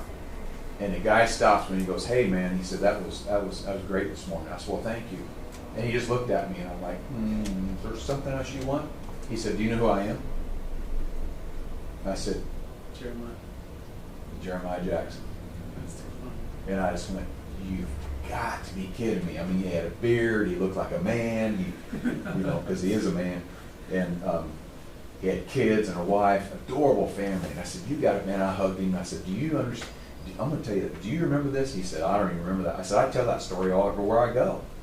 Like, and he said he didn't remember. So now I'll see him probably Sunday. And I go, I told the story again. Like, he's never heard the story, but I briefly told it to him. But it was fun, man. That turned in to one of the most fun seasons I ever coached football. And a lot of it was because Jordan wasn't playing at that time. That's my son. So it was like, oh yeah, I got freedom now. But it was fun, man. And I didn't go into it thinking it was going to be that, but it was fun. But that kid, so here's my point on all this. If a 10-year-old kid can intuitively sense you're doing this out of a heart of love, do you think adults kind of know? You get it? They may not call it that. They may not use the word love. That's okay. But that's exactly what it is that Provolhopper effect. And if you, again, you look over to the left of all of those. Protect, safety, believe creates chemistry. Hope, improve. People aren't going to improve without hope. They don't believe they can. That's a leader. It's a role of a leader, is to make them believe they can. And to me, that's that Provo Hopper effect. You see this? What questions do you have about that? And I'll go to this page 3 and we'll wrap up. When you said that obviously if a 10-year-old could recognize anything that adults could, Yeah. do you think that the older they get, they do get somewhat callous to that though? Because I think what happens is that the more a kid doesn't experience that, the more he becomes callous to that. That's what I believe. I'm not telling you that's true, and I have nothing to back that up, only my own. I'm 63 and a half, so been there, done that a little bit. That's my own perspective from my own experience. So you get these guys, you got guys at Western, I promise you, I'm not saying because it's Western, I'm saying because statistically it's true. Oh, I don't need that. And they're hard. Yeah. To me, that's what's happened to them. Is they have not experienced that. And yes, they become callous to it. And they're harder to break through, Yeah. but they still need it. Sure. Because Now, we've underneath, experienced that. Some of our younger guys, the field guys, when we talk to them, they acknowledge it. And the older guys, they take offense to it. It's like, dude, we're trying to help. they take offense to it because it's are they older? Yeah. That's why. It's the mentality. Yeah, they just, anyway, I got a sticker for you, it says Provo Hopper. You can just take this. Sweet. So, that's why, is because they're not used to it. They didn't get it at home. They don't know what it looks like. I don't know. There are a whole lot of things below the surface there, man, that kind of blow that for everybody, Here's some extras. You can take those. Thank you. Yeah. Yeah. No, you're talking about layers and layers and layers and years and years and years of hurts and pains and disappointments, and Sure.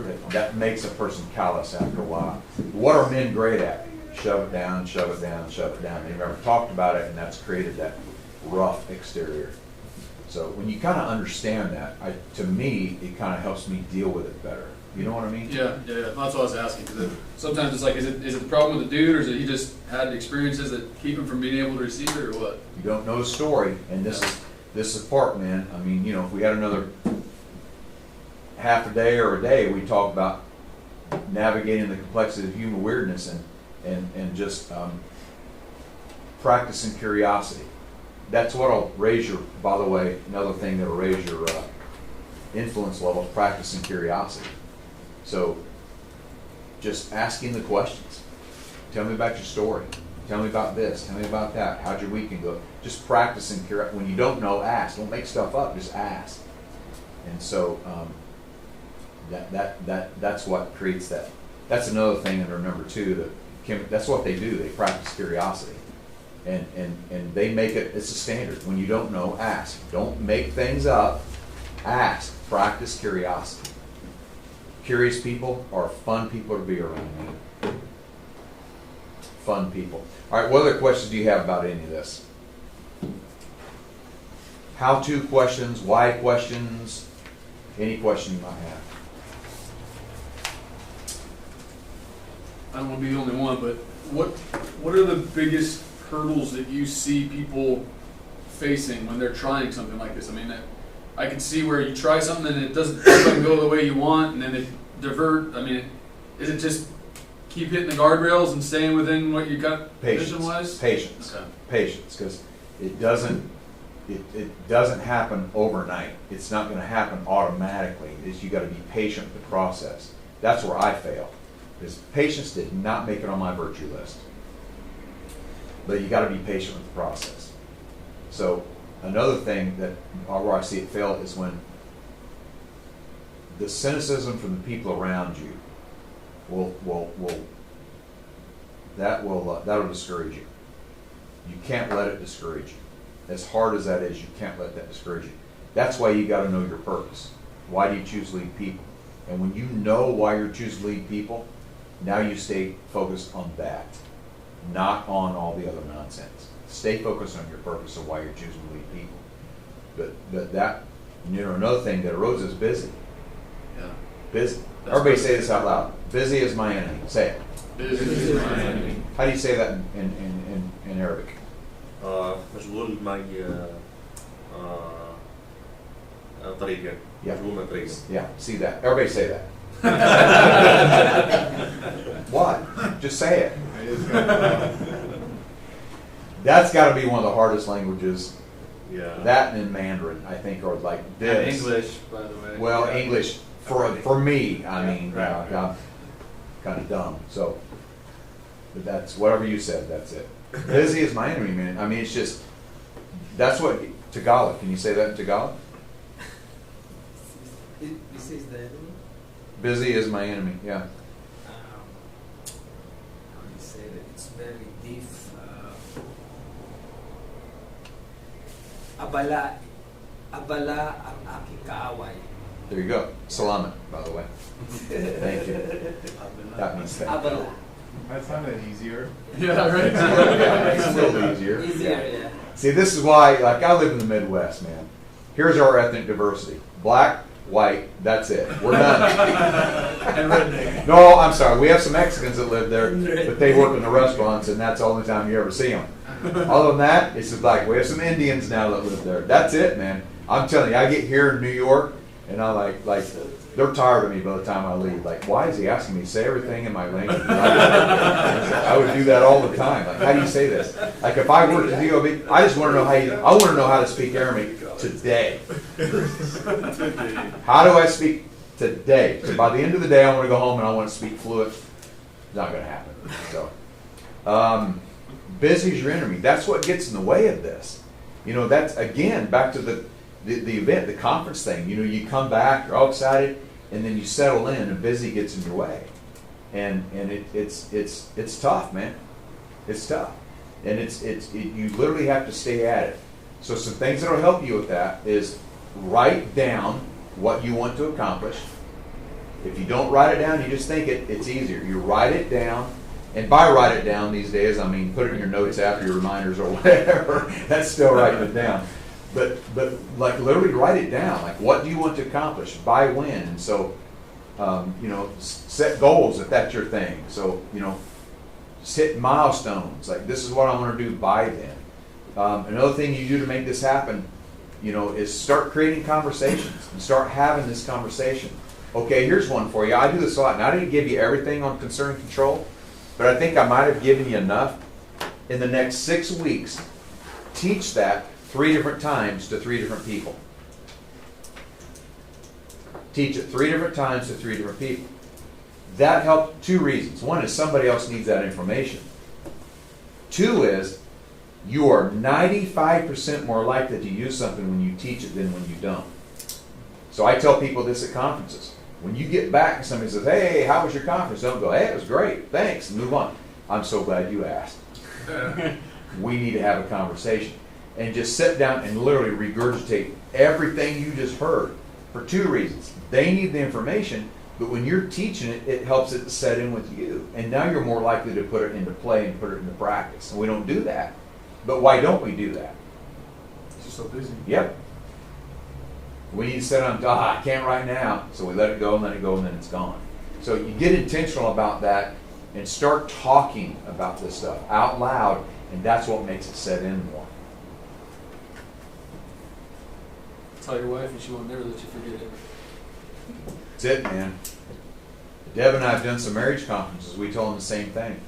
You know, so I was up in Ventura. We've done three or four marriage conferences up in Ventura, Oxnard area, at the Residence Inn there, where the Cowboys do their spring training. They still do it up there? Do you know?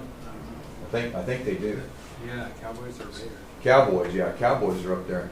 Anyway, so I was up in Ventura. We were doing this like 6 years ago, and I said, all right, 80 couples in the room, 160 people. So I said, all right, here's my challenge to you. In the next 90 days, have 30 intentional conversations.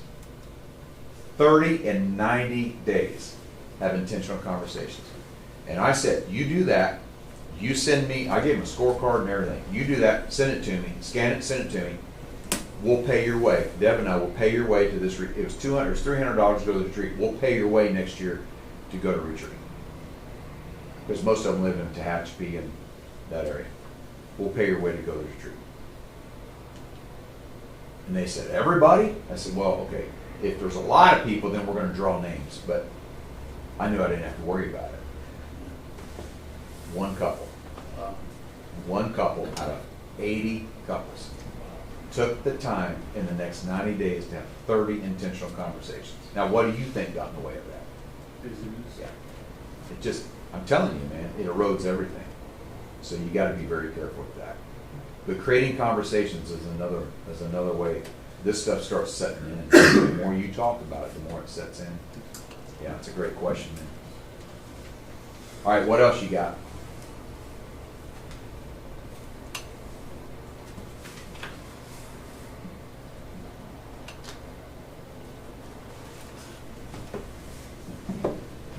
We're gonna fill in the blanks on this, or we can skip it.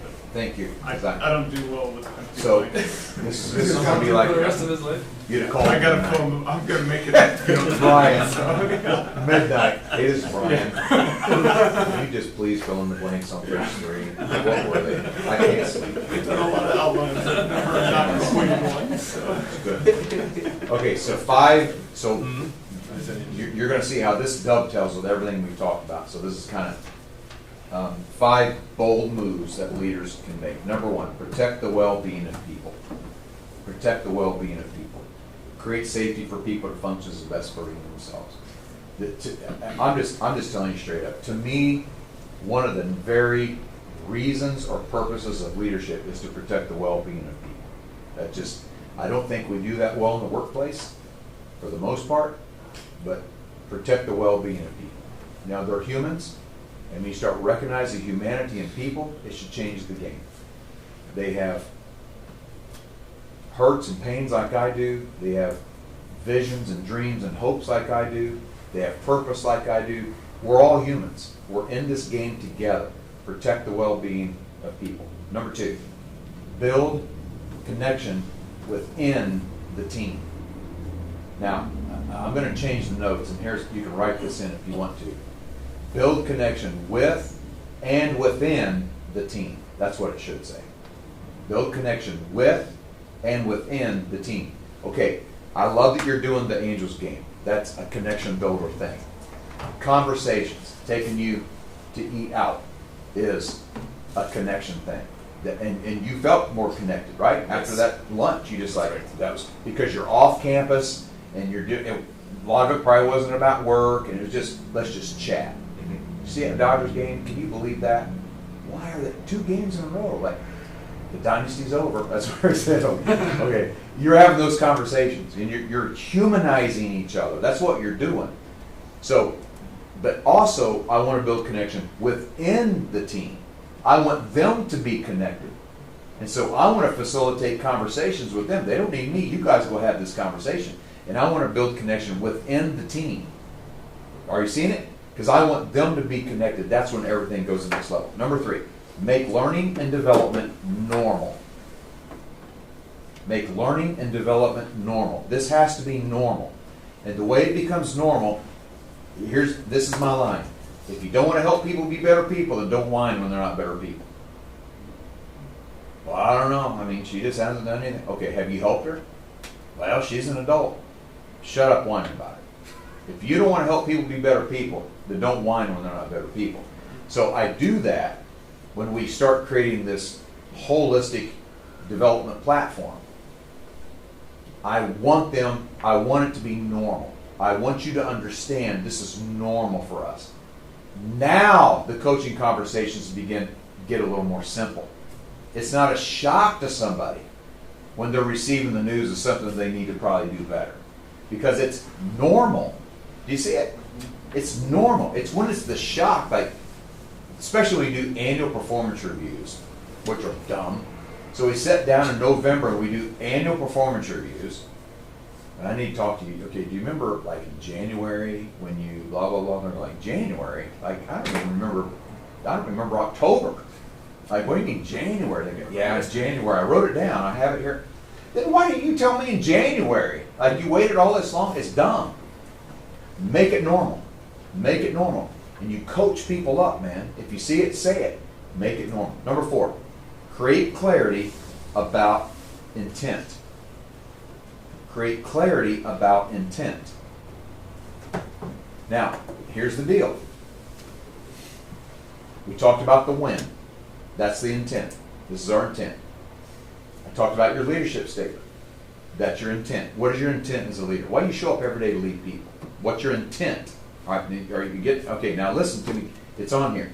If you don't declare your intent, people are free to assume what the intent is.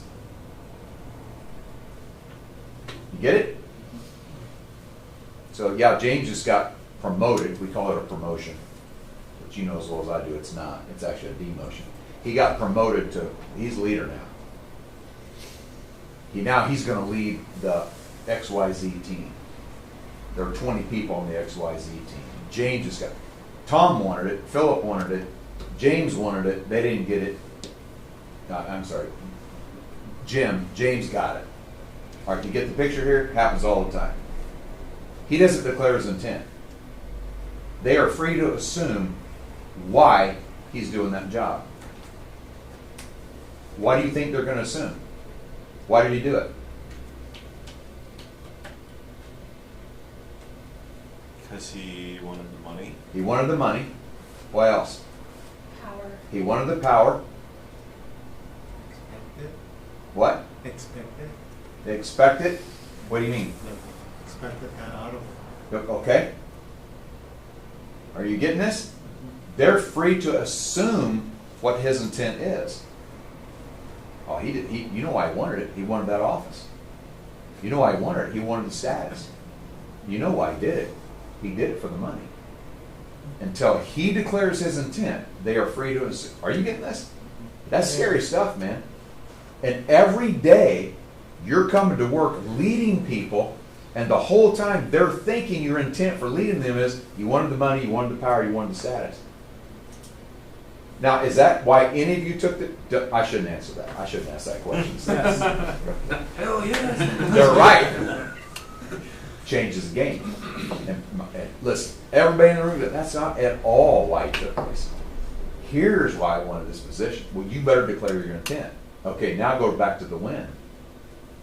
Why does Western Allied exist? Why are we here? Why do we do what we do every single day? Why? What do you think 90% of the people are going to say? Make money. Okay. Is that it?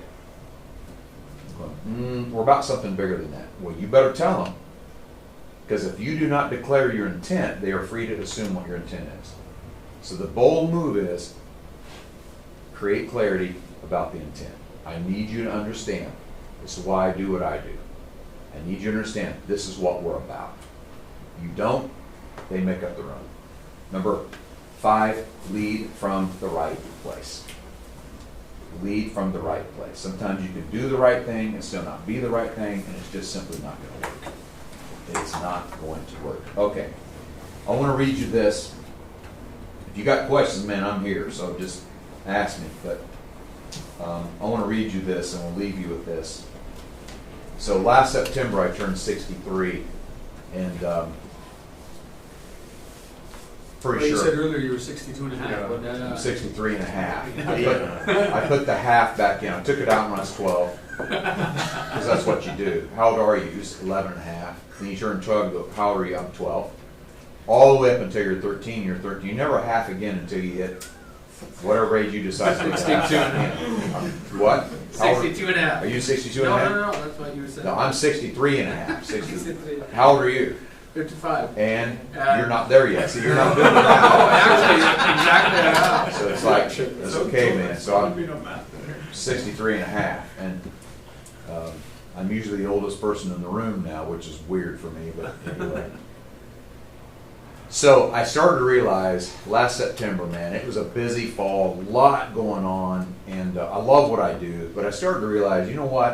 We got 9 and a half grandkids now. Then we had 9. Now we got one that's coming September because they don't know what's causing it. But anyway, Something in the water. you need to stop doing that. I told you better when you were a kid. But anyway, so now we're gonna have 10. So, and you asked the question. I'm gone a lot. So this afternoon I'm going to find somewhere to sit down, and I didn't know I'd get this emotion about it. I'm going to sit down somewhere and I'm going to FaceTime Ivy, my 10-year-old granddaughter's in Annie. So I'm going to watch her part. Oh gosh. So I'm going to watch her part on FaceTime, I mean, listen, it is what it is. I love what I do. Wouldn't trade it for anything in the world. I'm blessed. God has given me these opportunities. I'm going to walk through the open doors. So it's just what I do. However, last September I thought, I want what I do to matter. If it doesn't matter, I'm done. I'm done. If I go somewhere and I feel like it doesn't matter, I'm not going back. I want it to matter. You see it? So, I was in Carmel in November. Boy, that's a nice place. Yeah. I fell in love with Carmel. I've been there before. This time, oh yeah. I'm telling you, man, it's... And I was at a small conference up there. 2:15 in the morning, I woke up and I wrote this. I want to read this to you, and then that's what I want to leave you with. Your influence is important. We've talked a lot about influence today. Your influence is important. Do not take your influence for granted. Your influence is important. It makes a difference in this world, and especially in someone's life. So make it matter. The next time you're caught in the chaos of a busy day and a team member pauses at your door, wanting just a moment of your time, make it matter. Your team is watching. They're learning. They're growing from what you do and how you do it. They're looking to you for leadership, so make it matter. Every conversation, every word, every response can be the spark that changes someone's life direction. Literally. Make it matter. The things you learn, the ideas you hear, the lessons that land in your heart today and otherwise, don't just let them sit there. But share them and act on them. Make it matter. When your child, your spouse, or your grandchild tugs at your sleeve, wanting your eyes, your laughter, your time, or your attention, make it matter. You've only got one life to live. You've only got so much to give. So make it matter. You said you want to live a meaningful life. Do it. But you got to make it matter. And it doesn't happen by accident. It happens because you intentionally set out to go, I'm going to make it matter. So make it matter. You see it? This has been a blast, man. Thank you for letting me come and do this. And anything I can help you with, going forward, like anybody in the room, you want to call, you want to ask questions, all I'm asking is be patient with my schedule. I'm not ignoring you. Just give me a chance to get back to you. We'll set up a call, whatever. I help you in any way I can. So make sure. Thanks. Appreciate that. Make sure you do that. Hey, just to elaborate on what you were saying too. Yeah. I mean, for your purpose, I think, for me at least, and you guys probably feel the same way. You do motivate people to want to be better people. So I mean, that's my takeaway from it. Yeah. I hope so. Resonates. I hope so. I have another sticker for you. Make it matter sticker. So take those.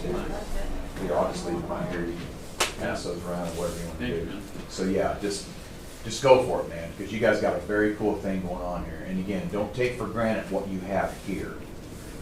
You all made it pretty clear you got a special thing going on. Well, the new guys did, because they don't know for sure yet, but they're figuring it out. They're like, yeah, I don't even want to believe it. We'll see. I've got another few weeks where the jury's still out. They're not past the make our decision. So, but we can get hazings up here, right? You got to go. Listen, here, I should add this because I think you live in Southern California, so make it. Yeah. I'm telling you, make it matter because it's phenomenal. I got two of my happy spots right here, man. Right here. Well, one of them's in disarray right now. The other one, Cheesecake Factory, Marina Del Rey, outside on the patio. Have you been there? No. Been to Redondo, it's nice too. Redondo's nice. Have you been to the Marina Del Rey? I'm telling you, it's. I'm not making this up. So we moved in '94. We moved back to Springfield. Between 1994 and between 2002, I took over 100 people to that restaurant. Wow. Oh, wow. I tell you, and they give me nothing in return. 100 people. So every time we come to LA, we go. Hey, you get a free slice on your birthday. I just downloaded the app. I'm going to get it. Literally, just the other day, I ate there with those guys from Bakersfield. They should pay that retroactive. I'm telling you, man. Yeah, a lot of slices. Yeah. So, Yeah, anyway, it's a cool spot. So, all right, guys, have a great week. Thank you, Steve. Thank you. Thank you, Steve.